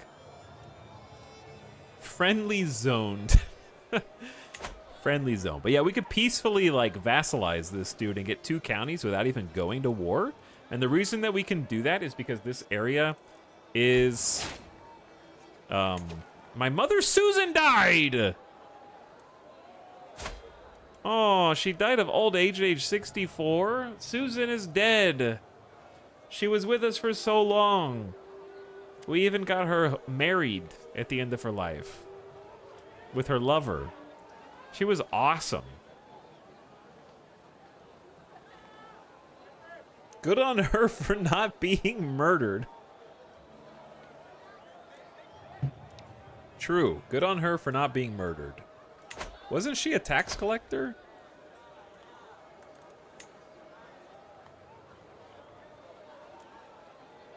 She was at one point. Uh-oh. While performing his duties as my spy master, Amir Faraz has uncovered a secret held by my vassal, Ascon. This is the dude I just tried to befriend? He schemed from the shadows to have Surab murdered. Surab? Died under mysterious circumstances. What is going on here? Not only cruel and heartless, but dishonorable as well.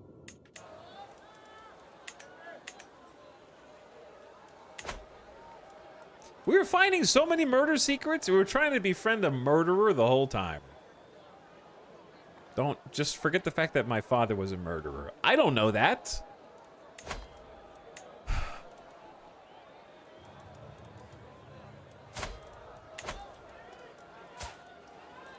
Well, this dude is a duke.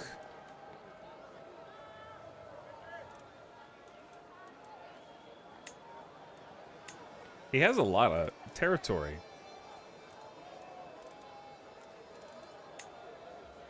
Time to expose his secret. I love that murder is only a -15. Why is that less or equal to?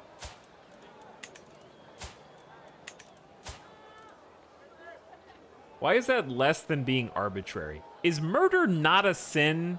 Because Azarika opinion of people who are scared is -10 and arbitrary is -20, but straight up murder is only -15.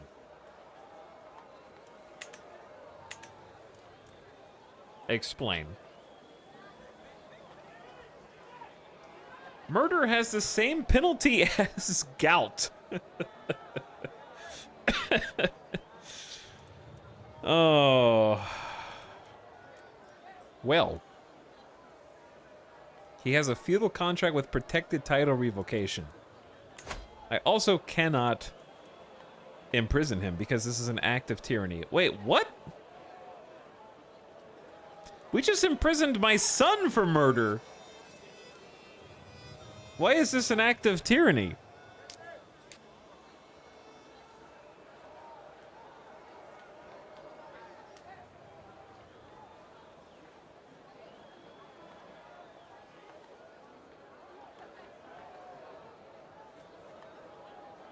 I think our religion is okay with murder as long as they aren't our religion.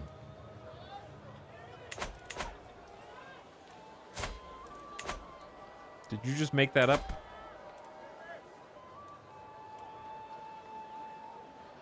Kinslaying is accepted. Characters, but that just means that they're not seen as kinslayers if they kill family. I'm pretty sure murder is still a sin, dude. Is it known to the public? Chat, did you not watch me just expose it to the public? That's what gave them this fame trait. They are famous for being a murderer because I exposed their secret moments ago, yes.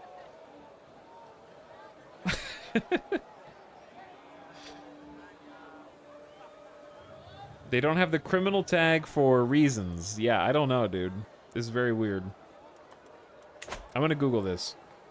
CK3, murderer is not criminal. Why isn't murder a valid reason to imprison someone? Asks this person. Female adultery is a valid reason to lock someone up and take all their land and titles away, but if I uncover that some duke literally killed somebody in cold blood, it's fine? First top response was 630 upvotes. Yeah, never understood why these are not crimes.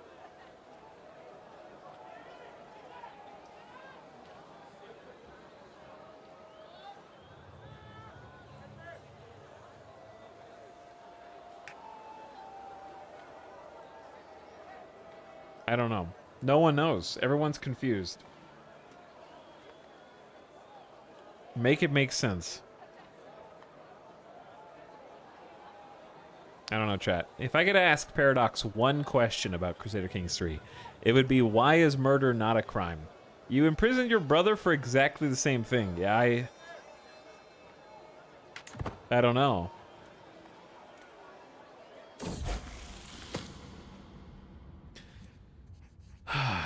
Bam Bam the Third has done well in his studies of war and combat. He has shown great aptitude both in the battle tactics and the management of armies. He'll make a fine commander. Okay, so a fine, craven, arbitrary, fickle commander. They grow up so fast.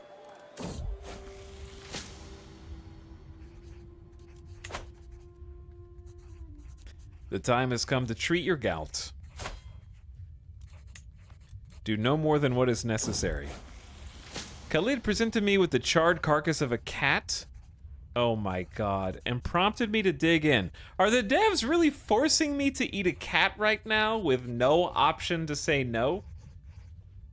Chunky, no! As I ate, he told me how he had chased the plump feline around my holdings for hours. It might be Chunky. I think he wanted praise for his hard work, but the vile taste of the meal kept me silent. First people and now chunky. In the end, the fatty food turned out to be just what I needed. For now, the worst of my symptoms are alleviated.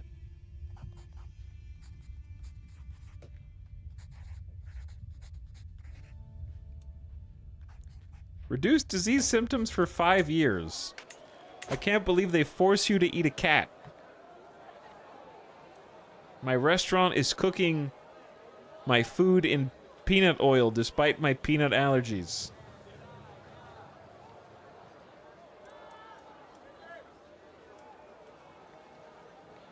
Okay, what was... someone in chat said, I'm pretty sure that it's one of the religion's tenets. Well, that's funny, because what if I told you religions don't have tenets, cultures do?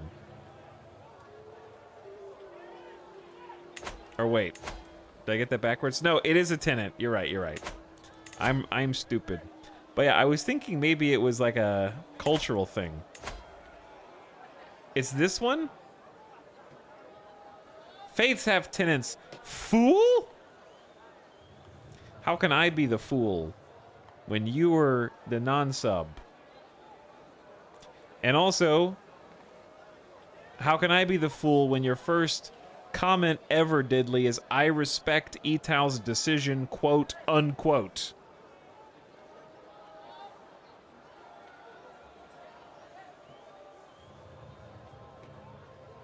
Got him. Fell right into the trap. Feriyin. When ordinary warfare will not avail, it's our duty before God to destroy his enemies through infiltration and deception.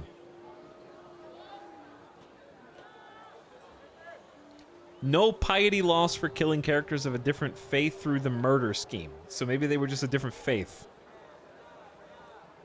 Vengeful is a virtue.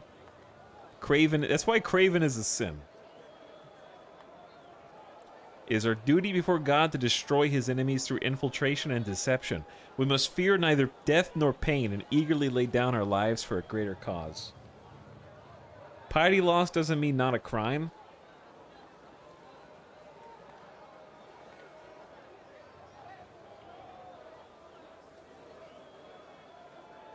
I don't know. I don't know. Well, even the the post I was looking at was saying how it's not even a crime for Christians.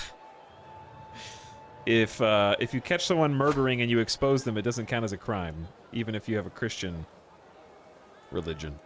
Join Bazrite claim as a defender. Who are my enemies?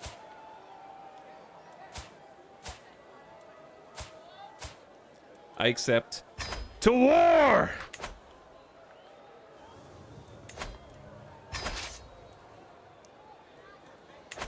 I will answer. Jeff was killed.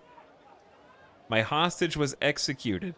We find ourselves at war thanks to Emir Shaiban, and as such, the life of my hostage, your son Jeff, is forfeit. Wow.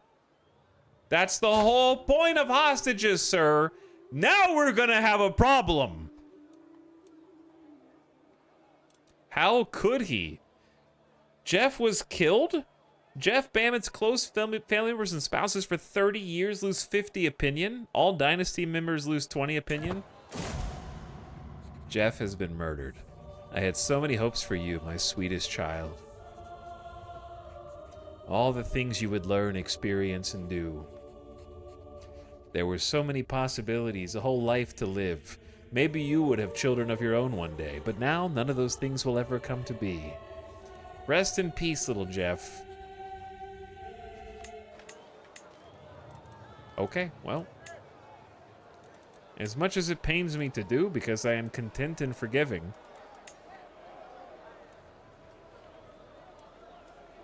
Where is my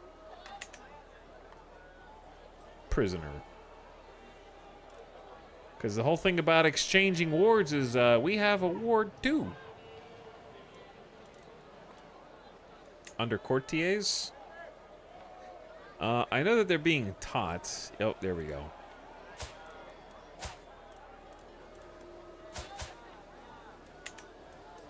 This is a different guy. Don't kill the wrong hostage. There we go. Sort by hostage. You.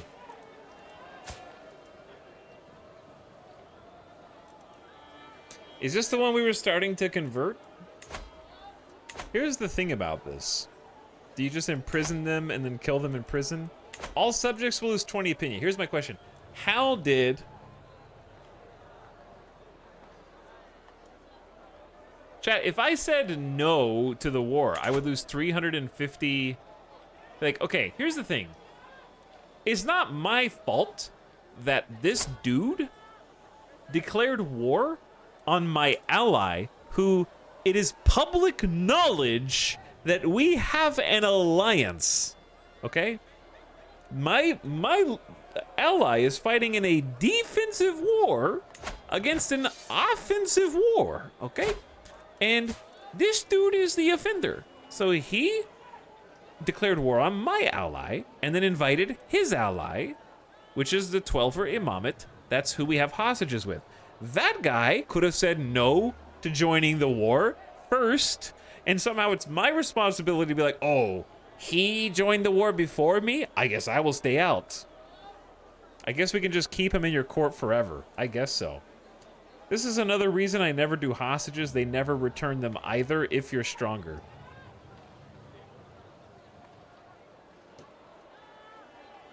So yeah, he joined the war, offensive war by the way, against my ally, and then when I joined defensively, he executed my hostage. Jeff's dead. Now we're gonna go to war. This is my new lifelong goal, is to just take this nerd out. He's a lowly duke and a piece of shit. So it's game time, baby. Let's go siege his capital. I'm gonna start by sieging his capital. If I can find it. It's so small, I don't know where it is. Where is your capital, bro? I only see these capitals.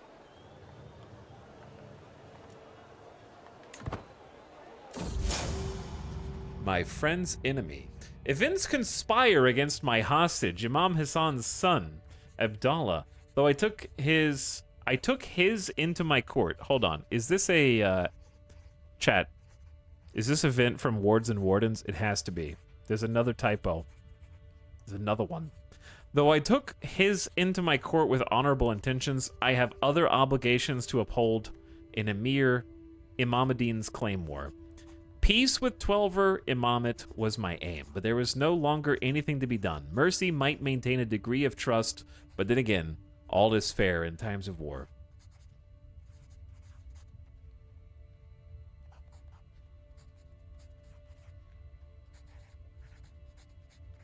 It's correct. Dude, this sentence is correct if you are in 6th grade English.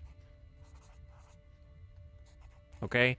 Though I took his into my court with honorable intentions, is... This doesn't make any sense because events conspire against my hostage, Abdallah, though I took his what? His hostage? It can't be my hostage and his hostage. It's supposed to be him. The word him. His what, chat? It's both my hostage and his hostage, according to chat. Chat's saying it is correct. His is the nearest antecedent. It's hostage. You guys are like 5th grade English, bro.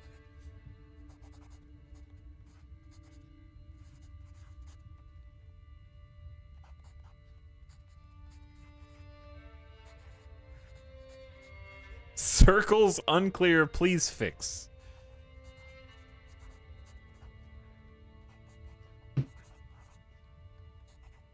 It could be his son. It could be him.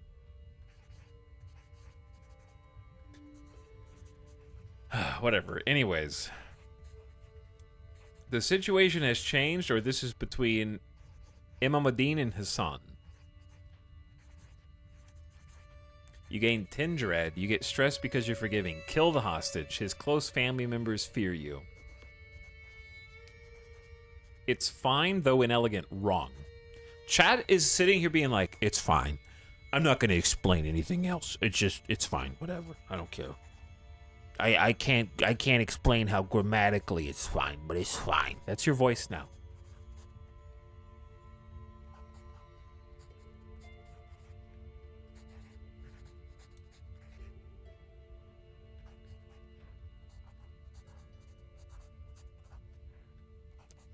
I do not sound like that. Stop.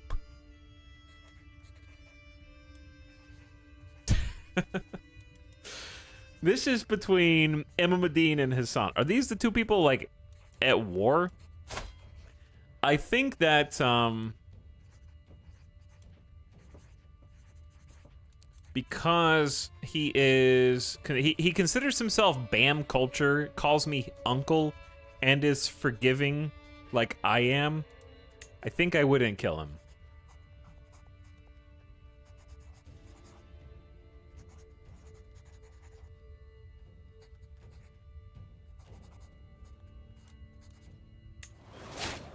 Hostage spared. The hole my son Jeff's death has left in my heart remains clawed open each time I think of his foul killer and the justice that remains to be served. Day after day, the cruel logic of revenge dominates my thinking, fueled each night in fitful dreams, where I see Hassan and all House Abbasid racked by the same grief my family endures. By forgiveness and renown.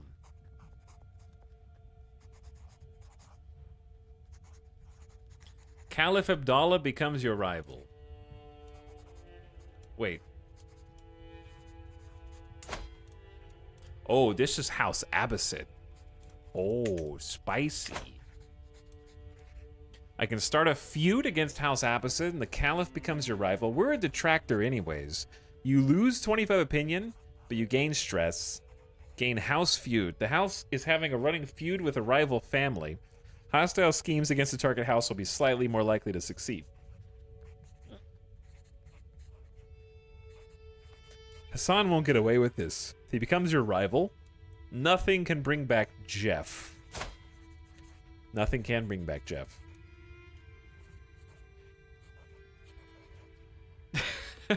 There's something really funny about starting a rivalry by shouting about forgiveness. It's my house motto! By forgiveness and renown! That's House Bammond's motto.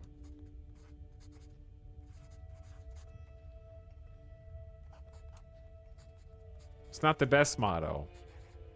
I probably can change it. Wow, it really is. Yep. Okay. Should I keep this localized to just Imam Hassan? They have 106 living members. Wow. Or should I start a whole feud? I feel like since I am forgiving and not super vengeful, I think we just rival the dude who did the deed. You swore vengeance on Imam Hassan for the death of Jeff. This was the consequence of a feud. The courtyard is filled with the familiar sounds of running and screaming as the children of court partake in their play. Despite the noise, it's oddly peaceful until the pained shrieks of Abdallah summon me to intervene. You're hostage from Imam Hassan. Stop it! Stop it! Bam Bam! Jam Jam keeps hitting me.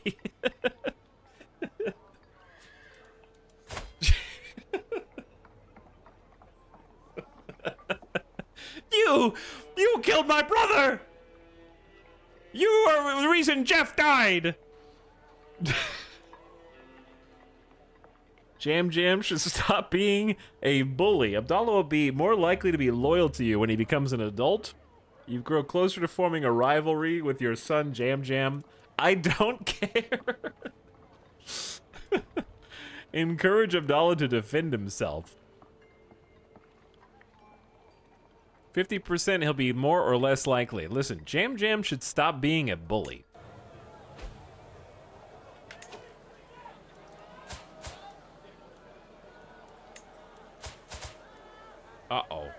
this dude joined the war?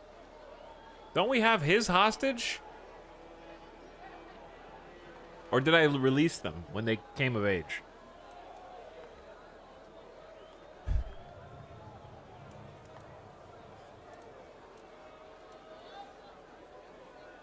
That's unfortunate, because he's just gonna...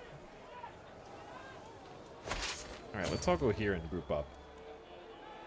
Hang on, I need to check. No, I have a hostage from there. Different people. I released that one, and now he's joining a war against me. I see how it is.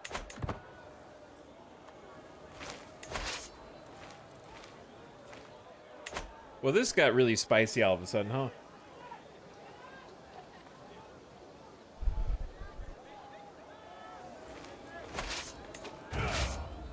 Also, it's a war during stability, which is like huge pain. All right, Hashmadin is leading. He is a forder and an aggressive attacker. Might be wise to take this, like, military engineer for super fast sieges. He costs 105 gold. Ugh. That is so much. Oh, they're already fighting down here. You, stay out of this. It's so nice to see minus 2.8 instead of minus 15 with a raised army. Why was it so expensive before? Witchcraft? We're finding so many secrets? My vassal Kamala and sister-in-law is a witch. There's evidence she's participating in secret rituals, which must be in order to commune with evil spirits. She surely even dances naked with seductive demons, the glittering light of the flames caressing their bodies as they ... Thoughts of otherworldly beauty must not seduce me. My spy master comes to me with grave news. Someone is plotting to kill my wife? Not again! All right, we're gonna go to disrupt schemes. We've been searching for secrets for too long. We gotta disrupt these plots to murder all of my spouses and family members. Designate a guardian for Bam Bam. What happened to your other guardian? You were learning intrigue.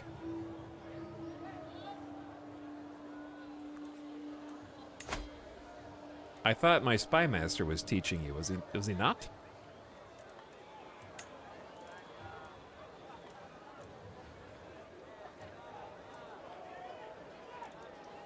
Why can't he, is he already he's not teaching anybody.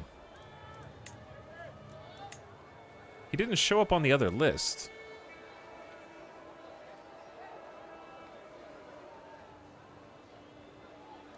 Because he's got, like, 24 intrigue and 15 learning, and he loves me.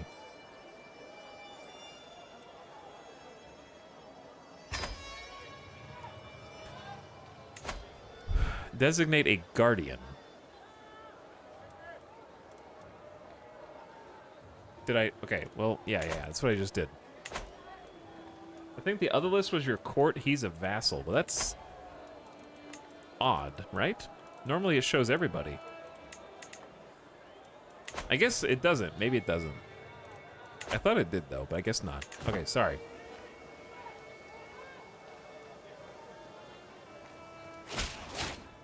I'd be happy to educate your daughter, Smiler, a noble upbringing for a noble spirit. Okay, Jeff may be dead, but Smiler is still alive. Knock on wood.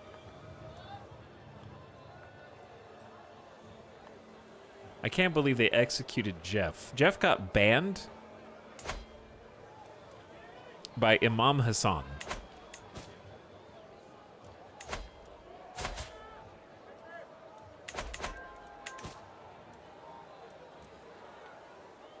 Perma-banned with no room to appeal. Okay, we actually need to be very careful down here because they have 3 strong armies.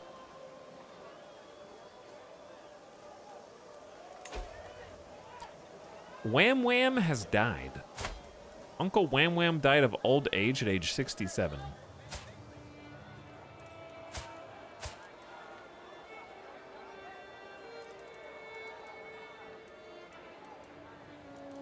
They're in Behabad.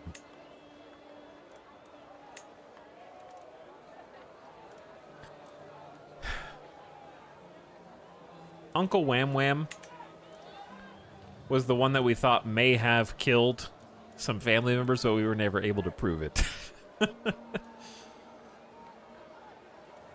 We were never able to prove it. Why is my wet nurse gone? She's just gone. I don't know. Or why? Your wife can be wet nurse. Got good aptitude, has a child, excellent health. Good choice.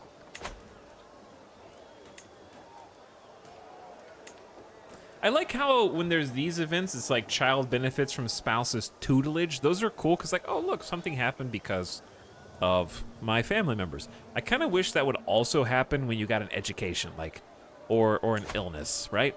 Like if you've got, the reason why court positions frequently feel empty is because what they're doing is invisible. So like reduces chance for children to contract illnesses. You don't really see that. It's like trying to prove a negative, right? But it would be cool if there were events, even just little pop-ups that were like, your child would have gotten sick, but your wet nurse's benefits prevented it. Like something that sort of showed you that that was the difference maker. It's like positive reinforcement, or like the court physician doing the same things. Like there's a bit of, there's like the flu is going around, but your court physician did this and this and helped prevent it. Like something that shows them active instead of passive. Because when you don't see them, it doesn't feel like they're doing anything. But the message spam, I mean, it could just go up here. First of all, they just need to release the Plague DLC from Crusader Kings 2 and just include all that in that. Just strictly re-release Crusader Kings 2 Plague DLC. It makes the game so much better. Your daughter Smiler has safely arrived in Herat. Good. Not having the CK2 Plague DLC always feels bad. It was so good. That needs to be like an actual major DLC. Dude, he's awful. Craven, arbitrary, and fickle. It's truly awful.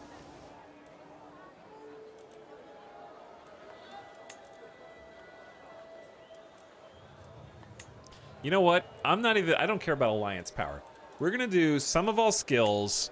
We're gonna do an inheritable trait. We're gonna try and start planting the seeds of someone putting some good genes in our bloodline. Because these are just getting ridiculous. We have two choices. Patient, lustful, and just, and comely. I think this one's a little better. 18. Ambitious, sadistic, and chaste. Those are not good. But I liked intelligent.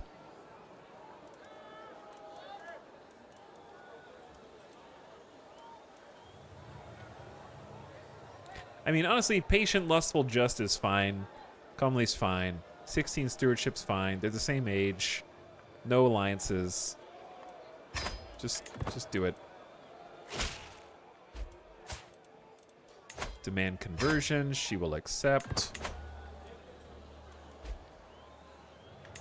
Okay, I need to make sure we're not getting counterattacked down here. Everybody's sieging. All right, we're just all taking turns sieging. Good.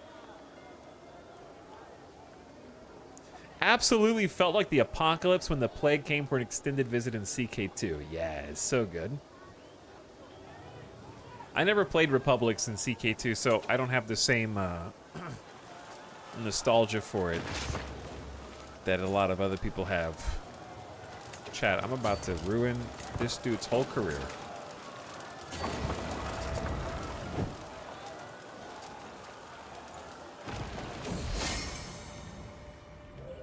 Who am I befriending again? He's my friend, but he's also wounded and about to die. Why am I befriending you? Oh, so that we can try and annex you, but now I'm at war. Great. We did become friends. The ball was exquisite. We attended a dance. I felt we had known each other a lifetime already. I hope he doesn't die. And we need to get out of this war so I can actually, like, invite him. I don't want them to join up.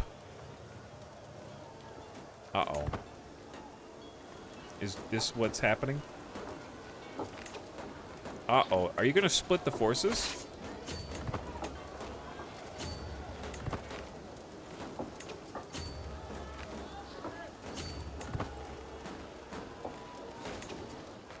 I can't allow my allies to just get wiped here.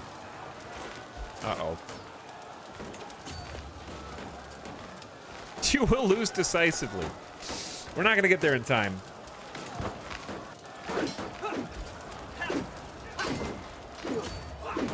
Well, it's been fun, chat. Really glad my allies just kind of stood there and took it like a champ. Good for them.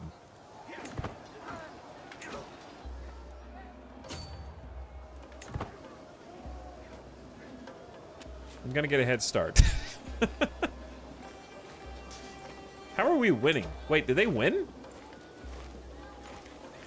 Or are they retreating?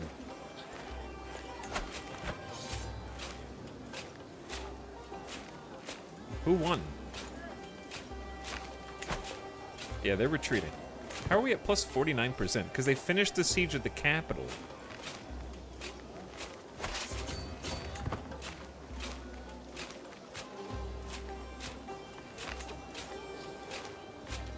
I wish it was easier to see their army comps without having to do this, but... yeah, they're way stronger than us. And it's not close.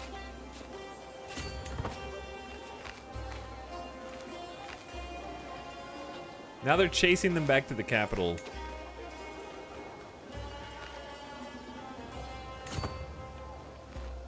So sad. And then gonna instantly get... oop, yep, instantly get stack wiped. Chunky the troublemaker! My vassal Mina approaches me, rage in her eyes, cat in hand, held by the scruff of its neck. As she thrusts the cat in my face, I see that it's my dear Chunky, who thankfully we didn't eat. I found this little monster among my things. What wasn't scratched to bits was covered in piss. 100 gold? Bro, she's just a cat, dude. Relax. I ain't paying you 100 freaking gold? Are you serious right now?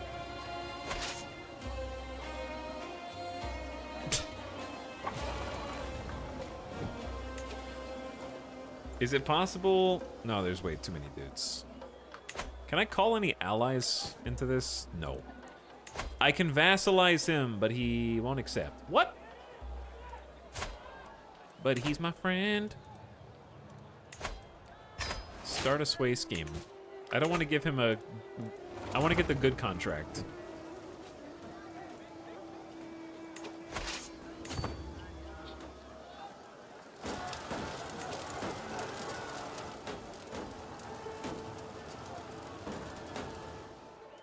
But maybe that's too greedy. I wonder how much it would cost to send him money. 200, yeah, 225. That's fair.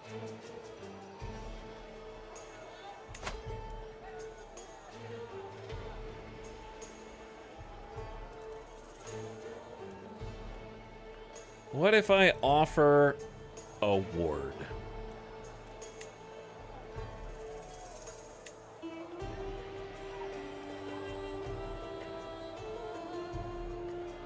How much opinion? I don't think that'll even raise opinion. Small plantations constructed in Zaranj. That's some tax money for us. Good. And we should have another building almost done. Yeah, I don't know what to do about this. This is a whole kerfuffle now.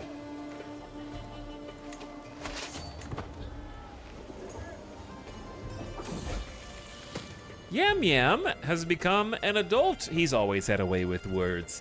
It's therefore unsurprising he's taken well to the study of diplomatic relations. With an excellent grasp of all manner of etiquette, an understanding of all kind of entertainment, and the eloquence to go with it, he'll have little trouble navigating a life at court. Only a 3-star. We can't duplicate the 4-star. He's also lazy and craven.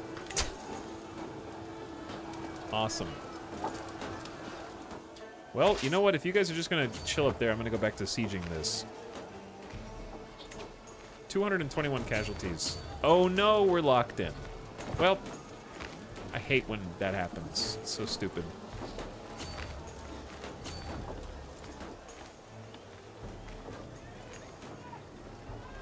But it is what it is. They're probably going to finish their sieges and then come relieve ours. And we're going to be in the same situation that we were in before. Let's go 4 times speed to make this faster. My baby, Gibblezif, is no longer sickly. She has healed. Good for you. I can't believe the unrest phase is almost back. We literally just got here. Arrange a marriage. With the Abbasids? No. Absolutely not.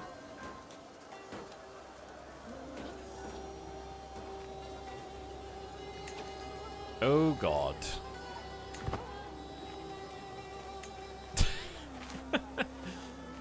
What's happening over here? They're running. We lost. Cool. I tried, bro. You were just kind of bad. You were just kind of bad.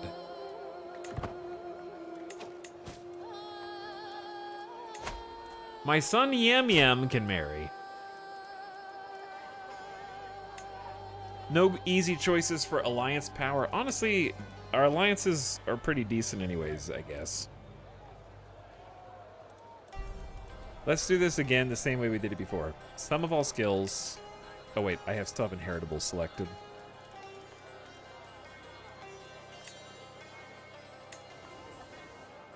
But I don't think there's any allies that are like close enough to do anything.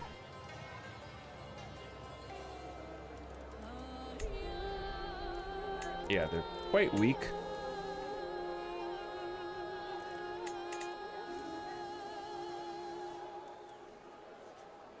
This might be a nice ally to have if we're gonna go to war with the 12 or a Mammoth. They have 2,200 troops. It's better. Pretty cool. Pretty nice guy. Pretty talented steward.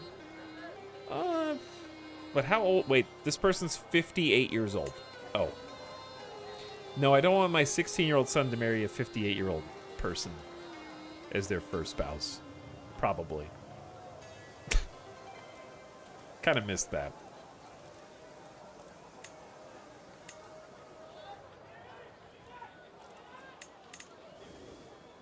Okay, yeah. Forget about that then. Let's go by sum of all skills and inheritable trait. Ooh. Life expectancy +5, fertility +50%. I don't like fickle, brave, ambitious. We have quick, beautiful, hail. We have Amazonian, but gluttonous and arrogant. Sure, let's do this. Fickle's not great, but it's fine.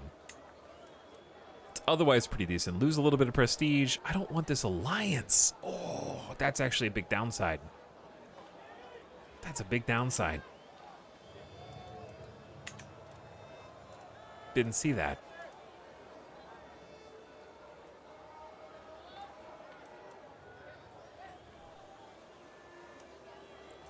All right, I guess we just take something simple. Calm, shy, and patient. Those are like not evil traits. We still get quick. And they're roughly the same age. Wow. Huge disparity here in prestige. He's craven and lazy. I don't care. He's never going to amount to anything in his life. 3 children lack guardians. Oh, no. What happened to their guardians? Did they just... There's no way that much time passed. I'm going to focus you on stewardship, my good man.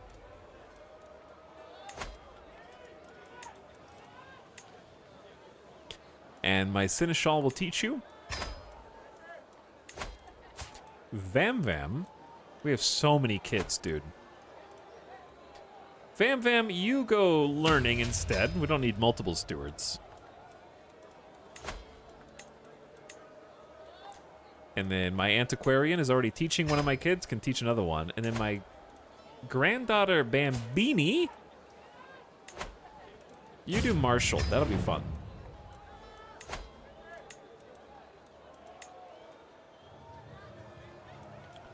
And then maybe I'll have you get taught by someone outside of this court. Who's like the best? My cousin, vassal, and best friend is 19 in martial. My antiquarian actually has pretty good martial and learning. Let's have you do it.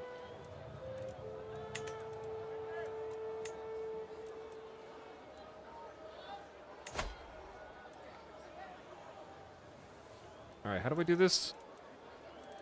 Where did she go? Where's my granddaughter?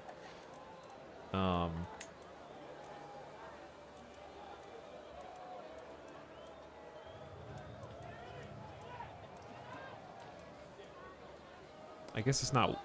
Did I pick the wrong option?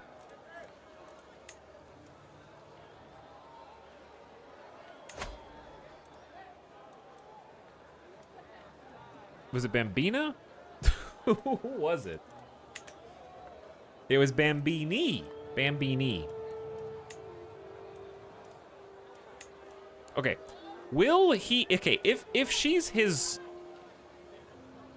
guardian... Yeah, assigned to educate a child. Okay, that's what I was wanting to see.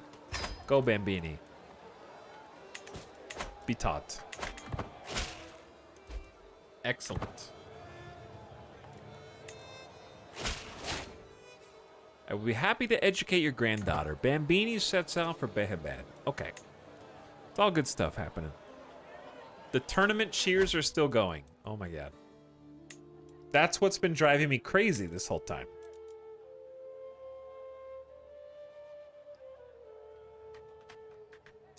Bam. Parentheses. Rip Jeff.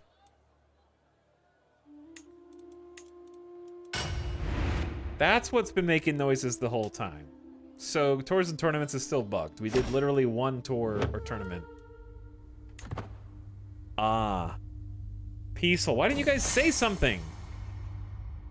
A commoner of Afghan heritage has been accosted in the streets of Bam over some minor offense. Look, they're good people, dude. They're good people. I need you to like me, sir. That reminds me, we're not at war. He's so close. You are his rightful liege. Your powerful vassal's opinion of you is plus 14. He is your friend plus 10. That's its own benefit.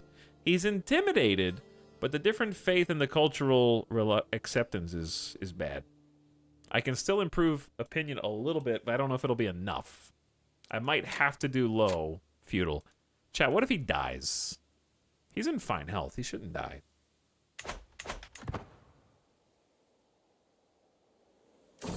We just thought you liked cheers and applause. I do. Everyone, I want you to clap now. A wonderful phrase.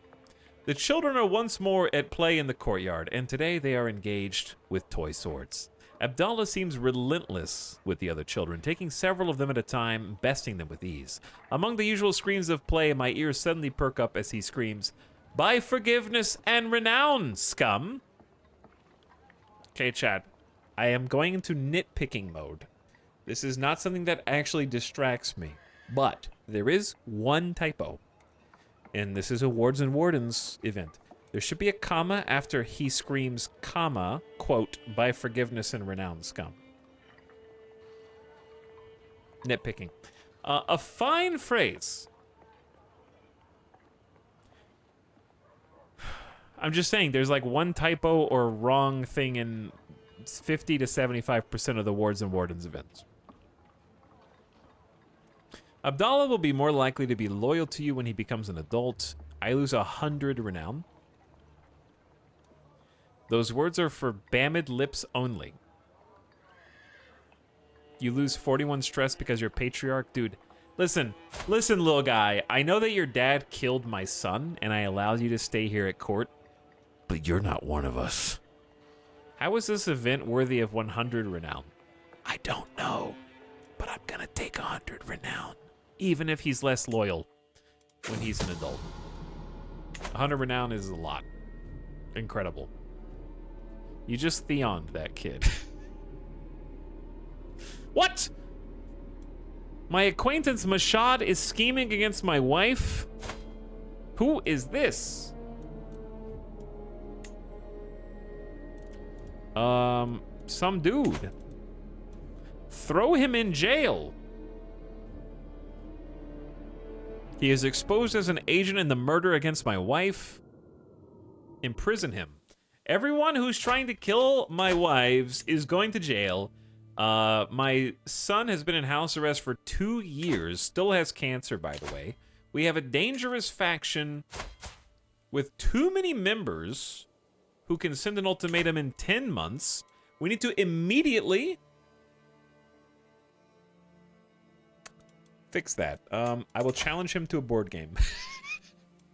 There's only a 56% chance of success. Okay, we'll hold off on the board game. And I have an 89% chance of... Oh man, I'm so close to swaying this nerd.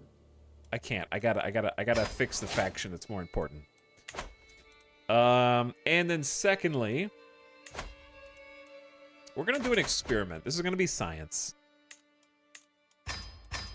The experiment is, if you stop your chancellor from domestic affairs, which is right at like maxed at plus 9.5, and have them bestow a royal favor instead, right? So like this, where's this guy?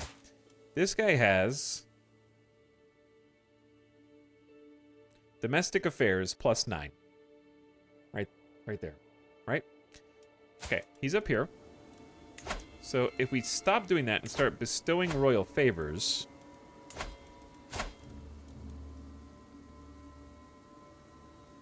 does the plus 9 instantly disappear? I think it did.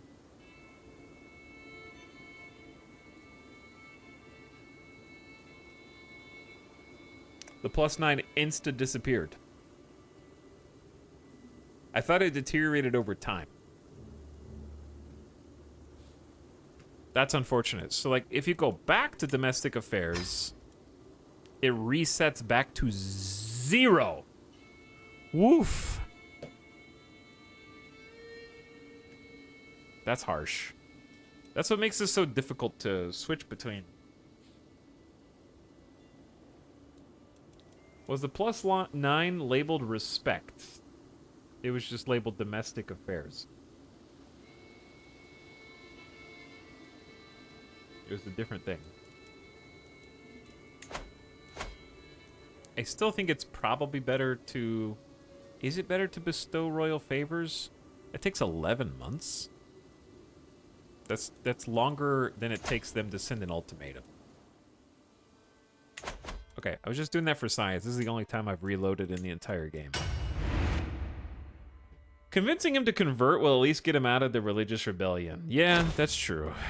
I just wanted to see if domestic affairs lingered or not. We can definitely demand his conversion, and that'll fix a lot.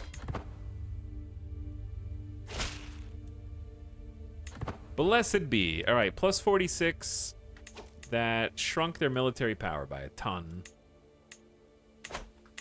Okay, all right. Well, now I wish I had done that before I started befriending him. Wait. New idea. Play this guy in a board. He doesn't want to play. He's greedy and he hates the idea of just a friendly game. I have to wager money.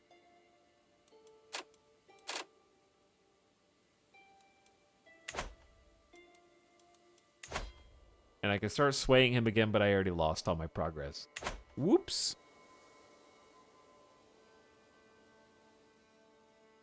Huh.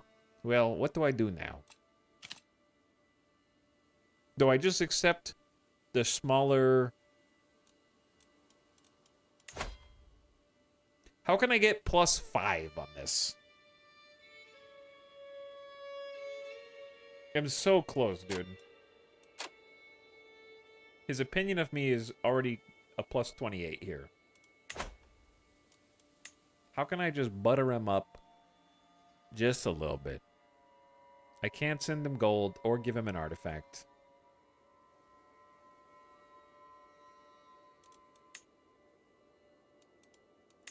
If I offer him a word...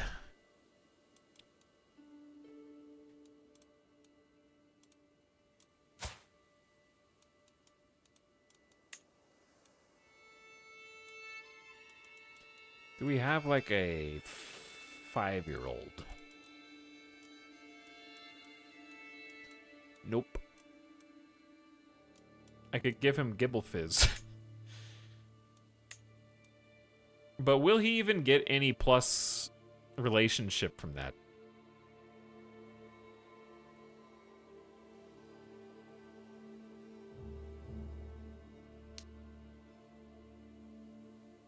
Because it doesn't say that the effect. It'll just say it becomes a guardian.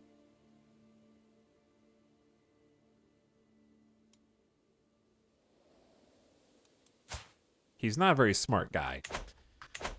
Oh! Alright, just be patient. We're just going to try swaying again. And see if we can tip it over the scales. Who?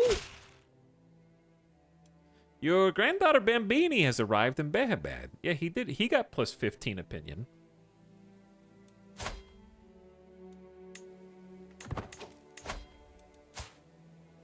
This dude that I imprisoned.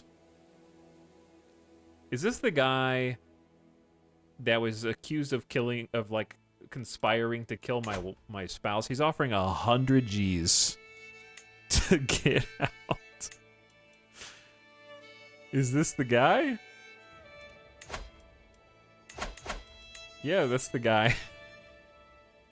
I am forgiving, am I not? He didn't actually do anything. He was just conspiring to, right?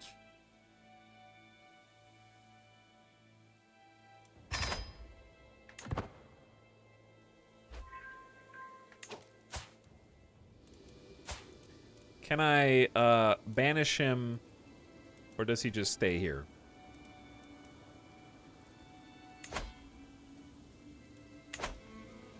Hopefully they just leave. That's 100 gold, dude. I am very forgiving.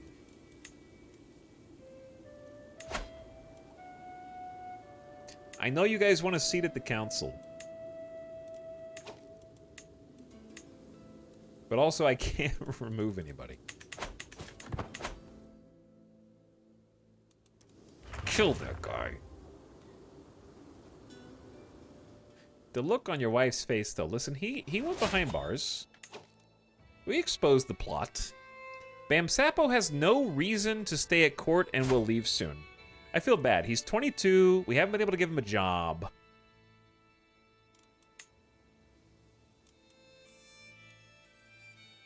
I could have him be a vizier. Wait, what? Am I appointing a vizier to help him? He doesn't have any land. Like, I could give him some titles, but I don't know what else to do for him. He's not a good knight. He'd be an okay steward. But I don't know how to land my sons. New perk. Each alliance gives +1 to diplomacy. It's pretty good.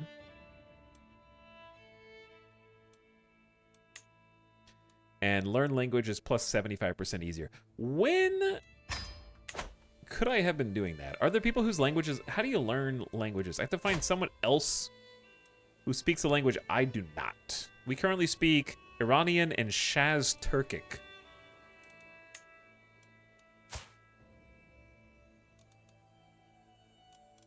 Depends on their... is there like a... I wish there was a map view for language. Oh, there is. Perfect. What's you guys' language? None? You guys don't talk? What?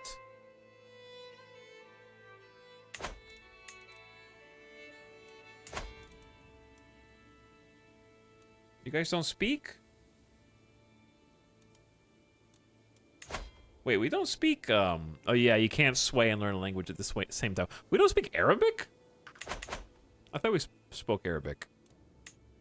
We finished construction of some crop fields in Bost, which are way over here. So our taxes are way up, and we're currently saving... Do we have enough? We might have enough. We need 247. Wait. The BAM culture has the battlements innovation. Oh. I can't upgrade the castle. Expected to be discovered in 310 years. We're currently doing minorialism. Battlements is really far away. Well. Oops. I hate that our castle's level 2. I could replace one of these buildings with, like, watchtowers as +1 fort level. Probably be the easiest way. But we lose money. So I'd have to give up.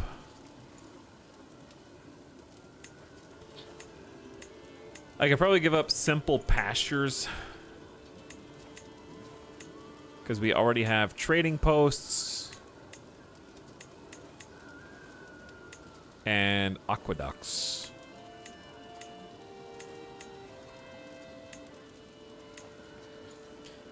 Cattle pastures give us more levies and levy reinforcement rate. But that's about it. We already have good supply limit.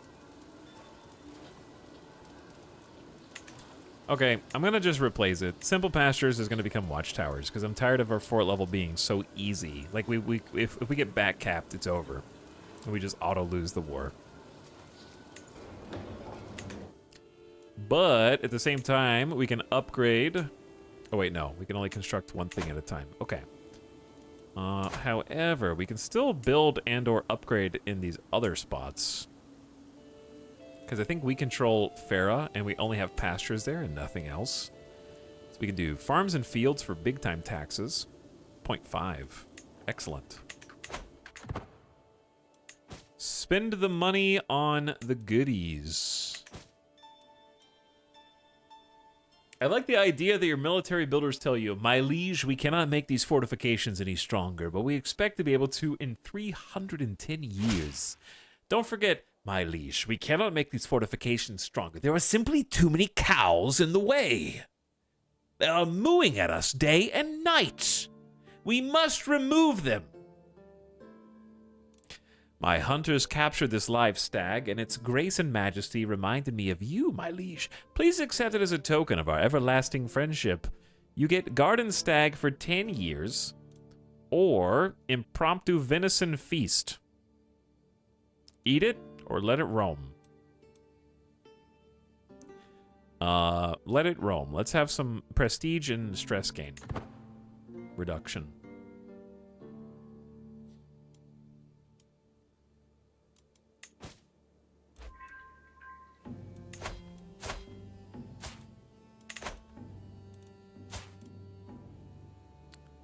Where are you? Oh, never mind. All right, what did I say? Schooling in the mosques? Increase learning by 2. That's been a really nice measure. That's been having like a really good impact, I think. We're slowly moving towards the unrest phase. Concession's gone up by 11, but we'll definitely get to unrest before that.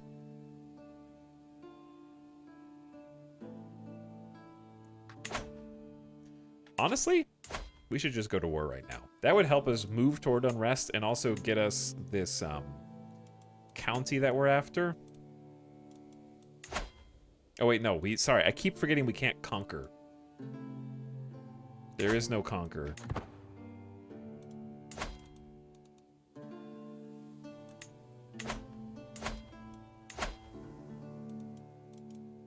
But I am famous enough to try to conquer a duchy once we get back to the unrest phase. I find a rare moment alone with Abdallah, giving out my usual lessons on matters both worldly and pious. But the boy seems to have something else on his mind. I've been fascinated with your illustrious house, Uncle. Can you tell me some of the legends of the House of Bamet? I love that my hostage, who I didn't kill, is infatuated with us. Have you heard of Musa? I am something of a legend myself. 99% chance he'll be more loyal to you. You grow closer to forming a friendship. He gains 15 opinion of you. I am something of a legend myself. He's impressed by your story. Elama Bamboozle of the Bamet Grand Emirate finished the Convert Faith County task. Yeah. It's working. Now, Bost. When I say Bost, I think of Trost. And when I think of Trost, I think I need to finish Attack on Titan. For sure. Now that it's actually done. Just a little Stockholm Syndrome. Chat, did you know the Stockholm Syndrome is not real?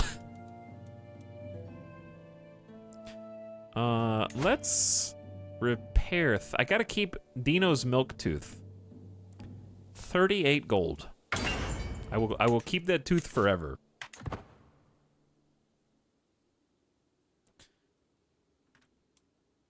Prove it. You want me to prove a negative? Stockholm Syndrome is made up. And is not taken seriously at all by psychology, and is not something that exists in the field of psychology. It was made by basically...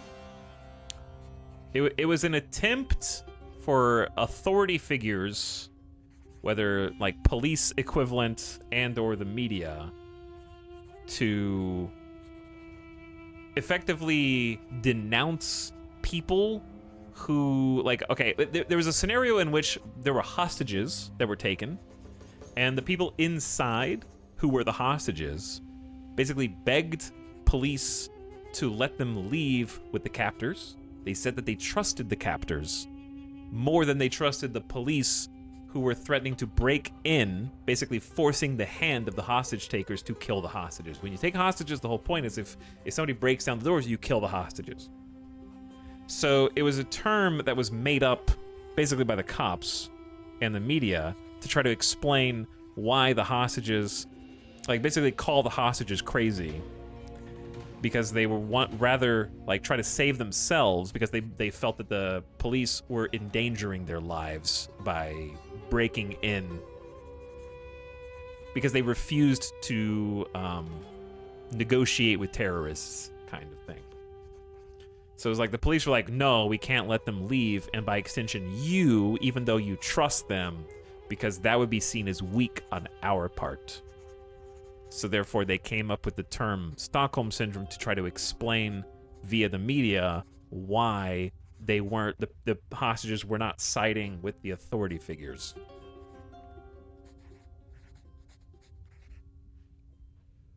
I believe I got that right. I'd have to look up to find the exact instance, but I think that's exactly what happened.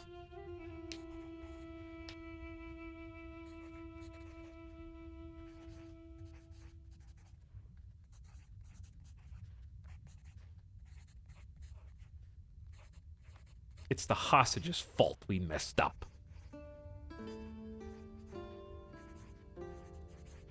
That's pretty spot on. Maybe not word for word, but the scenario is correct as far as I remember. That's correct as I understand it. No, it's right. Just a shallow attempt to discredit any empathy. Okay, I remembered correctly. But you could go and look up, if you just search, how did Stockholm Syndrome originate, you could find the exact like instance and where it took place and when. I guess I could just do it now.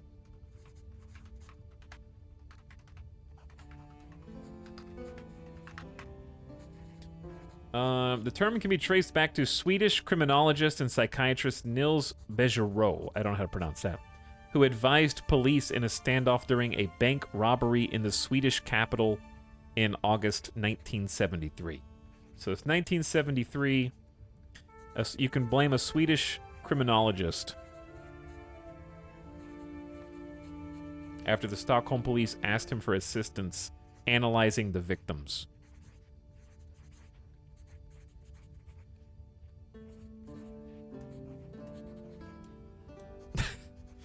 "1973 rich people are to blame." Local commoners are moving to the capital of my friend. Locals, newly settled or not, praising me can surely do no harm to his perception of me. Not worth it. 55 gold just to make it go faster? That's a lot. Okay, what we really need to do now that we've sort of built... we have 3 buildings here, right? 2 buildings here. We need to build a 3rd. But what we really need is more... this is the period during stabilization when we have the cheapest recruiting for men-at-arms. They're 50% off, and their maintenance is 25% off. So we really need to, like, get more, because what we have right now is a bit embarrassing. We could maybe even create a new regiment, or we could just get more Mubarazin. I can't believe there's still special soldiers are alive? These guys are ancient! How are they not all dead yet? 50? We only have less than 200. There's like 16 Mubarazin, 19, 24, and 29. They're on death's door. I don't know how, I wish I could kind of like integrate them just into my regular men-at-arms, because that would be easier. I don't like the fact that it pretends like I can have 6,000 levies, but I can't. These special forces can never repopulate, unfortunately. All right, if we have light horsemen, which are fine, they counter archers. We have heavy infantry that counters spear and heavy. What I would like is a counter to potentially light infantry.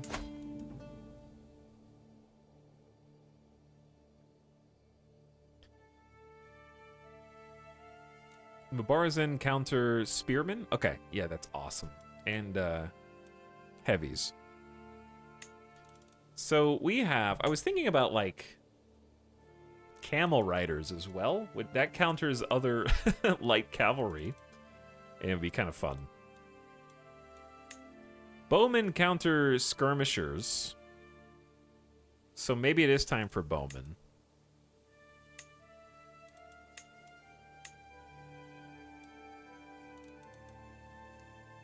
I would think bowmen and maybe camel riders would be nice. All right, let's get our first bowman. We don't bump into skirmishers too much. Let's look at our neighbors.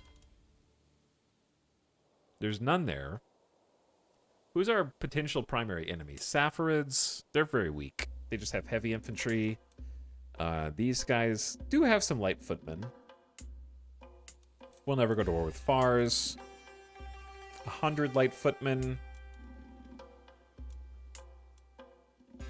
300 light footmen. Okay, they have some. No more siege. I need people first. Siege just takes time, but you have to win battles, right? Onagers don't help you win battles. We only have 400 men-at-arm troops. Everyone else around us has like 1,000. You have to have priorities.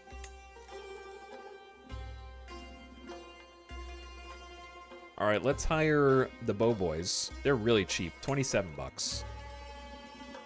Counter skirmishers, effective in hills, forest, and taiga, not deserts apparently. Damage good, toughness bad. And I'm also going to create a 5th regiment of, I think, camel riders. So camel riders directly counter light cav and are very effective in deserts. Plus 20 damage in deserts. So it's 22, not a lot. Suddenly 42. Drylands get plus 15. They're good in oasis. Floodplains is okay. They're bad in hills, mountains, and really bad in wetlands. Not great in winter. So compare that to pikemen, who are 22 as well, and counter more things. So camels only really counter light cav, which maybe makes it not worth as much. I don't know. But it sounds cool, so I kind of want to do it. I don't really see a lot of cav in general. They'll still kill regular dudes. They don't have to be a counter to be useful. But we won't have a counter to any cavalry higher than light cavalry. It's worth considering. Okay, yep, let's do it. Camel riders. We'll start raising both of those. And we will upgrade some existing special troops once those fill up, so we don't lose all of our money instantly. All right, this dude is as swayed as he can possibly get. So, he's at war. No. No, I can't vassalize you if you just went to war. This guy, dude. It's an offensive war. Okay, well.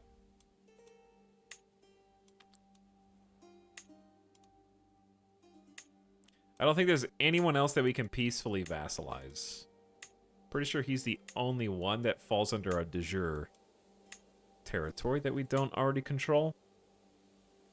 Yeah, I can start. I was going to start learning another language after that. I was already going to do that. I was just waiting for him. I'm not even sure if he would accept now.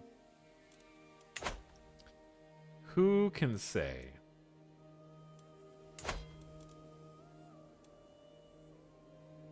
We'll go to our friends in Baghdad and learn their language. Can you join his war? No, I would have to ally him to join his war. Which is really not worth it for us. Oh no, dude. Eglum is plotting against my wife, Madokt. She's my half-sister and friend. I can only assume this is the second time she's been caught plotting against one of my spouses. She may have been responsible for killing my previous spouse. She's my friend. I think that she's taking it upon herself. She's callous and a schemer, apparently. A content villain, right? Very cruel and more likely to harm others. Yeah, I see that. I feel like she's the kind of friend who's like, I know what's best for you. Your wife doesn't really love you. I'll take her out for you. I'll do you a favor. I'm considering buying this game. Would you recommend it? Party Goblin, maybe what you just listened to might convince you one way or the other if it's for you. It might. But yeah, if you've never played Crusader Kings before, I would definitely recommend checking out Vanilla. I don't feel like you need to buy any DLCs up front. Totally fine to just jump in Vanilla and see how you feel. I actually only like maybe 3 of the DLCs. So I don't think that there's a lot of necessary obstacles to get into. I'd recommend the Northern Lords DLC with Vanilla. Would you recommend 2 before 3? Never. Ever, ever. Crusader Kings 2 doesn't exist anymore. The only thing Crusader Kings 2 exists for now is so that we can look back on the DLCs that I miss from it, and hopefully they get copied verbatim into Crusader Kings 3.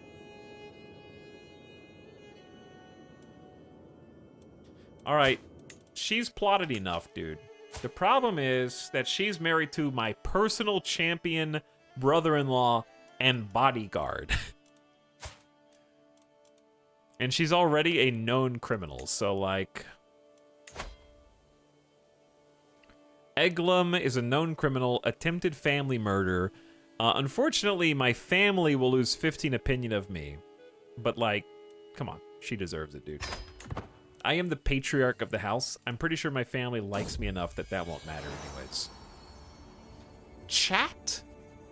Chat approaches me with a friendly smile. My love, Have you seen how majestic our Smiler is becoming? She could practically rule this nation with one hand tied behind her back.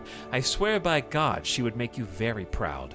She gives me a side-eye glance. Of course, if there was anything I could do in order to make the idea more enticing, I'm sure you would let me know, and we could come to some sort of agreement, my fair lover. A wry smile lingers on her lips. Anything? She says. I am interested in more useful courtiers. Chad will offer you a selection of skilled courtiers. I don't need anything from you, Chad. I am not going to make Smiler ascend to the throne. I'm sorry, okay? Do you know how hard that would be, chat? She's not even fourth in line. I would have to kill every one of my family members first. I would have to kill my son and his 2 children. Then I would have to kill 1, 2, 3 more of my own children for them to become the ruler. I don't need anything from you, chat. As per my orders, Eglum has been confined to her home. I've posted some guards to ensure she's compliant with the house arrest. All right, no more murder, no more kill. I don't know what you're responsible for. It could be more than I expect. This is the second time she's been caught trying to kill family members.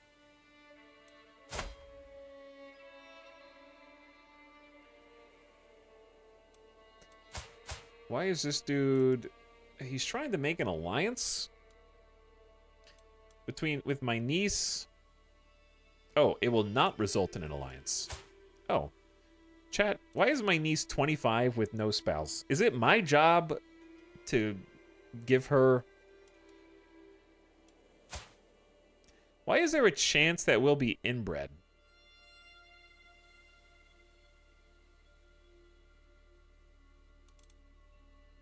Oh, it's the son of my cousin. Meh. They both... Listen, there's no alliance. She needs to find a spouse. He needs to find a spouse. It's a pretty terrible spouse. He kind of just drinks, is lazy, very arrogant, and also rakish. He spends a lot of time in the brothel. She can fix him. Trusting, arrogant, and honest. She can fix him.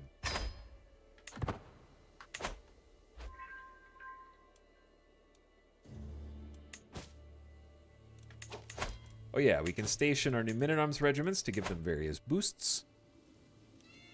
Let's station the camels in Bost. And the bowmen can go to Farah. Alright, they are training right now. We got 25 out of 100. We're building them up. We need to build up more before we get into the unrest phase.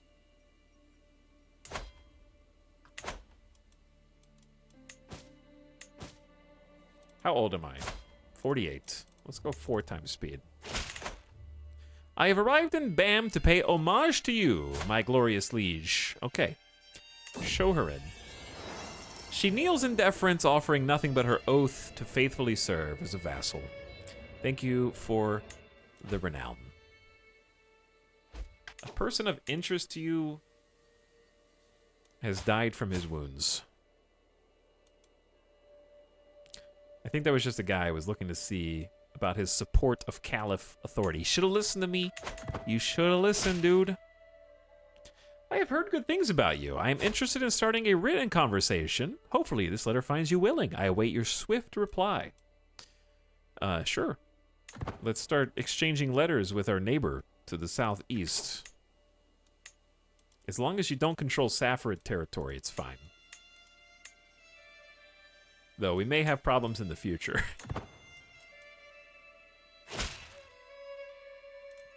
I look forward to our correspondence. Okay, let's discuss... Oh, is this the same seducer?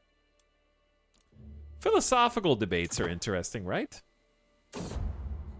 My courtier Yaya insisted on seeing me, even though I made it known I'd rather be alone. My charming Mia. It has been a long while since you last showed yourself at court. Oh, we should hold court. All right. We all try to do our best to maintain appearances in your absence, but Kurun's Khorasani court cannot function without the Emir. My long absence from the royal court has left it leaderless and without purpose. My courtiers are increasingly comparing their circumstances to those of the prestigious courts, like the Arabian one. It is time. I will enter the court.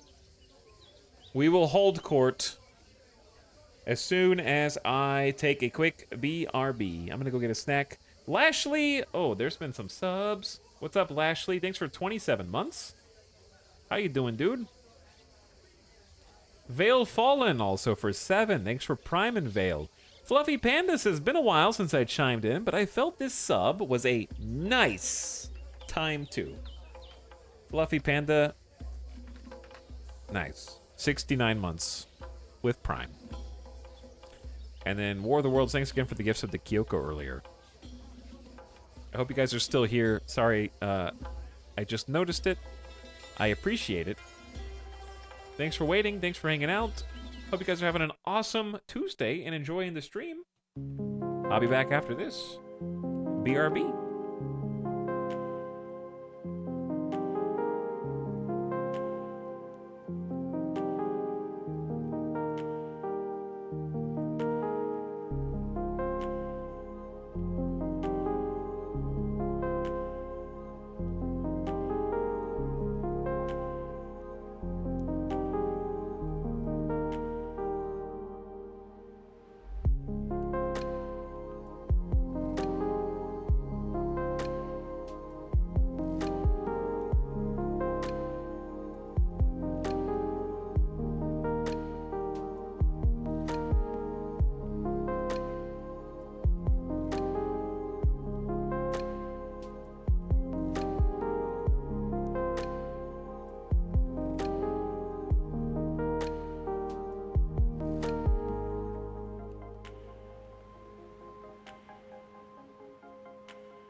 Bump it. Bump it.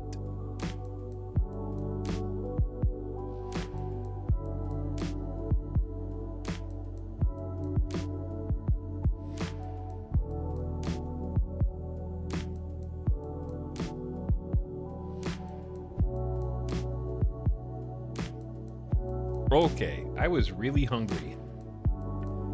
So I got a snack and ate it already. I ate one strip of refrigerated bacon.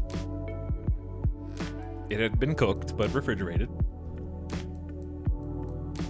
I ate 2 little boneless chickens. Little nuggies.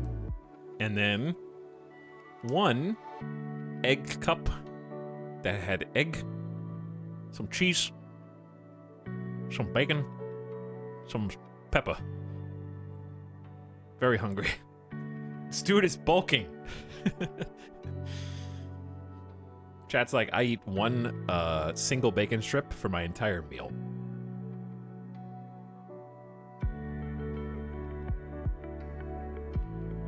And that is it. Any more is excess calories.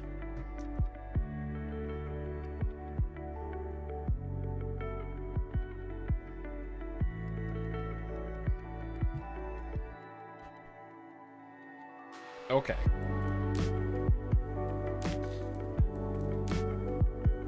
Also, the egg cup was like, it was like this big, okay? It was like this, the egg cup was like that big. There was just a few snackies. Welcome back. And also thanks, AFK subs. Iski, thank you for the brand new Prime. What up, Iski? And also Zarby pumping it. Thanks for priming, Zarby. Appreciate the subs, everybody. Thanks for helping out. In the flanks of my throne room, I can hear Master of the Hunt, Zachariah of Delaram, engaged in intense negotiation with Surfaraz over the sale of a beautiful peregrine falcon, a highly prestigious bird for anyone to own. Zachariah seems to be stuck on haggling the price, with the falconer refusing to budge, and from the frustration in both their voices, they've been at this a while. Perhaps they'd appreciate their Amir's intercession almost as much as I think I'd appreciate a new bird. Surfaraz, you know you're asking too much. This is my Master of the Hunt. Vassal and Knight. He's Beak. This is some random person that I literally don't care about. Stewardship challenge, 50% that you succeed in negotiating or you fail. Come now, I'll make you a better offer. Pay 160 Gs to get a hunting raptor for 5 years. It's a falcon or hawk. Just keep it out of my throne room.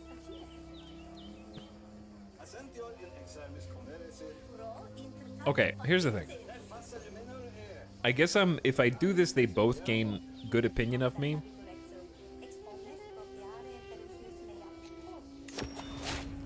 You gained 100 stewardship lifestyle XP. You succeeded in negotiating. Okay, good job. Let's hold court. We haven't done this at all. To be a successful ruler, I must actually rule on the various dilemmas and situations which arise within my sphere of influence. By officially inviting all my subjects to travel my castle and petition me for aid, I will be able to stay informed, sway the balance of power, and visibly show the world I am in charge.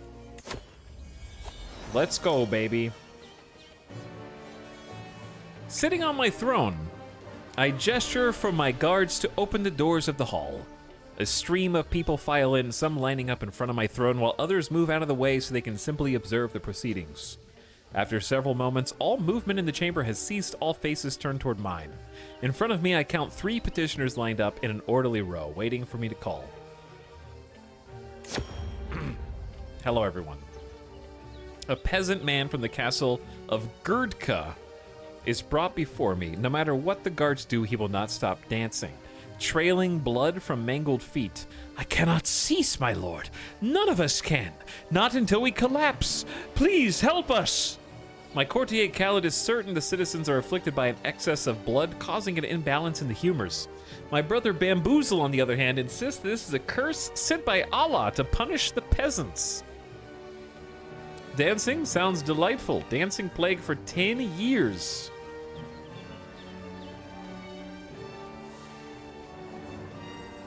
It's pretty bad. Pray for deliverance and Allah will surely answer. Contained dancing mania for 10 years. Low development gain plus popular opinion. Bring out the leeches. We have humors to balance. Let's just take the piety one.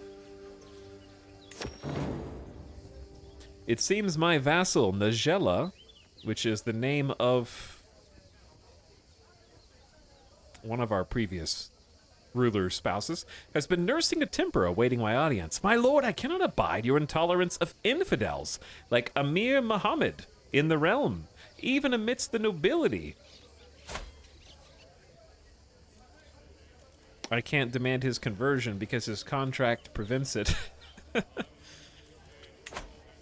Allah made his demands on us plain. Khorasan should be a land of the faithful. Out with these Mahayana dogs. You're right, he must convert. You gain 5 dread. Najela gets opinion of you. Every non-Azarika vassal loses opinion. All the counties will be harder to convert. He could agree to convert or not. So this is like an extra chance to convert him. I now see the truth. Convert over to his religion. Rug pull. I judge a man by their quality, not their beliefs. All faiths are welcome. That's a rough one. No conversion. It's in my contract. I don't honestly think there's that many non-Azarika vassals.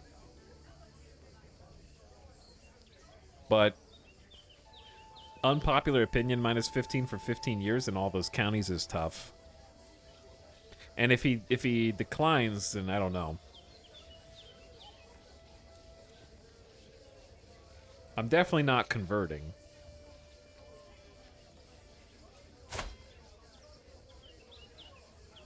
Fine, just... I have an idea. I judge a man by their quality, not their beliefs. He gets plus 20 opinion, we lose 20 opinion with Nagella. And then we use that opinion buff with him to convince him to have his contract modified to lose his religious exemption. Never mind, it's an act of tyranny. How do you modify someone's contract in a way that isn't tyrannical? We're not zealous, are we? You don't have to be zealous when your faith tells you that all other faiths are infidels, even other Muslims. So it's kind of like... You don't have to be zealous to be religious. Let's put it like that. Zeal just means you will go to extremes to practice your faith.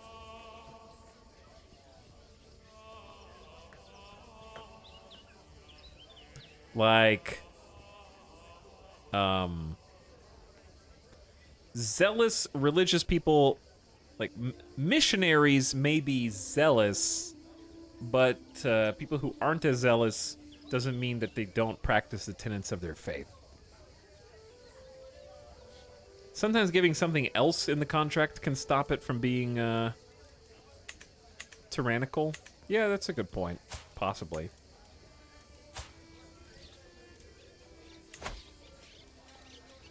I'd basically have to guarantee...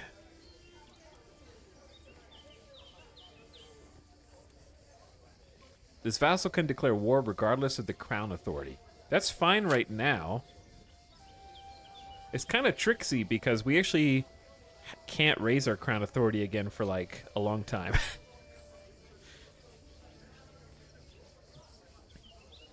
And your ability to declare war doesn't really matter if I revoke all of your family's titles later. Right?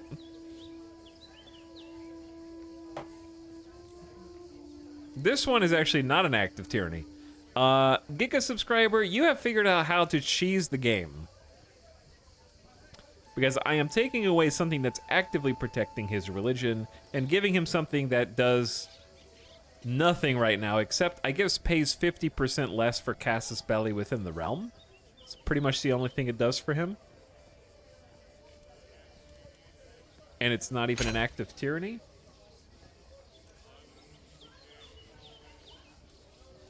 Now I can just demand his conversion, and he will accept. Great job. My vassal Ridvan approaches me winking like he often does. My lord, I have a brilliant idea. How about A, we host a fair, or B, perhaps even a festival for the common folk to expose them to one of the different cultures in our beautiful kingdom. Ridvan explains his idea further until he realizes that he's dangerously close to over-explaining it. It'll cost money, but I'm sure it'll help foster a more positive relationship between our people. We'll hold a big festival.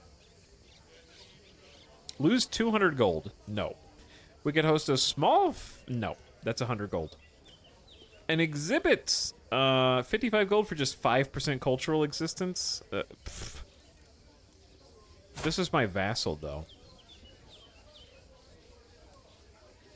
Hold an exhibit in Aga's lands to show them BAM greatness. This is the best I can do, dude. I don't want you to lose 30 opinion of me. But I cannot spend resources on this. We have to be frugal, so he hates me now. As the last petitioner departs, various courtiers follow them out of the room, having business elsewhere. Others remain, talking among themselves about the recent proceedings. Soon the ceremonial formality of the proceedings has dropped away entirely, with the hum and bustle of normal courtly life taking its place. My business is done. That was it. I swear I lose so much gold every time I hold court. Yeah, it can be really expensive. I have decided to follow you into the light and convert to Azrakiism. Yeah, good shout from chat on how to change that. I was pleased to see how invested you are in your passions. Your last letter definitely proves your skill. Since you've indulged me, I must ask if there's anything I can do for you. Let's exchange letters. A trade deal for 5 years. More taxes. I wish to talk. Get a weak hook on him. Chad, is there anything I could do with a weak hook on a neighboring ruler?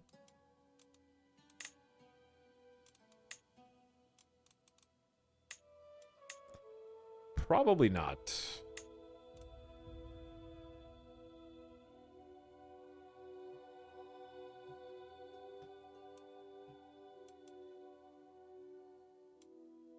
We could grow closer to forming a friendship. How many friends do we have? 1, 2, 3, 4, 5, 6, 7. 7 of them, and one of them's in jail for trying to kill our wife. Okay. Honestly, maybe just trade deal. Oh, wait. That's 300 diplomacy. That is a 95% chance at 300 lifestyle XP. Never mind that one. Always get the free lifestyle XP, dude. That's 30% of a level. Out in the courtyard, Abdallah and Velabi are happy at play, as all children should be. Among the usual chirps and rustling of Allah's creation are the happy laughs of children, and the world seems as it should. In my moment of peace, I even hear Velabi offhandedly call Abdallah brother. How wonderful. I guess we are adopting you and never giving you back to your father. We are your new adoptive family, even though your dad killed my son. Okay, it is almost, no. Baghdad calling me to war again.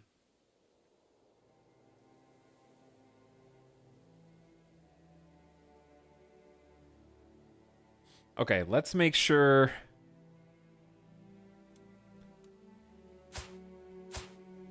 It's versus these guys. Okay. I accept.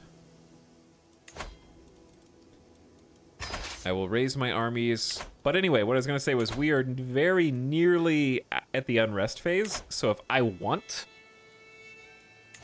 to improve these, now is the time.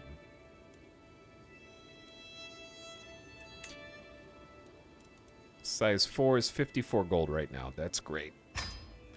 Honestly, we should just go straight up to size 5. Our Mubarazin are MVPs, and it's not close.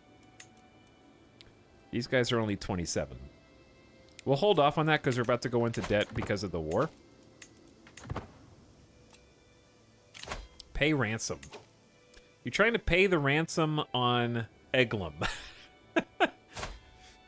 I just don't think that she's to be trusted, dude. I don't know.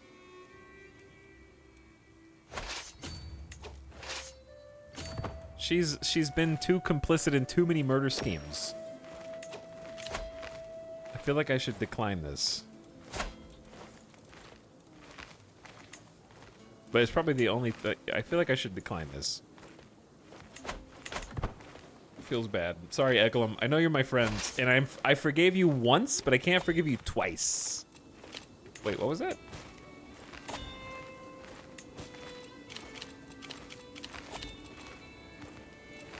A grand tournament again. It didn't really do much for us last time, did it?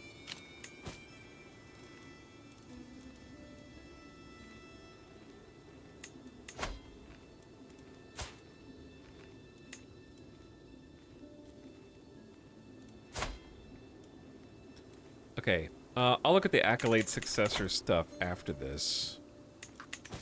I feel like that's some minutia I don't really want to have to deal with.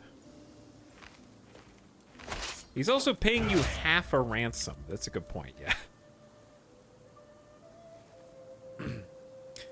Hashmadin, my cousin, vassal, and commander, is great at crossing rivers. He's very aggressive, inflicts a lot of casualties, bonus in desert and dry land, and takes less attrition damage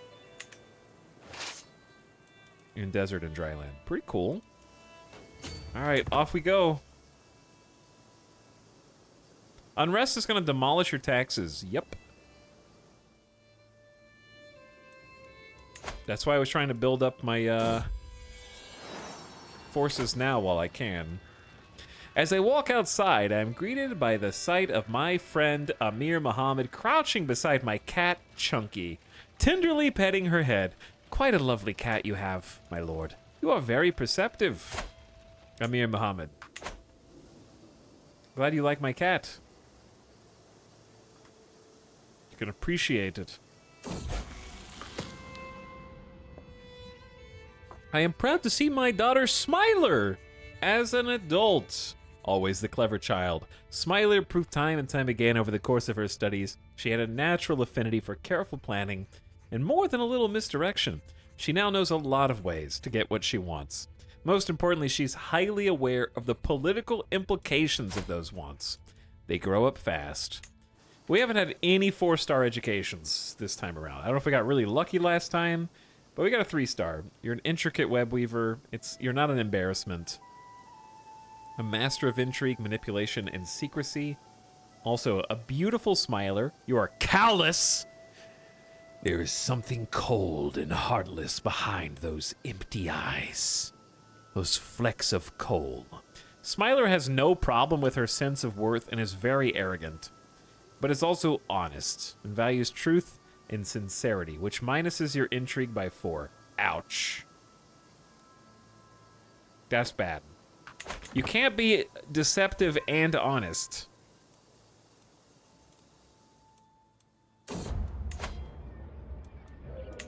I stand above my subjects as a sovereign ruler, unequaled in the realm.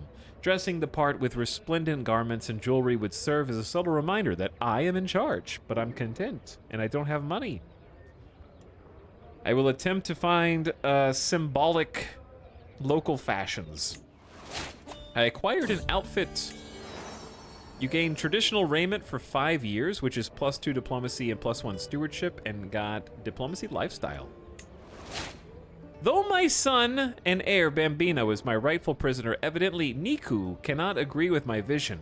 We are only weaker to outside threats when we are locked behind our own walls, she protests. Will you not release Bambino for the good of Bamid? No, actually. He is scarred, one-eyed, has cancer, inapathetic, is a known murderer who killed my wife, and is lazy and paranoid.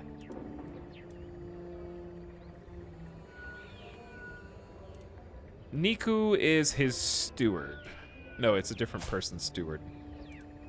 He's my rightful prisoner. Family be damned. Sorry, family. I didn't mean that one. I didn't mean that one.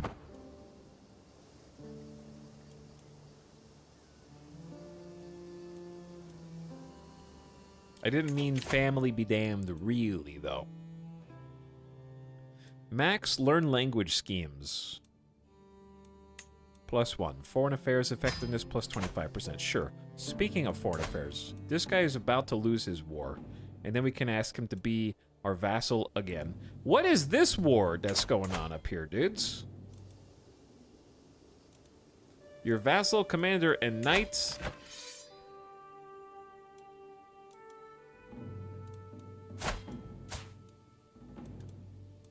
This guy's got 2 wars going on?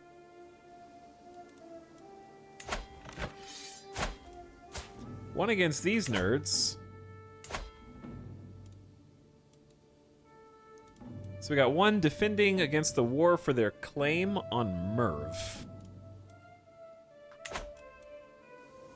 which is here. And then he's also attacking claim on a mole at the same time. Greedy. Very greedy. Okay, this is... Do we have 498 out of unrests? I don't have very much time if I wanted to hire... If it's kind of too late to hire any more men-at-arms. I went to stack 5 on Mubarazin, which is good, and we got 100 bowmen and 100 camels. So we did increase our total men-at-arms by 400 troops, which is pretty good. Could have been better. He lost the war. Okay, my turn. Yes! all my work and patience. He will become my vassal with normal feudal obligations, with normal 10% taxes, normal 25% levies, instead of low, which is only 2.5%, and 10%. And then Balk, which constitutes a duchy and 2 counties, is now part of our de jure kingdom. And I am his liege. He is an evil, greedy ravener, but even though he's sadistic, he is content. Who's your heir, my dude? Wait, a neighboring ruler is the heir. I'm sorry?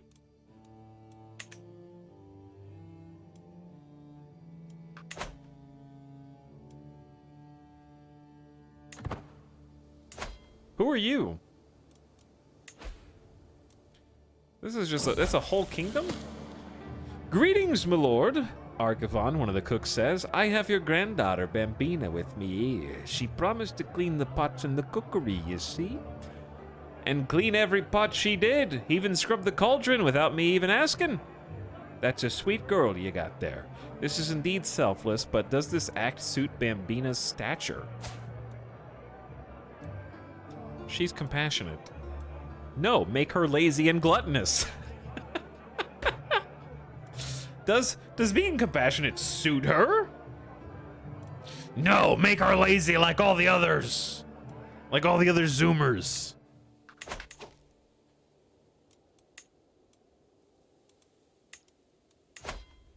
You only have to have 4, dude. To make Kabulistan, you only need 4 de jure counties. That's kind of insane, right? 1, 2, 3, and then 1 more? That's it? That'd be an easy kingdom to make.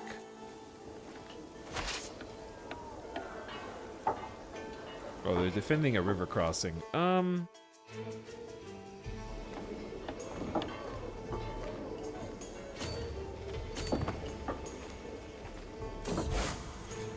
Muhammad's staunch and unimpeachable reputation has earned him the respect of many. Often being called upon to adjudicate disputes, he is perceived by many as embodying the spirit of divine justice. Commendable. Thanks for the fervor increase. What are we doing here, guys?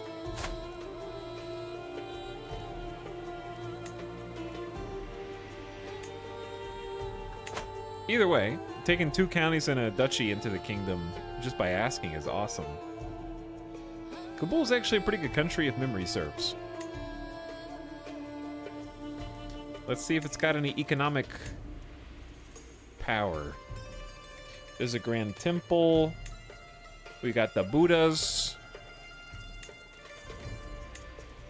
And there is a mining settlement all up there. It's probably pretty hard to take down, too, because of all the mountains. Desert mountains as far as the eye can see up there. Okay, yeah, I don't know what we're doing down here. We're at war. I'm losing money. My allies don't want to fight.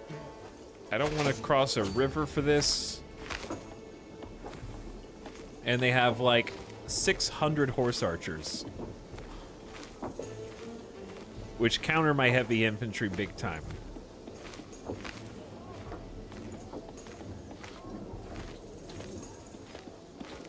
So. I guess I'll go around. Ruling the multicultural Bamid Grand Emirate comes with its own set of challenges. Foreign subjects often feel alienated when they can't speak their native tongue in court, breeding resentment. My friend Princess Nastaran suggests I should significantly improve my relations with Mashriki subjects by learning to speak their language. I'm already learning Arabic, actually. We'll have 8 months left. I guess I could just take the 82% chance to instantly learn it and get lifestyle XP and impress my sister-in-law vassal and friend and my other vassal. Yeah, let's go, baby. It's easy. Also, I can learn another language at the same time. We just took that perk. Perhaps we could learn... We're learning Arabic. How about Greek?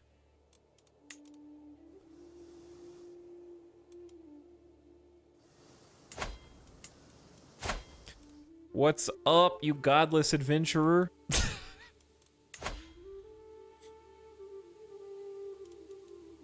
Learn the language of Basilius Polycarpos. Two schemes at once. I'm gonna be speaking so many languages, dude. Smiler returned from her education. And we can arrange a marriage. She's 8th? You are 8th in line for the throne. And your mother, chat? I mean, sorry. Smiler's mother, which is chat, wanted me to kill everyone who was in front of her in line. Just casually murder, suggesting I murder 7 people.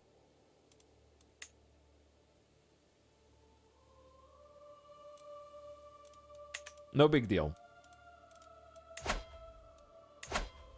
Yes. And? Do we not have an alliance with these dudes anymore? I think the alliance broke, and now we can get it back.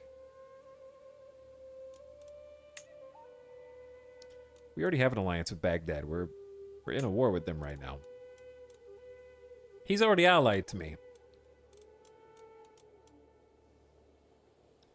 Okay, you know what time it is? This is like the first time in this entire campaign that we have had a daughter who does not need to marry for an alliance, who can instead marry for prowess. We can just find some gamer god.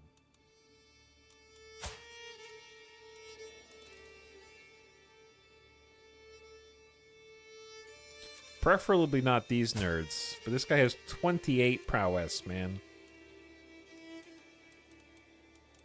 Why are these guys so old? And this dude's a lunatic. You're not making it easy on me. Why are the highest... Crusader Kings is trying to say something about meatheads. All the muscle heads in this game who are really good at fighting have strong character flaws.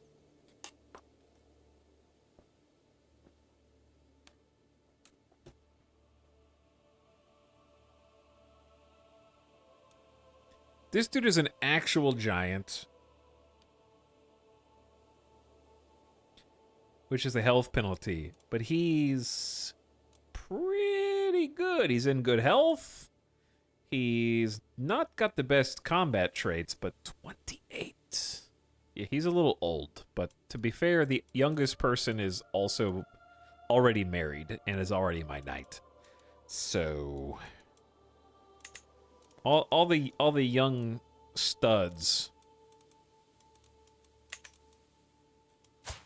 Like, this guy is actually disloyal, sadistic, and arbitrary. She'd be as good as dead.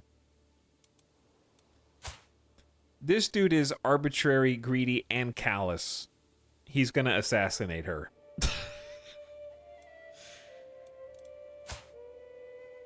Okay, what about this dude? He's only 15, so they'll be betrothed, because she's 16, so they'll be betrothed for a year. But he is also a giant, 20 prowess. He is sadistic, but he's trusting and content. So I don't think the sadistic is going to matter that much. He needs to be a little sadistic to be a fighter. Trusting and content seems like he's nice. Could be a lot worse. And we'll have beautiful and giant in the family line.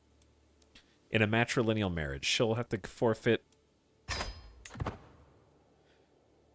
some of her prestige to do this, but okay. I wanted to look at how to do this accolade successor. The Wolf of Bam is my brother-in-law and personal champion.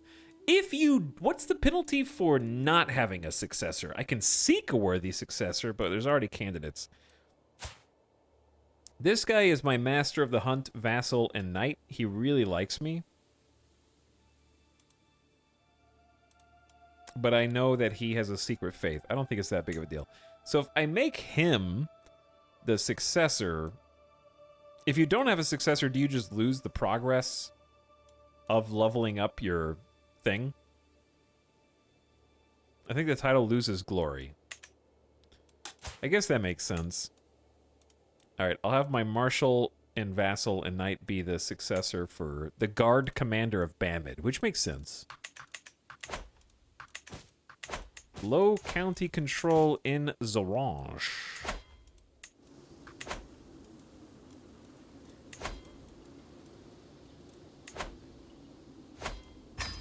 Why is it going to take 23 years for that? Why is there such a huge debuff from county modifiers?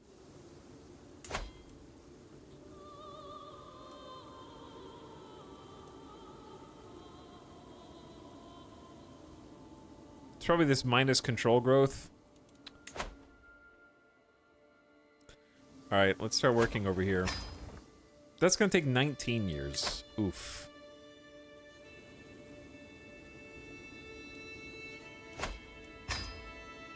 All right, let's just get 100% control here. Ooh, the Sunny Caliphate is dead again? He was slain in battle.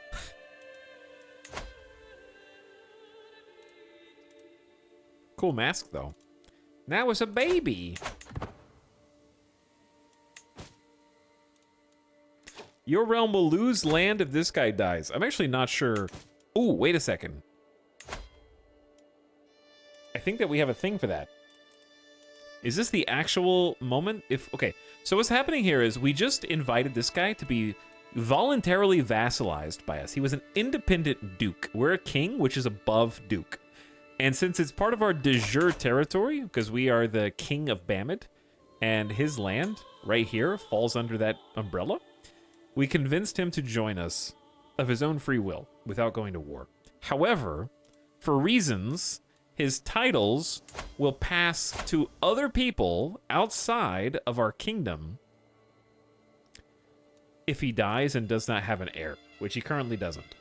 So I think in situations like this, like if he dies, it automatically becomes part of this place right here. Because that's just how their inheritance is set up. I believe this is the opportunity to use integrate title. The target title becomes de jure part of your primary title. Is that the right time to use that? Or not? Because my primary title is Kingdom. Why is it pass? Okay, am I confused? I love the no. It's already de jure part of your kingdom. Okay, but if it's de jure part of my kingdom, why is it passing outside the kingdom? That's just how you expand the kingdom's de jure land. Okay. So then how do you stop it from going outside the kingdom if they're not even a family member? Because this dude is... Oh, I guess it's his brother.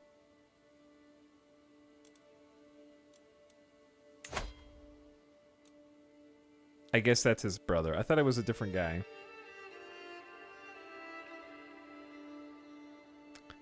I wonder if I could overcome negative 49. I'd have to be his rightful liege, and then I probably could.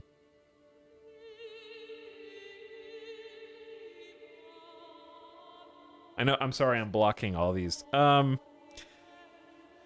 if I was his rightful liege, I could.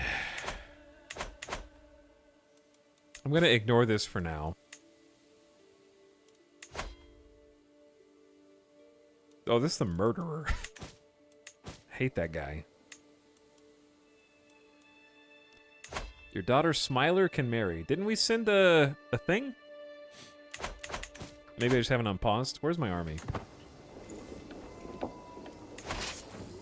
Smiler returned from education. Did we not just betroth her? My lord, I have heard you are studying the Greek language. My father was a merchant, and he could learn any language in no time at all, he says. His secrets are in this manual. I have no use for it. I cannot read. Chat, is that you? You have no use for books either, because you can't read. I'd part with it for a reasonable sum. I don't have gold, so no. Guards, take it from him. Nah, just get out of here. Charlatan. If we cross the river, The chances are even. We have more soldiers, but they have more men-at-arms. You know what'd be cool? If, I don't know, my allies came over here and helped me. They launched an offensive war from Baghdad to their neighbor, Badaraya, and are just sitting in Baghdad, just hanging out. With our armies raised, we're just losing money every month for fun. Or we can go fight in the floodplains and possibly get our asses kicked. Their commander has 30 advantage. I have more troops, so it seems like it's a surefire thing, but they have horse archers, which are terrifying. Archer Cav is actually making me reevaluate my Camel Cav, because Camel Cav is only good against Light Cav. It's actually just making me reevaluate. Well, my Light Cav is good against archers, and archers are good against light infantry. If we have no light infantry, Archer Cav isn't light? Maybe?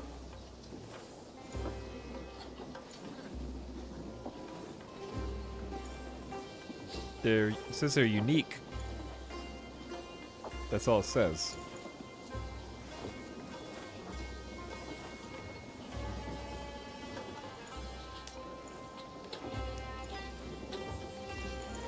What if you just had a full army of Mubarazin? Mubarazin are heavy infantry, archer cavalry counter heavy infantry.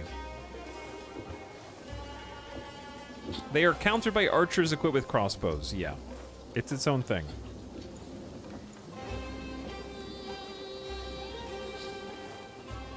How do you equip archers with crossbows? You have to research crossbows, probably. Chat, second question. That's just gamification, right? Why would crossbows counter horse archers but not archers?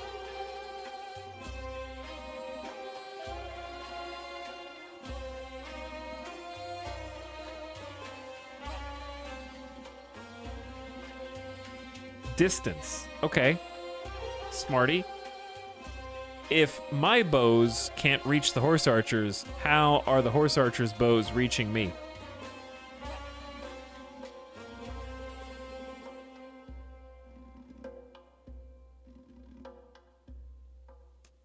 They're higher up by like a few feet. And they always stay at max range. Because the horse archers are literally using regular bows also. The arrows have horse velocity.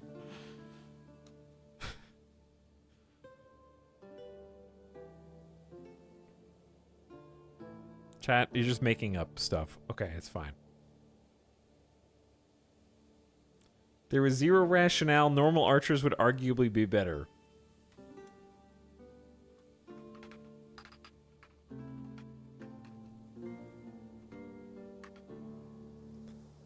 Let's look up historically what spelled the end of horse archers.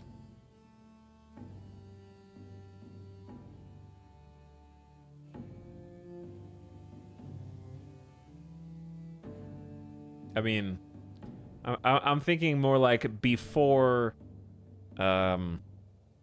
Americans tried to settle the United States in pitched battles.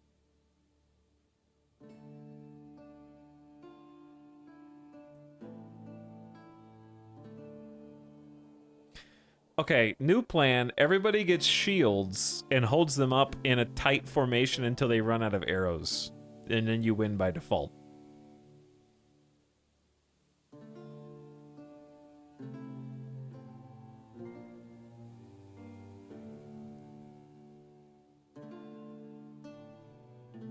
Pikemen with shield walls. In Bannerlord, horse archers only die to horse archers.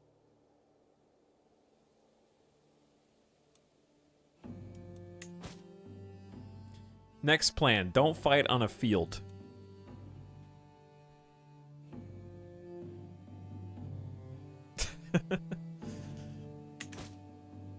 Didn't the Romans try that? I don't know. I don't know my Roman history, okay? Unlike the average man.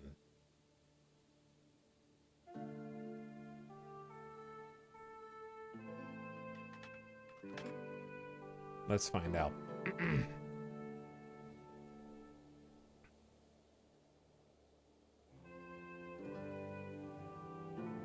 There's too much information here.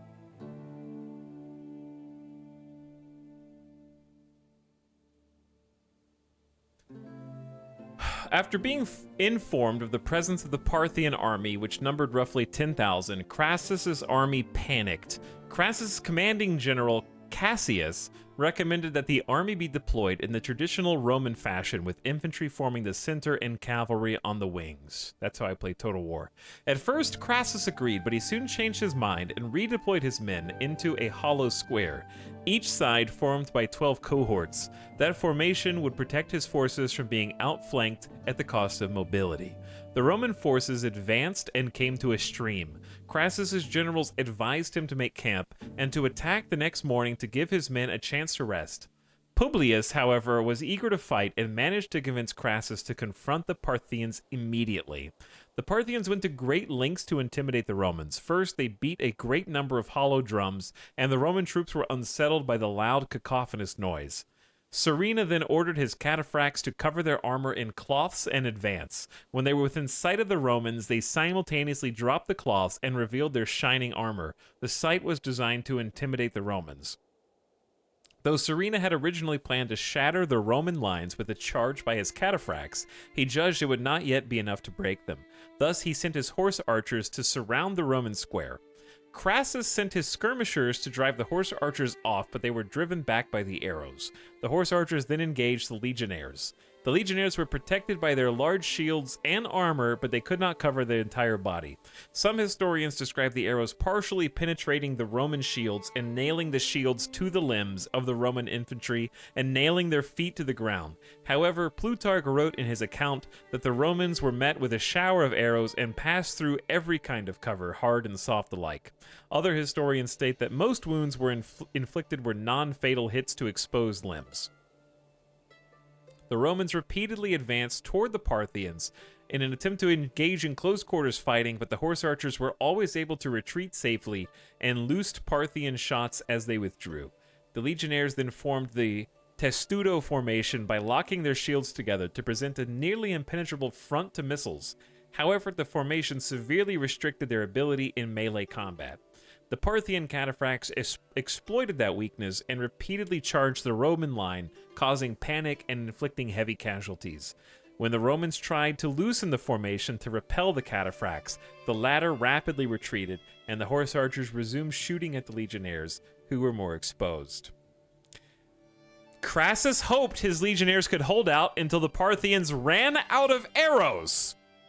Chat, I might be Crassus reborn as a shitty map game streamer.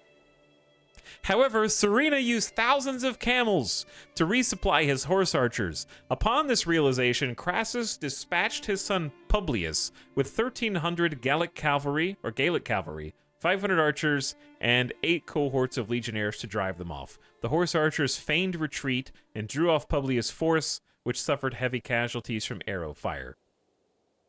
Then they separated Publius from the rest of the army, confronting them, and basically took his son piecemeal. So anyways, the long story is, there's a difference in offensive or defensive, because the Romans were the aggressors there. They're attacking. They're pushing forward. So pushing forward against horse archers is always bad. But defending against horse archers, I do think that the square strategy and waiting until they run out of arrows would work. And also, maybe just making better shields. If your shields are getting, like, pierced and penetrated by just random arrows, they're probably not great. It sounds like the Romans didn't bring archers. That as well, yes, Juni. The whole chat was like, I think that the Romans tried that. They didn't bring archers. They just stood around while horse archers shot them. That's different than what we were talking about, which was bringing our own archers and shooting back at them.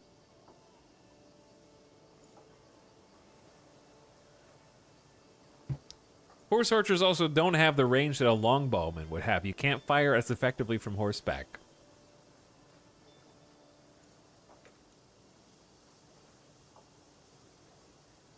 They forgot to rock, paper, scissors. Romans didn't build any archery ranges. Longbow is a different era. That's true. The point was still that the people on horseback and the people on the ground could just use the same bows.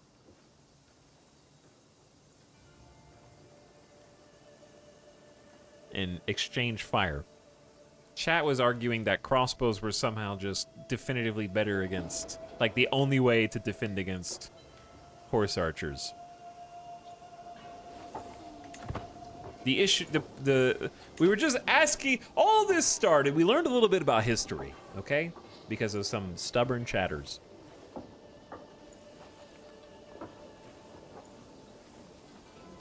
Chat was saying guns. No, that's not what we're talking about. The original topic. You have lost the plot. You've lost the plot. The original topic was whether the fact that Crusader Kings 3 requires you to counter horse archers with crossbows is historical or gamification so that there is more rock, paper, scissors between the different unit types. And the answer is, it's just more gamification. You could still shoot a guy on a horse or a horse with a regular archer. It doesn't have to be a fancy crossbow to shoot back at them.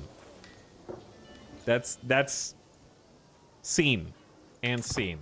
Now what do I do here while these guys are just staring at me?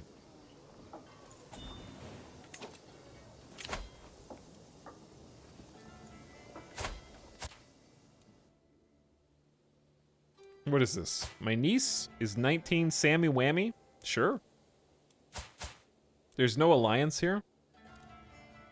He's decent, brave, compassionate. Sure. They both get prestige. Sounds good.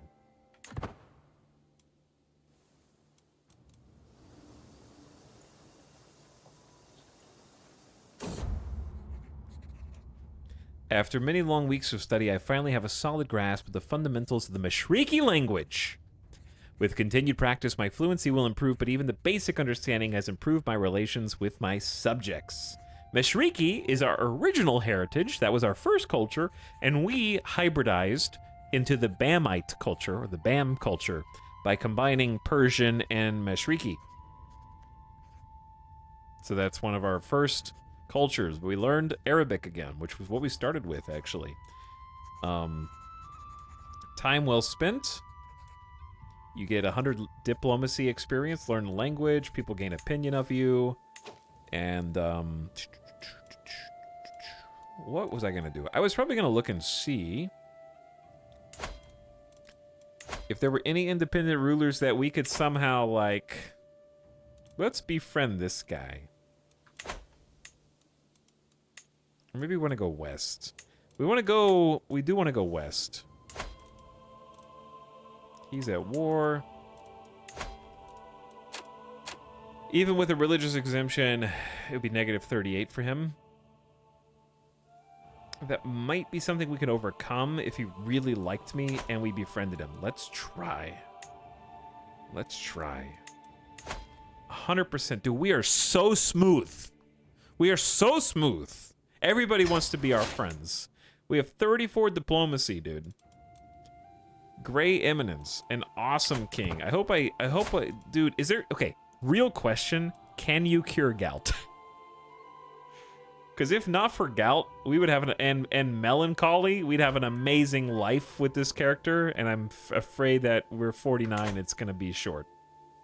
Asking for a friend.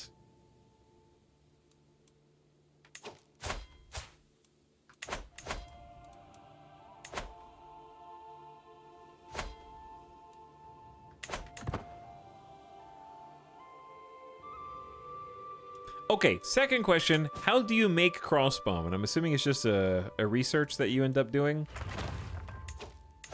Also, I swear we already had Smiler.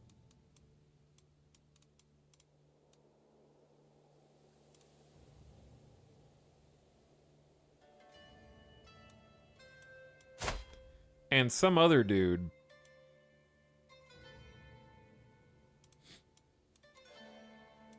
Wasn't it this guy? No, he's lustful. This dude is craven, not exactly what you want in a knight, but imagine combining Herculean. He's fickle but just.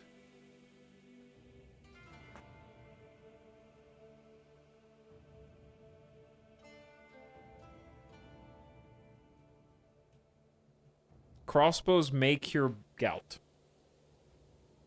It is apparently uncurable, only manageable. How'd this guy get gout? I don't know. He wasn't out on the battlefield training like his fathers before him, apparently.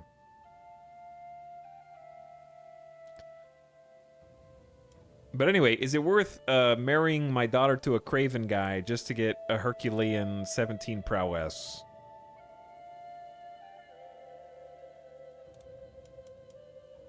Maybe. Probably. Even. Sure. Let's do it. Come to my court. Come to my court and fight for me. Smallpox? The curse of smallpox again has fallen on my court. A case has been discovered. My poor son and heir, Bambino. He is in house arrest after we discovered he murdered one of my spouses and now has smallpox. And he has cancer. The taint possessing his flesh is a danger to us all. While he remains afflicted, no one at court is safe. The physician wants to know how my son should be treated.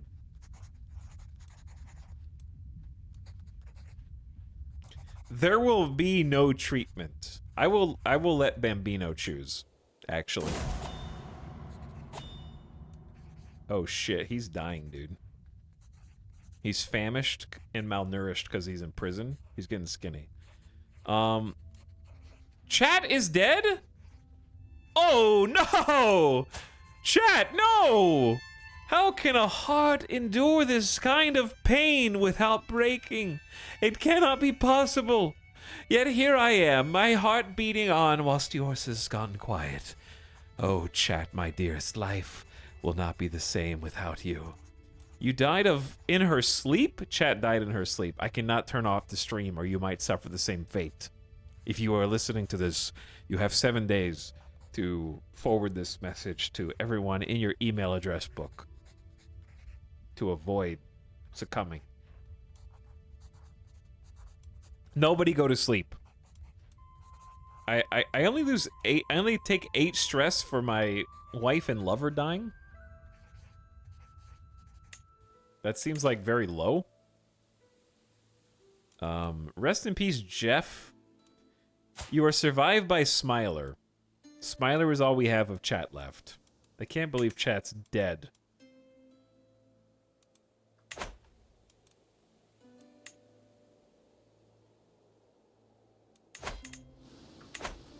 Can't believe Chat's dead. Dude, I am running out of money.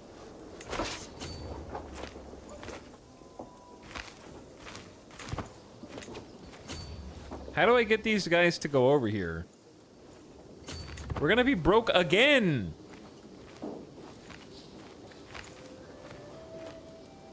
I don't want to be broke again. What if I just go over to them? Oh, Yaya died. My Seneschal, he did good work quietly for a very long time.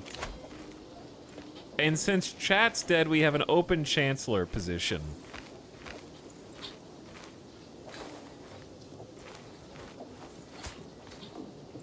Your cousin, vassal, and commander.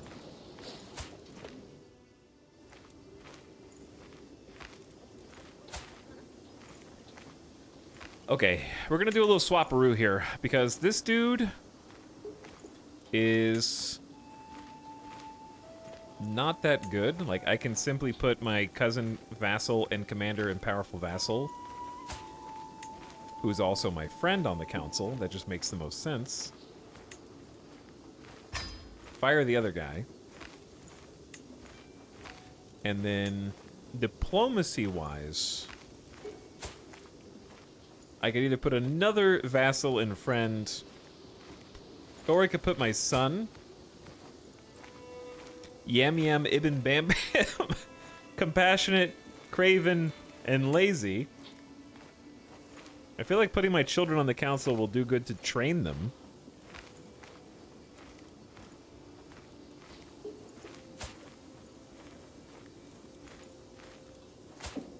Alright, I'm putting my son on the council here. Still can't change that guy out.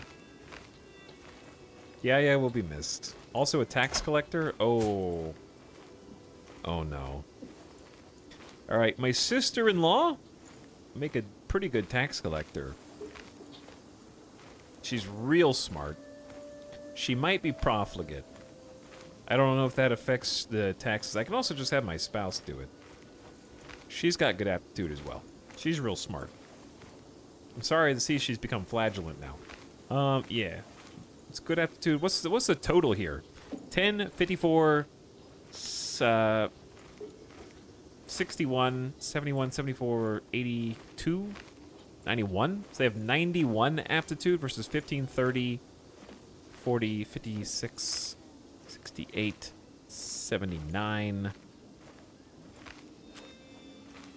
87. So it's like 80. It's like 4 difference. I'd rather have my like spouse do it, even if it's just slightly lower. Okay, tax collector will help. We're about to go completely broke again. I made a friend. My hostage Abdallah is now a man and looking forward to being sent home, as is the custom.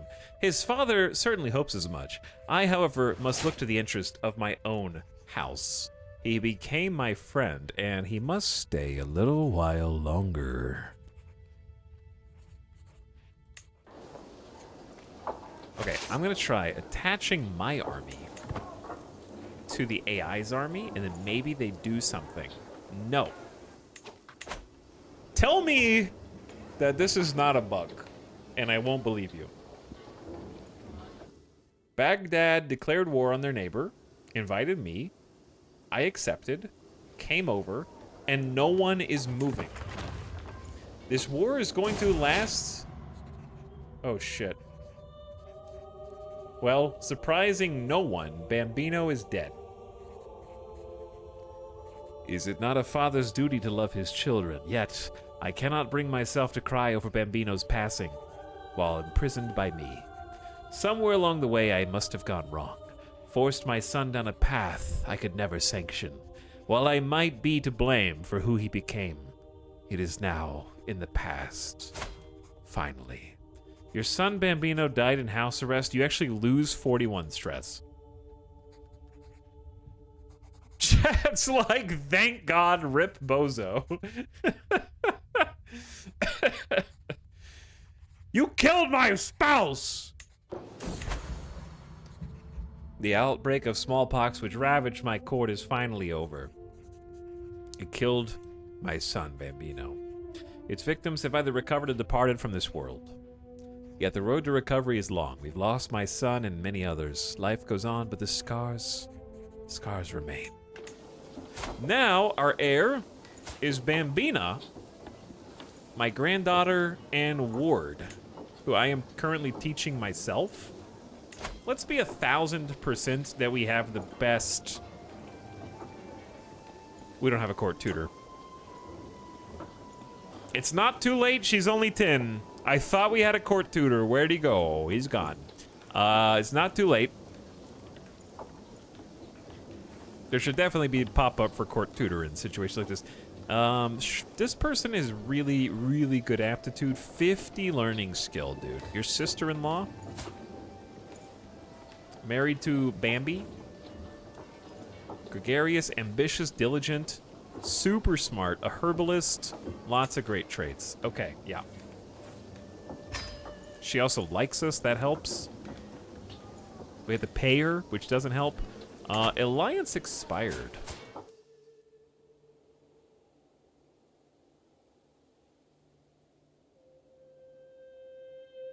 Oh, since it was with Bambino. Bambino's dead.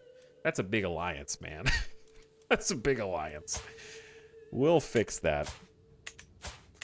They have a son? How old's my oldest daughter? 10?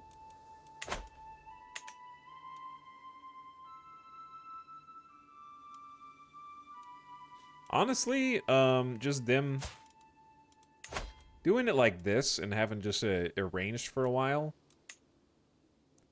wouldn't be the worst thing, because he might be second in line for the throne.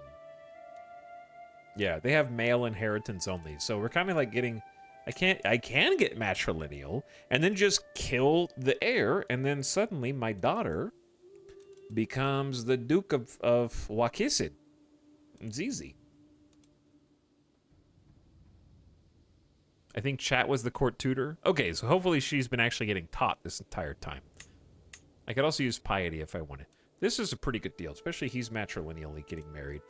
I don't like the fact that he's arbitrary, but he's content. Ooh, and arbitrary and fickle? I'm sorry, Vellaby. I'm sorry. Alright, these guys are not moving.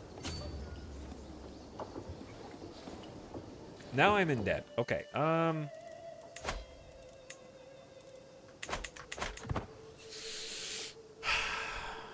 I'm just gonna throw all of my troops into this fight and hope for the best. And if we lose, we go home. And if we win, then we win. I'm just gonna go all in. How is he he's commanding another oh, they're commanding like armies in their own wars?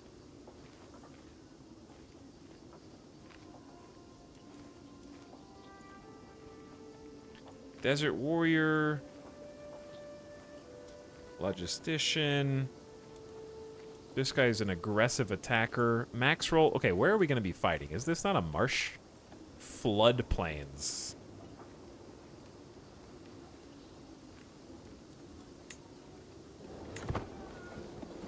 Their commander has 40 advantage. She is a god. Sheikah Piente the Old of Batarea, 69 years old.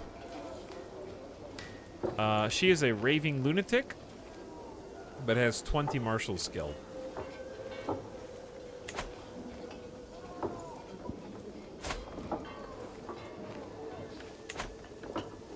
I don't think we can win that.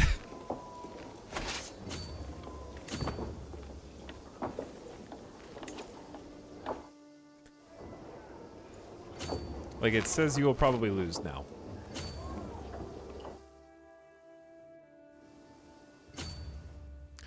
I'm just gonna go home and disband my army. I'm just gonna take my toys and go home. The AI is just not moving. That's... You can't declare an offensive war, call your ally, ally shows up, goes into debt for you, and just doesn't move. Like... What do you want me to do, bro? I can't win by myself. My court tutor is aiding me day and night to learn Greek. Her dedication to the art of teaching is inspirational. Not a day goes by where I'm not brought a Greek letter to read, a learned Greek man to converse with, or an extraordinary mnemonic rhyme. Truly, I would not be this far along without Sharon's help. I can't pay you. You're doing a great job, though.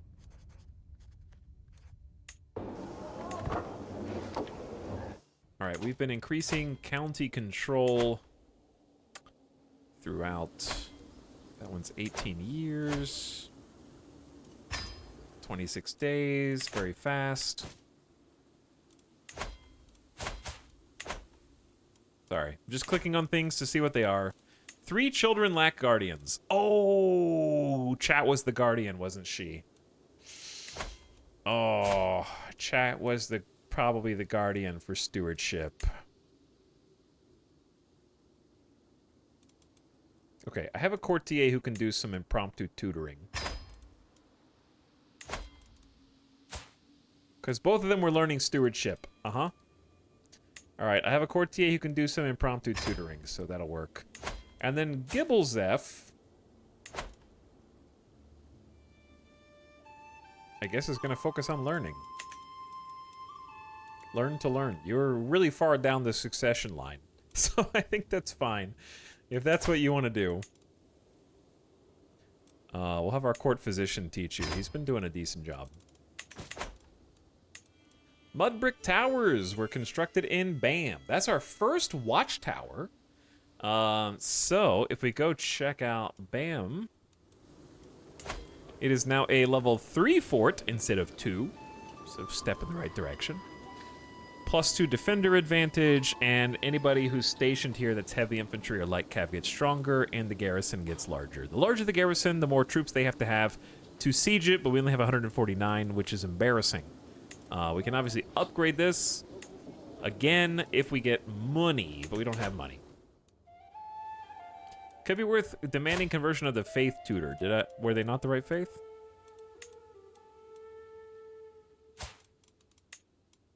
Wrong guy. Hold on. I guess I never clicked on their tutor. Okay, where... There you go. Sorry. Demand conversion. So they will switch from Imami to Azarika. There you go. My friend approaches me with a driven smile. I'd appreciate it if we could renegotiate my contract, my Emir. Any improvement would, of course, be met with enthusiasm from my treasury or my lands. You're gonna give me a county title to change, or pay me 50 gold to reduce his feudal taxes.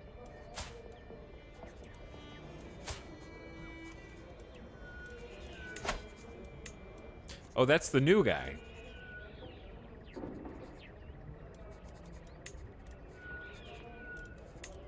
I can't do anything with a county right now except give it to one of my children, and then I feel like he's just gonna go to war with them to take it back. I also really don't want to lower his taxes. No deal. Sorry. That was the whole sort of agreement. Didn't he come in with low obligations? Nope. You were not here. You just outed yourself as absent.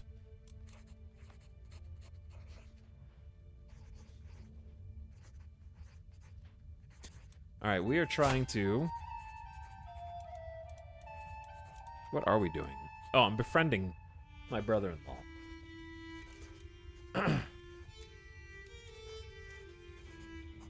Let's do the one that he gets 10 opinion of me. Because that's the whole point of befriending him in the first place. Because we're trying to, like, peacefully vassalize this when he's not at war. Everybody's at war. I guess everybody's at war. All right, where do we need to control next? Let's just go here. 11 years. 17 months is better. I wasn't here either. What's up, Radiation? How's it going? I gave up on this war that we joined with our allies. They took me well into debt, and I got nothing out of it, so fantastic. You and Emir Mukhtar bonded at the dance in Bam. The ball was exquisite, and Mukhtar put on a fine show. Afterward, I told him how impressed I was, and we got to talking. I felt like we'd known each other for a lifetime. Now we're going to befriend the dudes in Zaydid. It's minus 154, though. If I wasn't bankrupt, it wouldn't be nearly that much. He's part of an isolationist culture, though, so it's probably not going to work.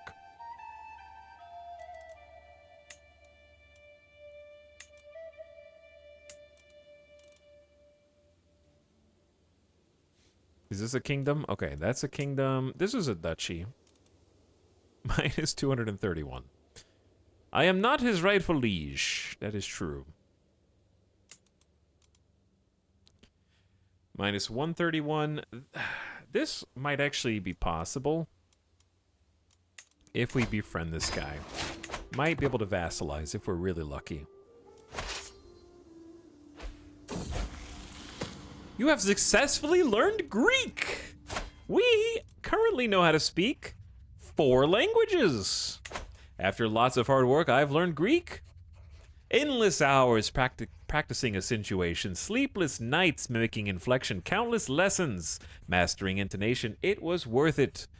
I looked to Basilius Polycarpos' accent. I'm sure he'd be impressed with my results. I could send a letter to him and maybe get a friend. Or every zealot vassal gets plus 10 opinion of you.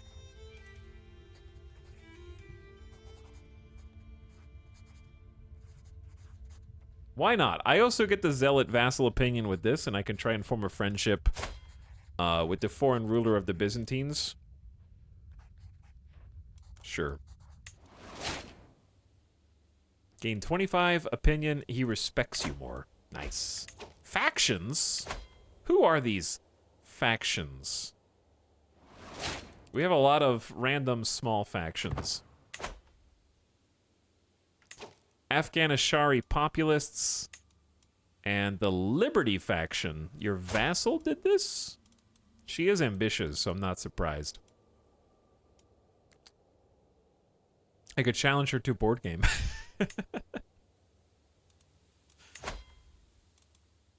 All right, we'll come back to her. Oh no. Disband the army. We need money. We have low county control, and we're losing. The more time that passes while we're bankrupt, the more bad things can happen in our various counties. Kitty! As Chunky the cat approaches me with yet another dead rat, I can do nothing but praise her. The castle has never been this free of rodents before. You get 5 years of huge health boost. This character's residence is almost completely devoid of rats. Good job, Chunky. Well done.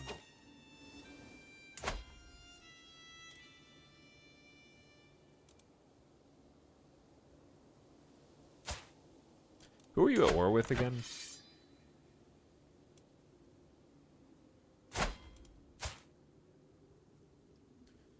These dudes have 4 counties, and they're at war for Merv. They're getting to be maybe a little too powerful, but there's not a lot I can do about it right now. I'd have to come up with some other strategies if the need arises. As I patiently await the fetching of my clothes, a servant stutters, "My lord, no one can find your garments." Zamzam stole my clothes. Another prince of fashion. You little scoundrel. I have smallpox! Ooh, I thought we were done with this! With the first wave of fever and vomiting, I desperately hoped it was nothing worse than sweating sickness, and I did get a little better. Arose from my bed, returned to my duties. For a week, all was well, until I noticed red spots in my mouth. Indeed, these lesions are a sure sign of smallpox, very dangerous if left untreated. I am in poor health. Dude, honestly, the cat may have saved me with a huge health boost for 5 years.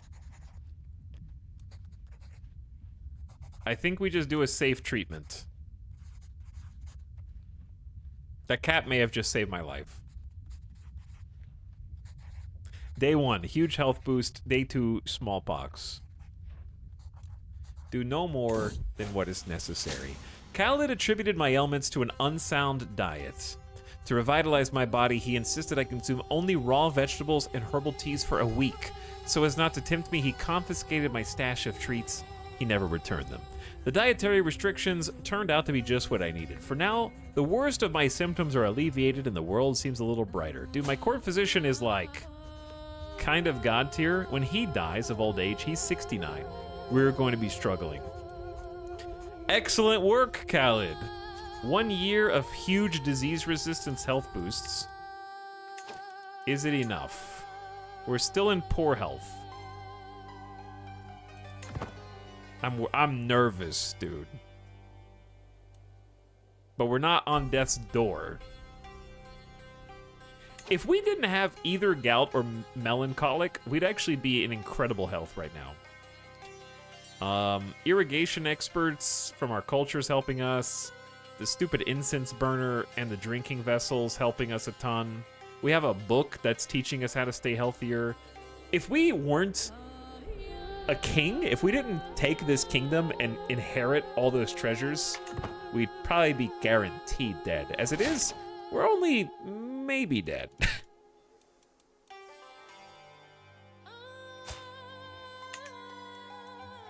Which reminds me,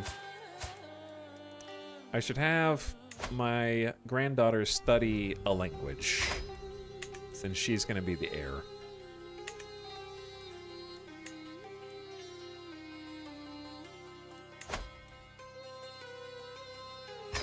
You can learn Arabic.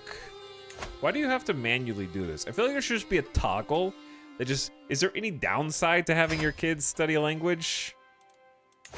I feel like they should all be studying automatically.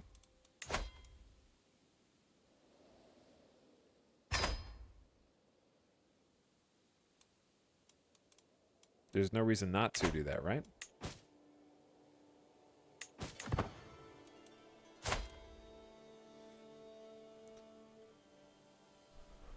There needs to be a learn language if possible toggle and force conversion if possible too. I'm cured! While scars might remain, both on my skin and in my mind, it seems like the affliction has left my body. I will survive. There is still time. Glory to Allah, I am well! Yes! Now I'm in actual good health. Dude, the cat killing all the rats just saved my life. I am convinced that cat just saved my life. Chunky saved me. The outbreak of smallpox, which ravaged my court, is finally over. The victims are recovered or departed. Hey, I'm supposedly safe, even though this seems to be striking us a lot. Ooh, somebody did something. Oh. They're losing the war because they're just not attacking. My granddaughter Bambina has been impressed with one of the household knights. After finally meeting in person, she's been repeating the warrior's words. Give others their due and you will receive your own. Stay generous, become diligent, become patient. Wow, actually good traits for my player heir? Good traits for my player heir? Is that allowed? She's already compassionate. +2 in diplomacy. -2 intrigue. Lower dread. Increased dread decay is bad, but courtly and minority vassal opinion up is excellent. Both merciful and sympathetic, Bambina is warm-hearted. If she's generous, this is virtuous to our religion, so Azaricas will like her more as a result. Also a +3 to diplomacy. Loses income, but courtly vassals will like her more. We can also just make her diligent, which I think is one of the best traits in the game. Diplomacy, stewardship, and learning up. Stress loss is harder, and lazy characters don't like you, which means all your family. Or make her patient. I think we just have to... Generous is reasonably good, and it's virtuous. But diligent is, like, too good, right? That's 5 extra stat points.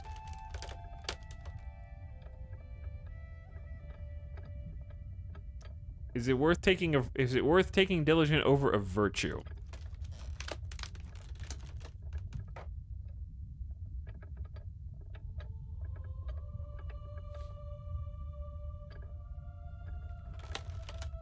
Zealot vassals are another +10.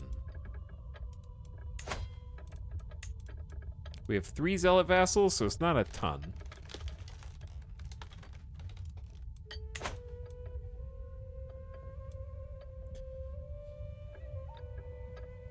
Okay, fine. Let's do it. Hard work always produces results.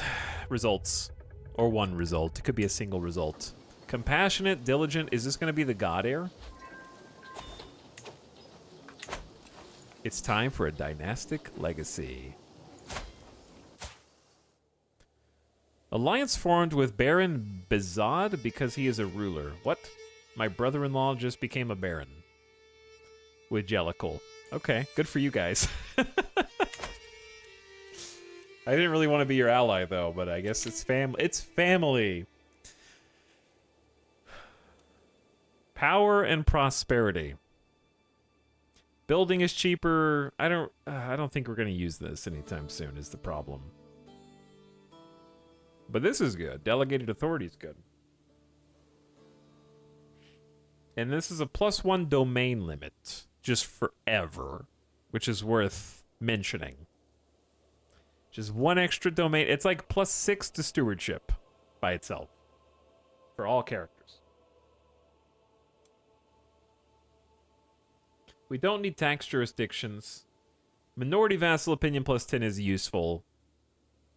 You can learn an additional language with no penalties.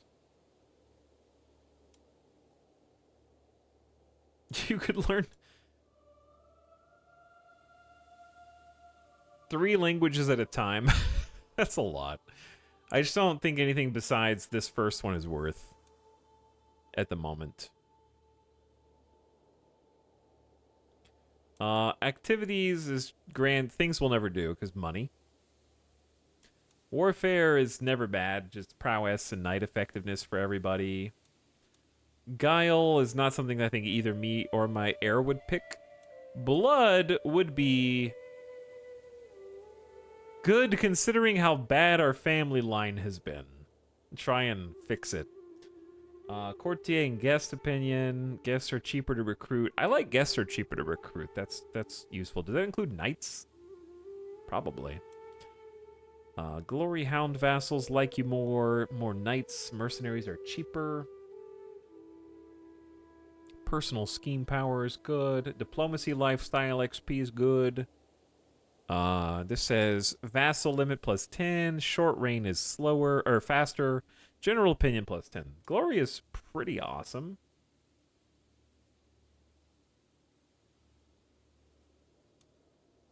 And then fertility, child opinion, disease resistance, medium boost, not to be thrown out. No prowess loss from aging. No way a human brain could handle learning 3 languages at once. A super genius can.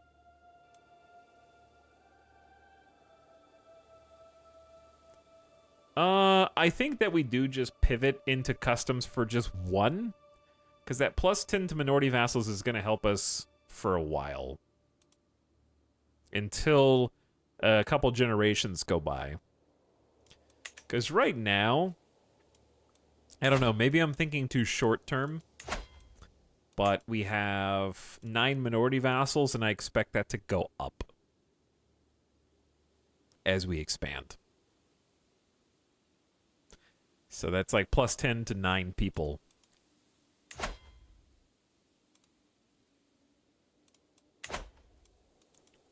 Where was I? Oh, this. What does minority mean? It means they have either minority culture or religion compared to the majority. It's like we are Azuriki and Bamite, and they are not.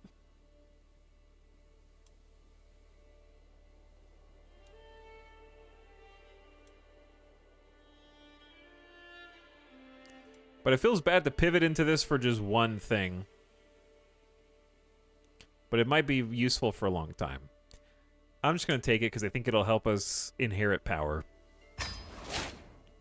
Learn languages are faster. You can learn 1 additional language without penalties. So we should be able to learn 7 languages now. Dude, we are going to be so smart. And lifestyle perk time.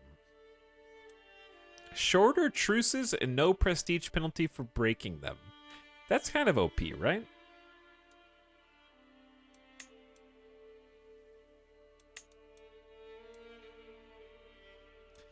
I'm trying to work towards diplomat, I guess. I don't even know if it's worth going all the way down here to diplomat. It's just a +3. I think the independent ruler opinion's pretty good, and the personal scheme power is pretty good. Title creation costs, maybe we'll make some titles. I don't know. Neighboring ruler lost a war. Is this just a duke? Minus 246. I gotta stop being bankrupt before anybody takes me seriously.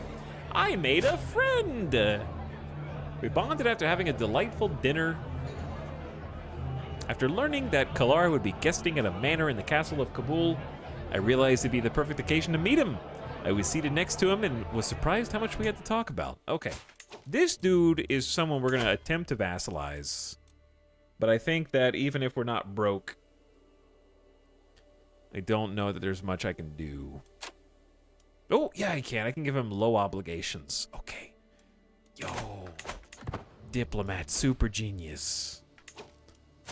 True ruler helps with vassalizing, I think. Yeah. It is a plus 20. It is a good one, but I have to do 1, 2, 3. We have so many. I wish I could get even more XP. I feel like, is it just me, or am I getting less XP than I remember? Like, we're already getting 40% more from my education up here. But I remember, like, having a full tree done previously, and I'm already, like, 51, and there's, like, no hope of getting all the way down all 3 of these.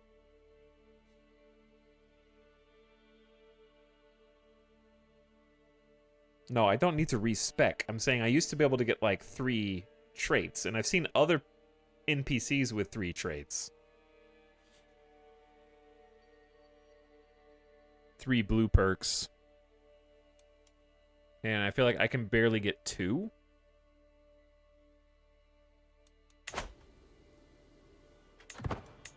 Before I die. Like, I feel like I remember in the past getting, like, 2 perks and then pivoting into a different tree. And, going down a second one. I've been able to do it by stacking lifestyle buffs. Or maybe I just played as some geniuses before, because that makes it go faster. I've seen people get a whole pathway down before going whole of body. Yeah, I guess you just have to, like, have everything fall into place.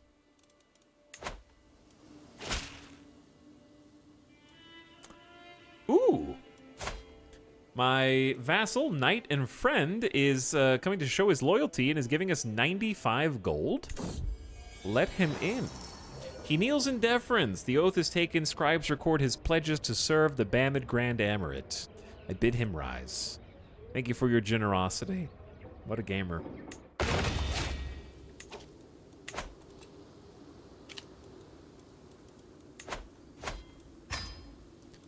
Okay, when is this gonna go away? 943. Soon. That's 27 years. Alright, that's 6 months. Sorry, I was trying to find the one that wasn't 20 years to initiate control. Your wife is no longer your wet nurse. Okay, so she is just not able.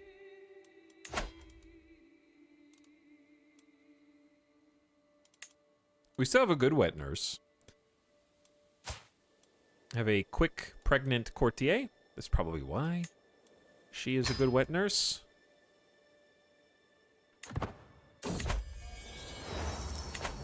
I was looking through records and stumbled on a survey of tax farming in Juwain.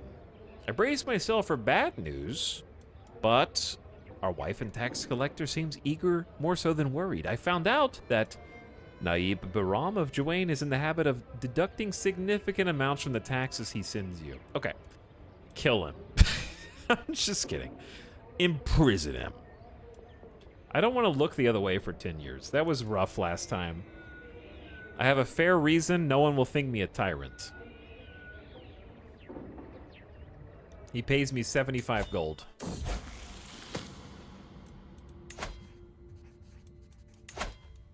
Okay, I need to look at him in a second. I'm proud to see my son Jam Jam as an adult, a natural administrator from birth. It should surprise no one that he's come far in his studies of management. Not content with just understanding the flow of wealth and people, he seems capable of predicting it as if by instinct, and always finds new ways of profiting off it too. Mudok's contributions toward Jam Jam's education cannot go unmentioned. Her lessons have given Jam Jam valuable knowledge. See, that's what I'm talking about right there. When your spouse gives a bonus and it actually shows you, he is Midas touched. He might be paranoid, patient, and craven, but he's a smart guy. He's got some awful traits, though, but a great education. Neighbors can be vassalized. This is exactly what I was hoping for. Okay, this dude's at plus 95. Ooh. Ooh. Hold on, dude. This guy is who I've been working on. So we're here. He's here. I just befriended this dude. He's ill in bed. Hurry. Hurry before he dies. And everything is ruined.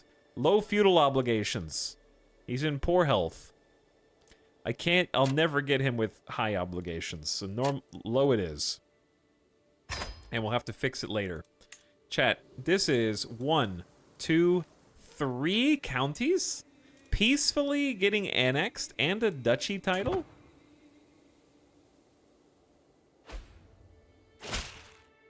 I accept your gracious offer of vassalization, my liege. He becomes a vassal, gets 10 opinion of you, starts with low taxes, low levy contribution. Heck yeah, dude. Heck yeah. The Bamid Kingdom expands. More importantly, we've started working down Kabulistan, which is going to be tough because these guys are also holding a large chunk.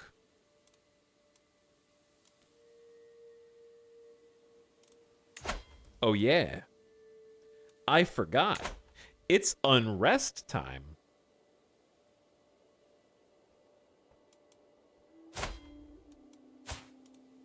Can you not annex with prestige? I don't know what that means. What do those words mean? Peasant rabble. Your marshal has earned respect, 50 popular opinion. Okay, we need to like... We're so close to vassalizing this guy. With no religious exemption. It's a -4. Now, what if he doesn't want to play a board game? I don't want to send him 150 gold. I just need to make him like me ever so slightly. What if I offer him a ward?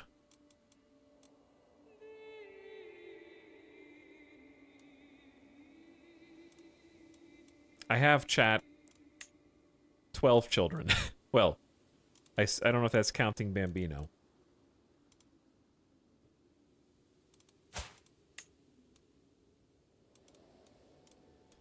What if I send little Nam Nam?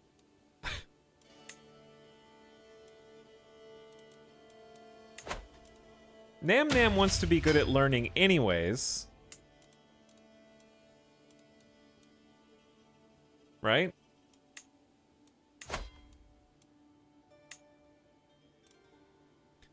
And this dude has 18 learning. He's a smart guy. He's also craven, fickle, and patient, which isn't great, but... I send the ward. He says, I accept. I would be happy to educate your son. Wait, does he not get plus opinion of me? Did I just send him over? Don't call me to war right now, you bastards.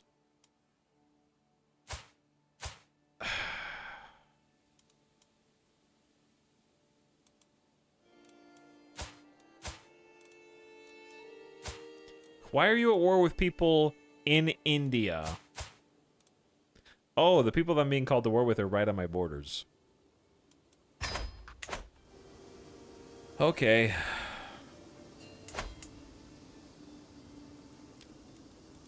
Let's do it.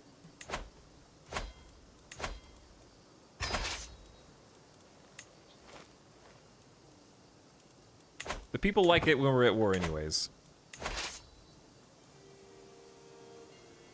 Unrest means a lot of time for holy wars. Yes, it does. All right, I'm just gonna go straight for the capital.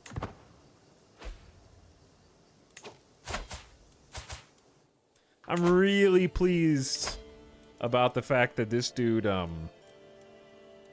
he's, oh, I have to like, hi, thanks for being vassalized voluntarily. Now, if you please convert to our religion, I think you'll find you'll like me a lot more afterwards. A lot more. Guy in jail. Oh yeah, there is a guy in jail.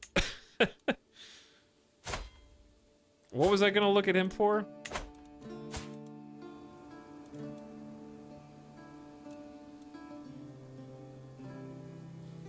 He wasn't even Muslim. He is now! Isn't he? He is now. He embezzled taxes.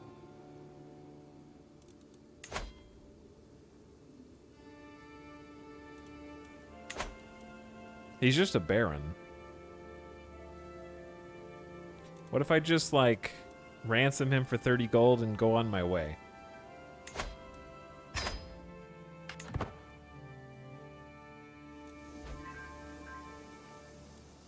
And then he's out. Alright, siege time. I don't know where the enemy is, but if we just siege before they get here, we just automatically win, maybe?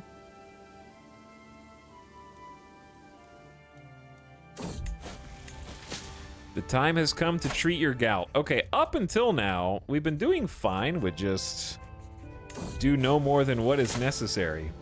Khalid told me to undress and then kneel with my butt raised. He then told me to spread my cheeks. Okay, I'm just kidding. That was awkward enough, but when I saw the instrument in his hands, I almost bolted. Oh, so he did ask me to spread my cheeks. He must have noticed because he patted me calmingly on the shoulder and told me to stop clenching. The enema turned out to be just what I needed. For now, the worst of my symptoms are alleviated, and the world seems a little brighter. Excellent work. Reduced disease symptoms for 5 years. He did tell me to spread them. Just what I needed. Your son Nam Nam has arrived safely. He did get 15 opinion of me. He just had to get there first. It goes up at +5 per month. Up to 15. So we just wait a little bit and then check on him. I'm gonna keep it open. Your son Jam Jam can marry.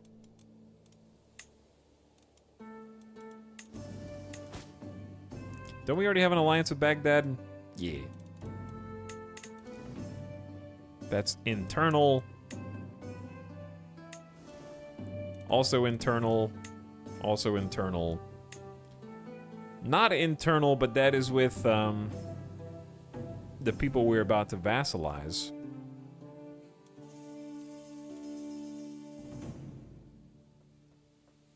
It's not the worst idea to marry one of our sons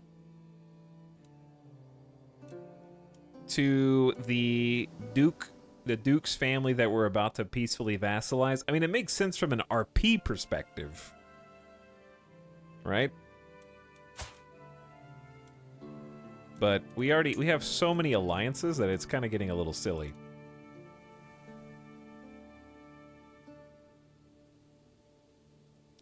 It's either that or just go with your classic sum of all skills.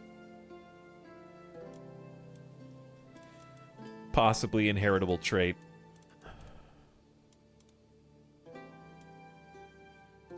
There's Fekund again. We also have intelligent, but Craven.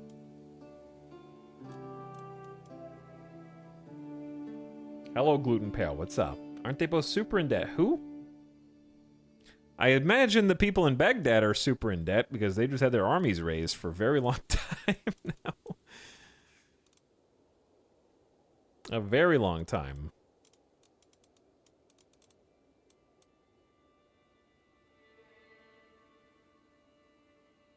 But yeah, I don't know what to do here. Because an alliance is... Oh, I feel like we just have too many alliances. Were we looking for prowess last time? I don't know that... Even though we have equality, I don't think women can fight martially, so... Having a battle spouse isn't really helpful if they can't fight, you know?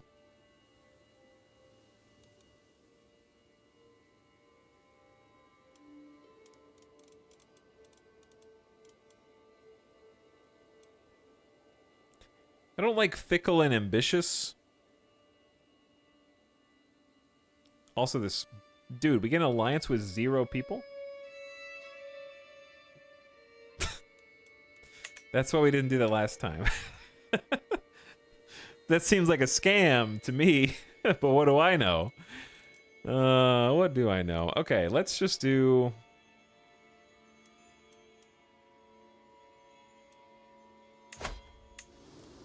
I don't want an internal alliance. Or any of my current vassals. Let's just sort by inheritable traits.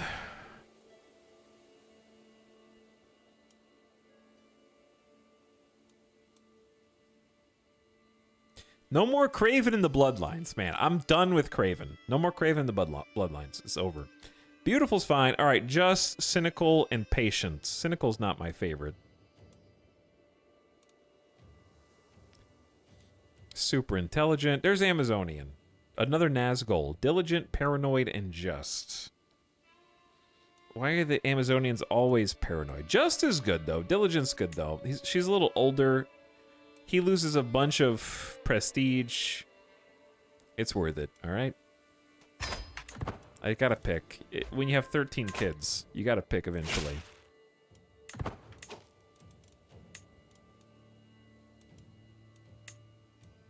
Okay. We've been slowly but steadily increasing control everywhere. I think it's gonna be time to increase control here finally, because this debuff is gonna go away in 943, which is in like 1 year. I'm just gonna leave it there. Meanwhile, the sieges. Ooh, this is my favorite game. What's up, Goat Plays Game? They replaced the Seneschal? I don't think so, but I'm also like hemorrhaging money right now. And Seneschal's like 0.68 a month. Nazgul is pretty good at this. Though, probably pick one of my sons. Just so that he can start building some skills. Possibly become like a... But he's craven and paranoid. But it would make sense to put my son to work. They both have the same effect at 0.2. Etel, I think you're supposed to make more money than you spend. True. That's true. With my hostage, Yakta is no longer of any relevance to who the... What are you guys talking about? Our pact finds itself without purpose. Yakta is free to take her leave and rejoin her family if she so chooses. This is written weirdly. With my hostage, comma, Yakta's, comma. No longer of any relevance...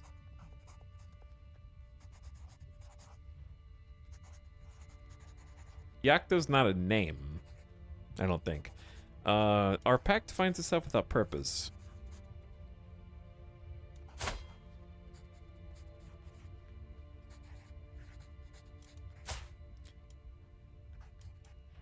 I think whoever she is, maybe he divorced his wife or something? I don't know. He lost his title? Yeah, something weird happened. All right, this dude's at 98. Come on. Oh, yeah. It's perfect. He's at exactly 100 opinion of me and has a perfect 0 will accept no religious exemption vassalization. My friend, my brother-in-law.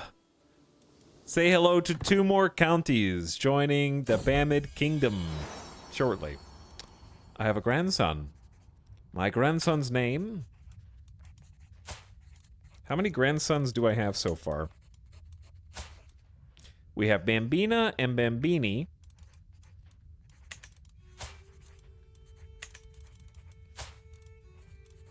And then we have Ashraf, who I was not allowed to name. And then this kid. All right, chat, we're going to start putting a new spin on the Bam Bam lineage, and we're going to add a fourth letter. This is now Blam Blam.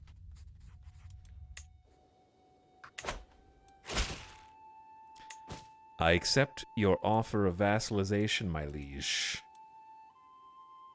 He has become your vassal, and both of his counties and indeed his duchy are now within your kingdom.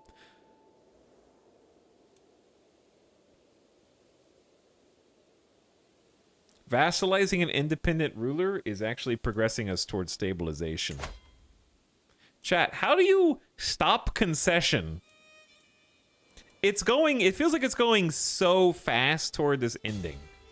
What are we working on?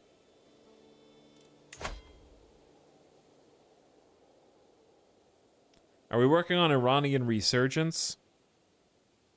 Forming an alliance between the true Shahs, I can restore the dignity of Iran and reclaim the glory of old. What do you have to do? You have to be involved. Your culture has Iranian heritage, which we do. Your highest held title is at least kingdom. Your level of fame is exalted. You control at least 30% of the Persian Empire. We control 28.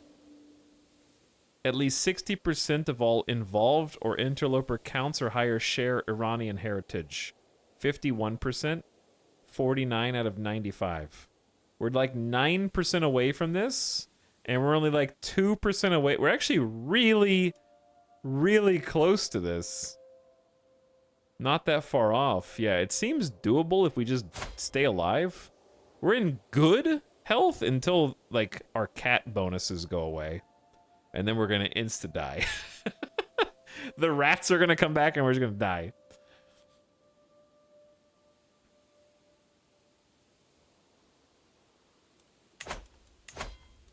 Renewed Caliphate is, like, not even close.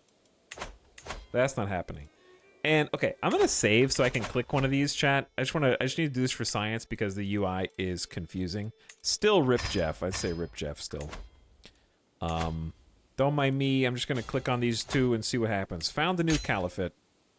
Okay, you can go back. I didn't know if you could go back. With the foundations of the Abbasid Empire collapsing due to the turmoils in Mesopotamia and Iran, the fate of the caliphate rests in my hands. You have the trait Detractor. You must not be Sunni. You're at least kingdom. Your realm is larger than the caliph. We're almost larger. You have 2 allies that hold a kingdom. That's pretty easy. The realm size is 50. We're at 48. At least one. Any of your baronies is a holy site, has a mosque, house of wisdom, or great mosque. At least 2 of the following must be true. We have 15 counties. Fame level is exalted. Okay, that's pretty easy. This one's also doable, other than the holy site. I could probably just take a county that had one of these buildings, maybe, for myself. Dominate the Caliph. You get the Arabian Empire and its vassals, protector of the Caliphate. This one's not good. Like, we can't do this one. So it's really just Iranian resurgence or Abbasid humiliation. Found the new Caliphate. We become the righteous, get the Persian Empire, become the new head of faith, 5,000 piety, 100 years of 1 diplomacy per level of devotion, 5,000 renown.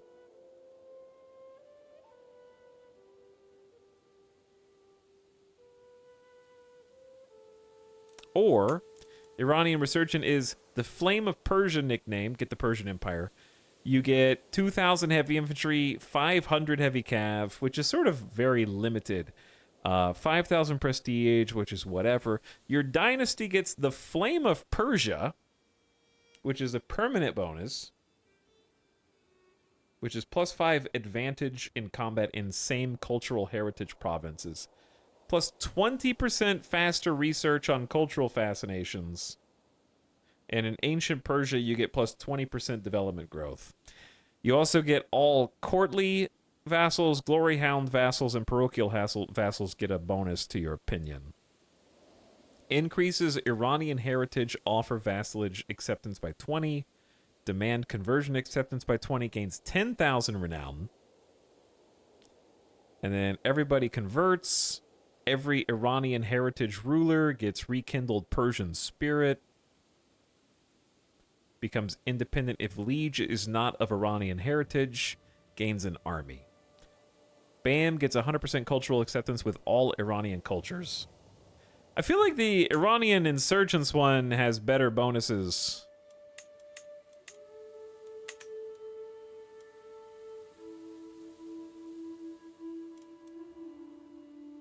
Is this page broken? Chat, is this page broken? Did the UI bug here?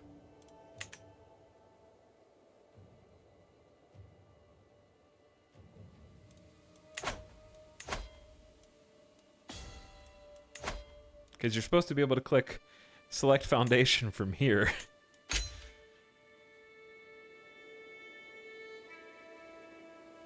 I feel like the Iranian bonuses are just like way better than Abbasid humiliation.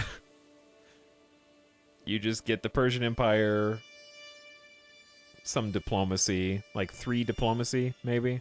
Oof. Iranian resurgence is better. Let's do Iranian resurgence then. So really all I need is 2% more land, 1 level of fame, which is the main thing. Actually, we can help contribute to that right now. I'll just change my lifestyle to Majesty Focus and get +1 prestige per month. Same amount of diplomacy experience per month. So that'll boost it a bit. There's probably other ways we can get some. But yeah, let's do that.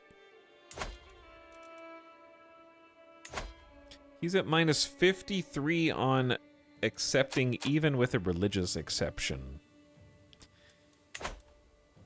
I do regret not going down that other path in August that makes it easier to offer vassalage.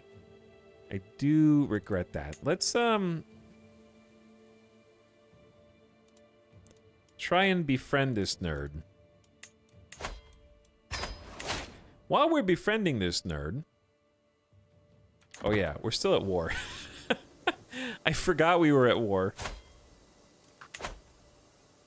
They seem like decent bonuses for the Iranian one. Right on time. Chat, has anybody played the DLC and won yet? And if so, which one did you do? Chunky! Sensitivity. Bam bam, this cat has to go. My wife, Shahzadeh, is holding Chunky up by the skin of her neck. Eyes red, nose running. I cannot stand this anymore. I can barely breathe. Oh no, she's allergic.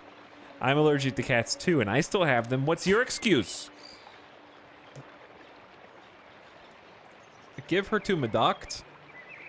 Are you kidding me? I will not give Chunky away. She loses 15 opinion and gets cat sensitivity for 5 years. Her health literally goes down. She's fine. She'll be fine.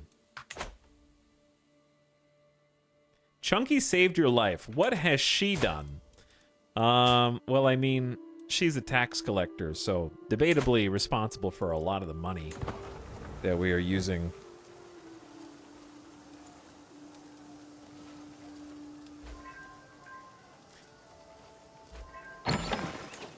Good job. We got a siege. We're gonna ransom whoever we capture for money, and we're gonna go siege again because we got more money from that. Inspired person can be sponsored for 90 gold? No. Father, a word, please. My Chancellor Yam Yam approaches me during a brief lull while attending court matters. He gestures to a less populated spot in the room, and I follow him. I'm concerned about the state of Bam Castle. While holding a meeting in one of the rooms, we all noticed a horrific smell.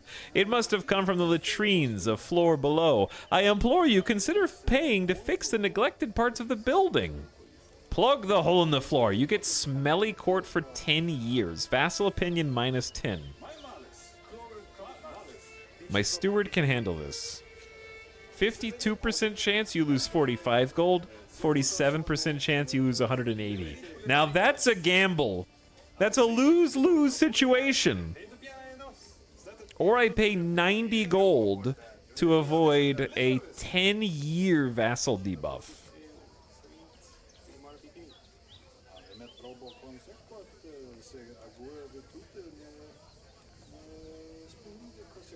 I don't want to lose 180 gold. I don't want to go broke again. I'm just going to take the 90 gold hit. Dude, the court events are always terrible. This was not even... Okay, think about it like this. This was not a mandatory event. I clicked on this myself to see what it was. And there was nothing good that comes out of it. I just spent 90 gold for my son, who already loves me, to get plus 10.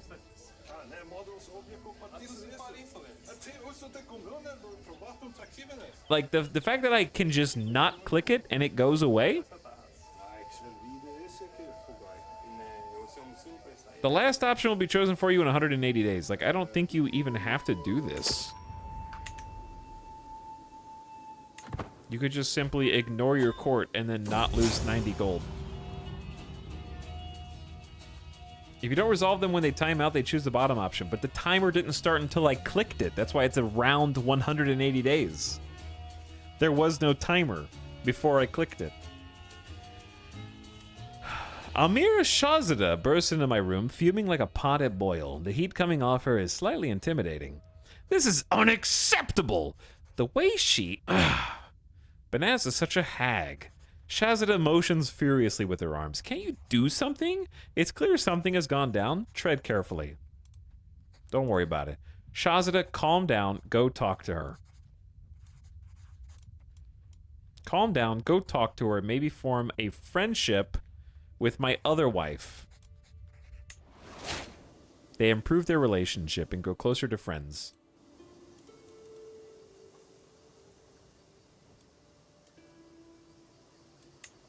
All right, back to sieging. Hopefully before we run out of money. I cannot work like this, my tax collector exclaims. Dude, Shahzada is in like every event right now. Every Sharia court of the Grand Emirate is a wretched hive of incompetence. Give me funds to employ more and better people for the courts. My hostage Abdallah is competent. Make do with him. He leaves your court. You want 180 gold? Do I seem made of money? Listen, I'm not made of money right now. You guys need to figure it out. Make the ends meet. Your cousin has been imprisoned. I'm sorry to see that. All right, are there any other people that I could possibly offer vassalage to? Mine is 74.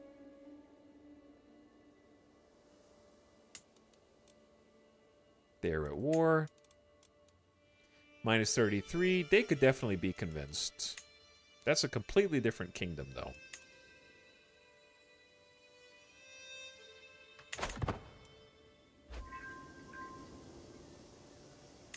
Administration. Your steward's excellent stewardship led to 10% bonus holding taxes. This game really wants you to be in debt again. Yes.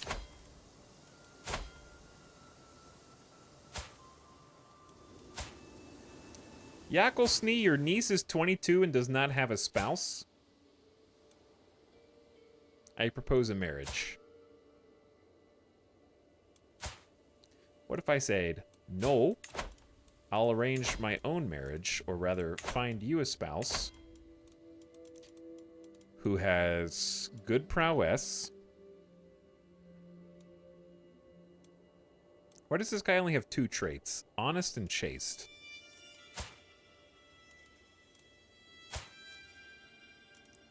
Brave, impatient, and callous. It's kind of a rough combo. This dude's greedy and craven. All the dudes who are good at fighting are just like the worst people in my game.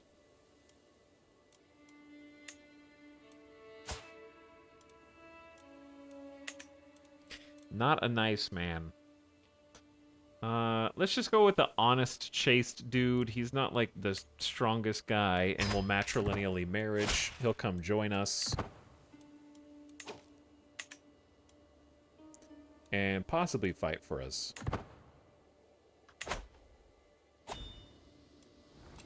You're being raided. I am... What? I'm sorry? I can't go all the way up there. They're raiding so fast, they're stealing 21 gold. Like, from me? Or from them? Complete a raid against an involved ruler. Enemy ally joins the war. Oh my god, they got 4,000 troops? Oh, because their other guy died.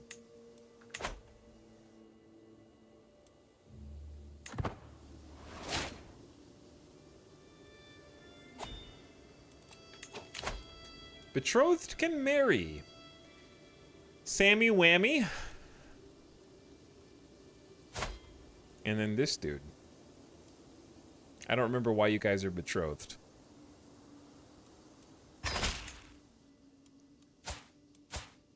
Because he asked and I accepted, I think.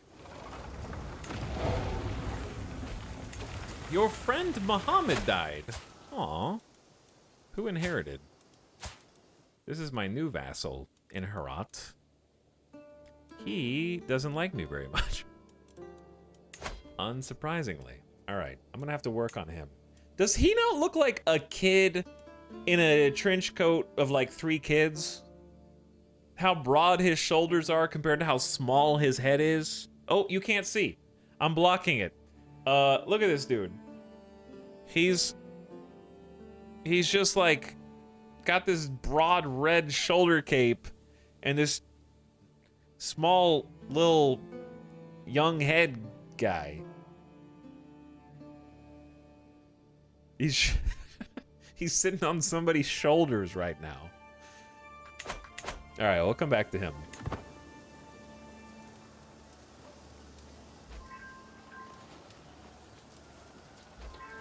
All right, I just won the war for my allies. Liberty faction disbanded. We're also done promoting culture.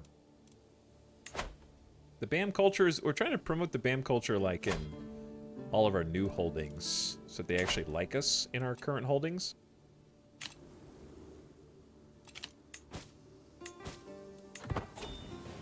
Victory. The war is over. We're gonna go back to friendly territory because we're still technically in another war that we're not helping with at all. After laborious preparations, you have made a friend. We talked about things that make life worth living and shared a few good stories. By the time I left, it felt like we had known each other a lifetime. Okay, now that we've known each other a lifetime, if you weren't at war, you would actually consider joining me. I wish it didn't take 12 months to sway this dude, but it's worth it if it means we get 4 counties in our kingdom. Okay, what you are seeing now is why there was a couple people in chat when we first took over as Bam Bam II who was like, diplomacy tree sucks. However, a good or great, in this case, diplomat is capable of expanding the realm much faster and much more cheaply than constant war. The downside is in the unrest phase, you're punished from an opinion malice for not being at war in some cases. But like we've already added just completely peacefully 3 counties over here, 2 counties over here, so that's 5.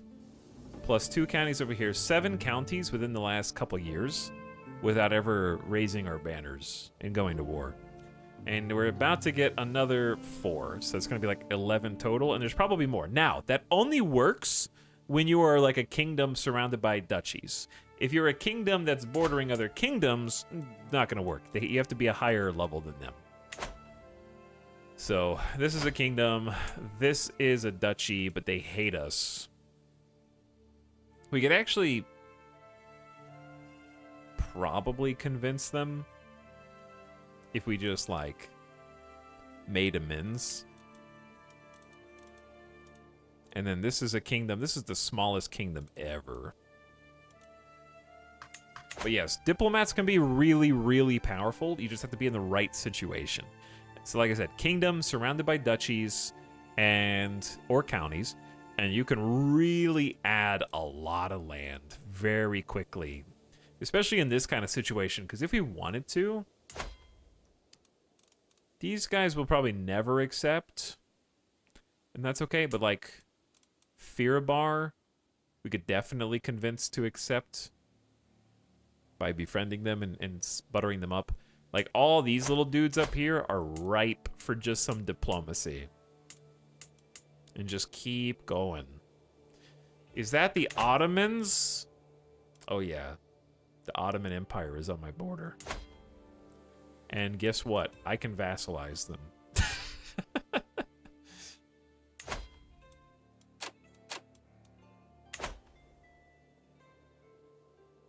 No empire, just Ottomans.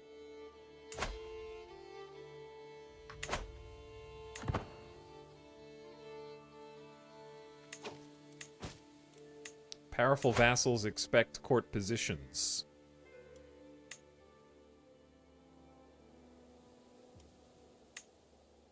Are we befriending anybody right now? We're swaying this dude to try and vassalize him, and then we need to go back to... This guy's my friend, but he's not so hot. He's a different religion. If he converts, he will suddenly like me. That's usually the biggest... But anyway, Muhammad dying is very sad. He was a friend. 20 stress is mine. Your sons learned Arabic. Good job. I only have 9 gold. Chat, are my armies not down? Oh my god, I've just been unpaused. Without remembering to disband my army because the button was not there where it normally is. We didn't go into debt though, technically. Not yet.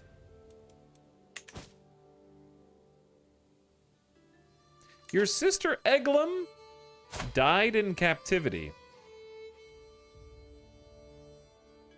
Did she die in my prison? I think she was in my prison for trying to murder my wife. Very sad. Also, this war dude. No! The best dude. Khalid Al-Ghazali, the court physician who cured my smallpox, who's been treating my gout, who's been teaching all of my children. The smartest dude. He was a great doctor. Is gone. Now we're super dead. That was the donkey guy, yeah. Rip to a legend. What in the world is my granddaughter Bambina doing in the wardrobe in the servants' quarters? Playing hide and seek, she claims. She looks like a fool, smiling, flustered cheeks drooling, barely hearing what I'm saying. Oh, I know what happened. She must have seen 2 of the Scalders plucking a goose together. That is undoubtedly lust in Bambina's eyes. Oh no, my heir is either going to be lustful or chaste.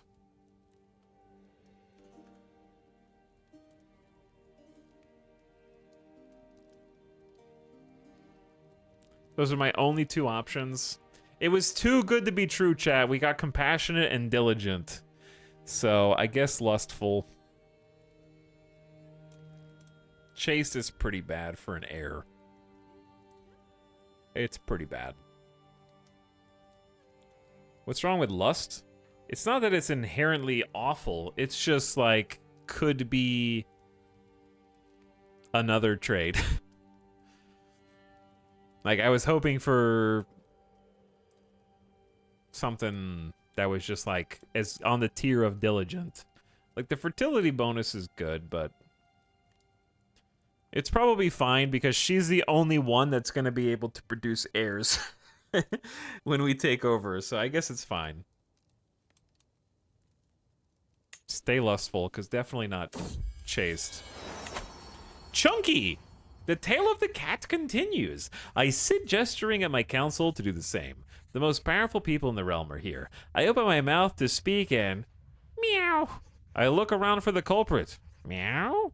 Chunky hops up on the long table, purring contentedly. She butts her head into my hand happily. Modoc, meanwhile, purses her lips in disapproval. Perhaps we can have the animal removed, my lord. We have business of much import to discuss. Oh, come now. She can stay. Fire her.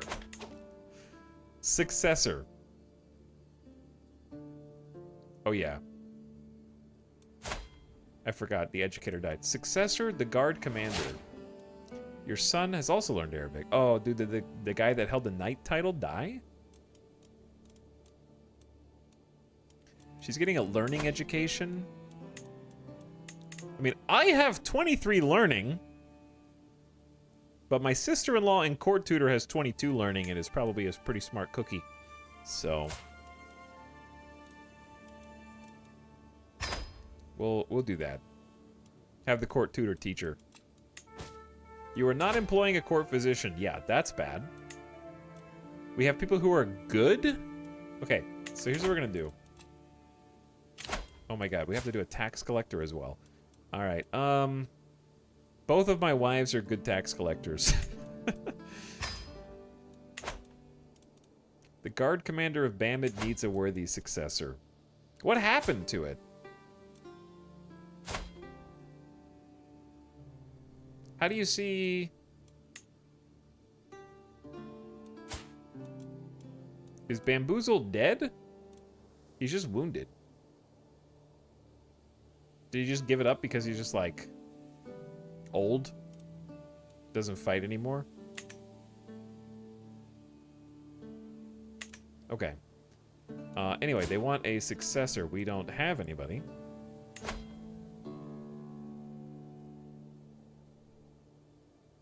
I will both seek a worthy successor here, while also petting Chunky the cat. I find Chunky outside, strutting around the yard. As soon as she spots me, she meows and saunters over, rubbing up against my leg. I spend many minutes crouched by her side, petting her and scratching her under the chin. And when I stand back up, I feel lighter than I have in a long time. But yes, let's invite some able-bodied men to come to the court. And maybe find some new knights. So we don't have a worthy successor yet. Oh, I was also going to... yeah, the reason I actually opened this was to search for a physician to take care of the sick and wounded. You have something that should belong to me. Face me in a duel and let the winner earn the right to it. Shut up, cousin. I have 1,500 prestige. I decline.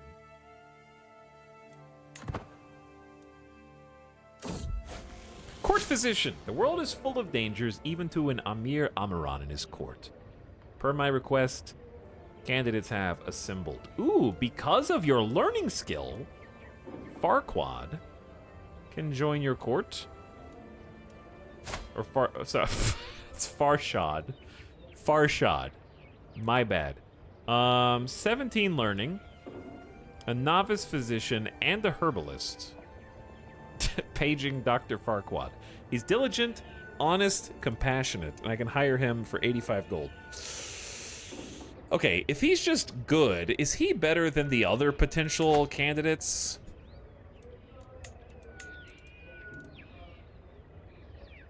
Your sister-in-law and court tutor is also a herbalist and has 22 learning, which is better than his 17, but he's also already a straight-up physician.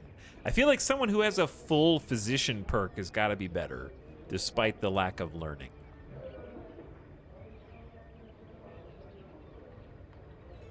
But he's also 55, which means, and he's in poor health. All right, that's probably actually a great reason not to.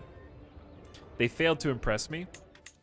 I'm gonna hire Shirin Faraz Dukt, sister-in-law and court physician. She's married to Bambi, my bro.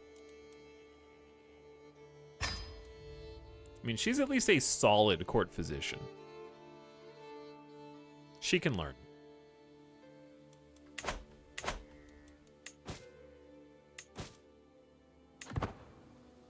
What kind of war is going on up here, dude? A potential knight has arrived. He's wrathful and impatient. What an awful choice.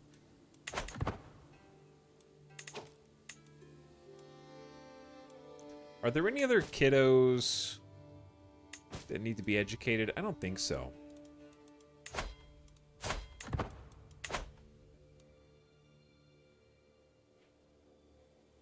Chad, how are you guys doing tonight? Man, ooh, wow. I didn't realize what time it was. I didn't realize how late it was. The worthy Saifullah Bahaid may be appointed as guard commander. Oh, did we just find this dude without even having to pay him money? He just came to fight for me?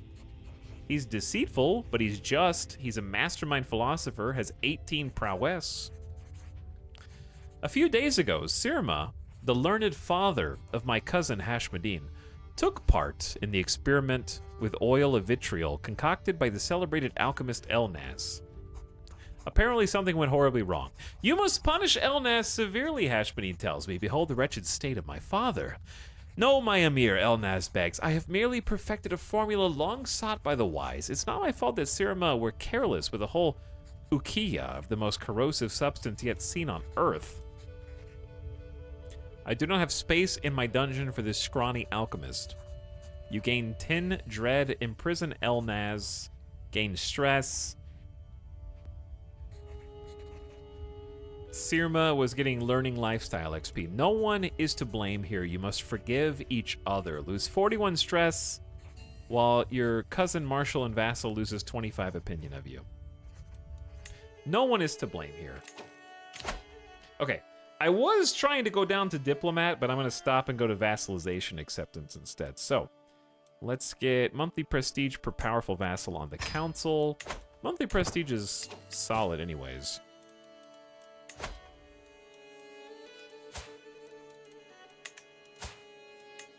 So this is the only dude who can be the successor. Okay.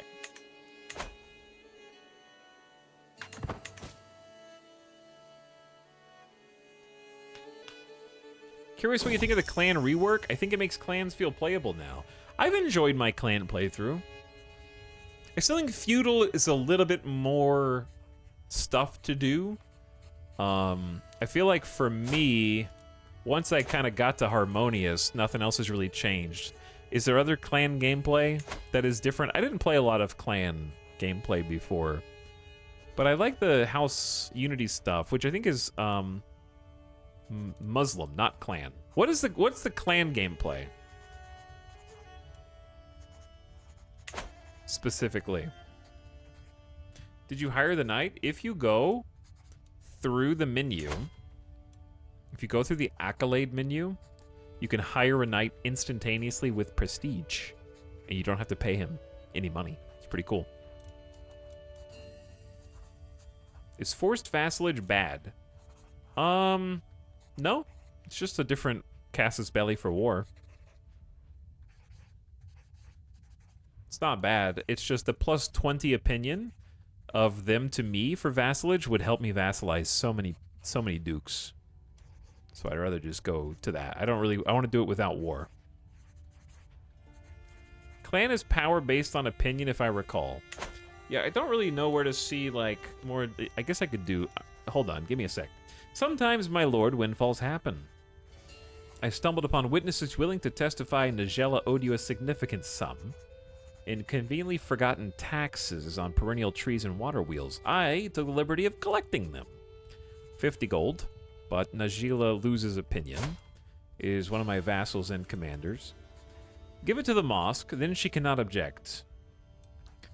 I will show magnanimity. Magnanimity. It's a hard word to say. By giving her some of it back as a gift. I get 75 prestige, lose stress. She only loses 10 opinion. We each get 25 gold. It is a gift. Okay. Now, I'm going to go to governments.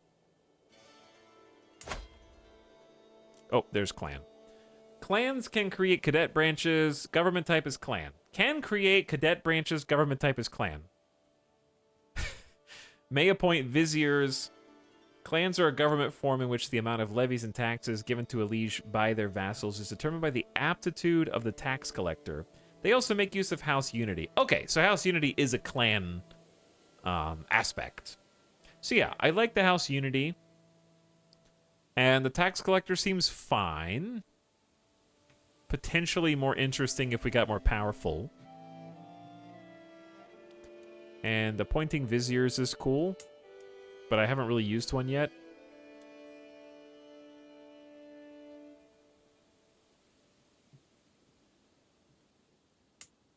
I guess my question is, I know viziers are relatively new. It can help boost your income. They have less to borrowed powers, but can be difficult to remove. They grant their liege bonus tax jurisdictions, scaling to their stewardship, and increase the aptitude of tax collectors according to how much the scales of power favor them. Crucially, lieges can drain viziers of their gold. They're empowered civil servants. Viziers are not considered a prestigious position for nobles. Their successor is picked via succession score. You can only have one diarch at a time. They'll remain in the event a regency would occur. So,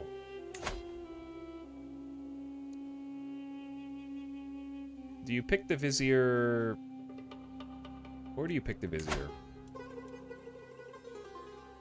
It's kind of, yeah, I know it's kind of like a regent, but it's not a regent.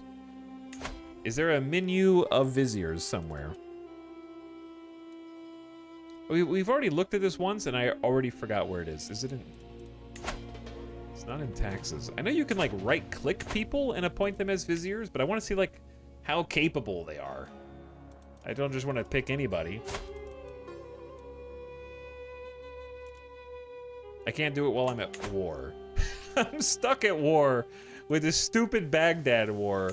How are these guys financially stable, dude? They have 10 gold? Not for long. Baghdad's at negative 66. They've just been standing there.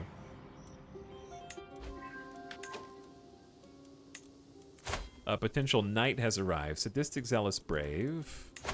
He's 65 gold.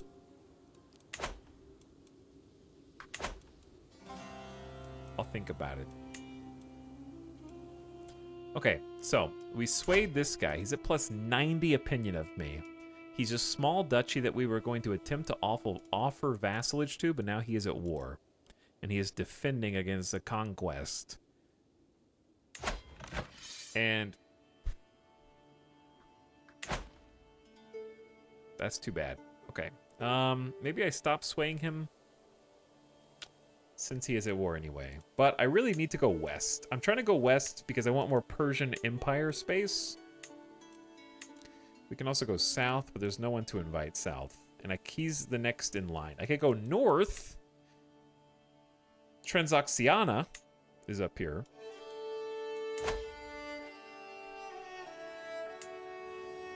One, two, three, four. He's only negative 58. It's probably very easy to befriend and then vassalize. But yeah, I've been locked in eternal conflict because I accepted the call to help my allies in Baghdad, and then they never, ever, ever once moved their armies. They've just stood there the entire time.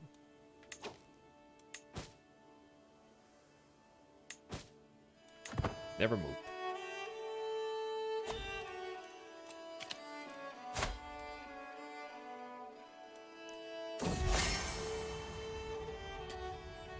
I am sure we have much to talk about and many experiences to bond over. We should meet and compare kills.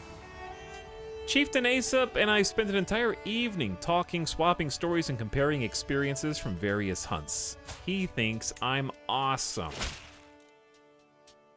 I have arrived in Bam to pay homage to you, my liege. Dude, my spy master is dying. No! 32 intrigue? He's been a god tier spy master. He's on death's door. Show him in at once. Take his 50 gold. Why are you traveling? And you're almost dead. I wait patiently on my throne for the arrival of Amir Faraz, who is soon announced and ushered before me. He kneels in deference as attendants bring forth his gift of coin and precious objects. The oath is taken and scribes record his pledges to serve the Bamid Grand Emirate. Things do not go well. Amir Faraz barely reaches halfway through his sentence before his stammer cuts him short. My pained courtiers watch his valiant attempt to conquer his voice. Your loyalty, not your tongue, is what matters. 100 renown, 50 gold, 150 prestige, back to 6 grandeur. During one of our lessons in my granddaughter Bambina's chambers, I noticed a collection of rocks on a shelf. One of the stones stands out. It is quite rough. But upon closer inspection, there is a deeply red, brilliant hue contained within. You can have it, Bam Bam. Yo, thanks for the gemstone. That was like super nice of you, dude. Now I got 2 cute rocks. Wow, 2 little rocks.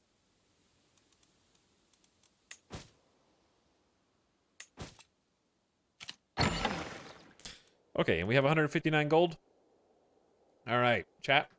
That is where we're going to stop tonight because it is now 11 p.m. Bam, parentheses, vassalize the world. I'd say we're not going to play this again tomorrow. We're going to do some variety, but we're probably just going to do this tomorrow because I don't know what else to play right now. I would love to play some more Satisfactory maybe soon because the update's off of experimental on early access branch, and I'll talk about that some more tomorrow because the video was awesome for their patch notes update. That was a really great video. Highly recommended. Very entertaining. More overproduced than it deserved to be, and very funny. Highly recommend. I'm on the fence about Stellaris. I think if the origin looks fun, then I might try Stellaris. But I am determined in this campaign. I can almost guarantee, that we are going to achieve Iranian independence. Because my level of fame is halfway to exalted. I just have to survive. I'm 53 in good health. Maybe we live long enough to get exalted. And then controlling 30% of the Persian Empire should also be doable. And then we just need 60% of all involved to share Iranian heritage. Which basically means we just gotta mingle.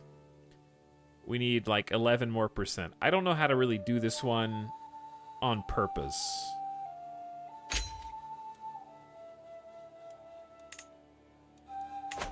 But it seems very doable. Either way, I think this campaign's been going really, really well. We've actually expanded considerably, and now that we have money, guess what we get to do? We get to go to war with Zunbil if we want to conquer an entire duchy in one war. It's easy, because I'm famous enough to do that. The problem is, it's hard for me to justify that when I'm content, and you might say, well, then why are you vassalizing all the other people?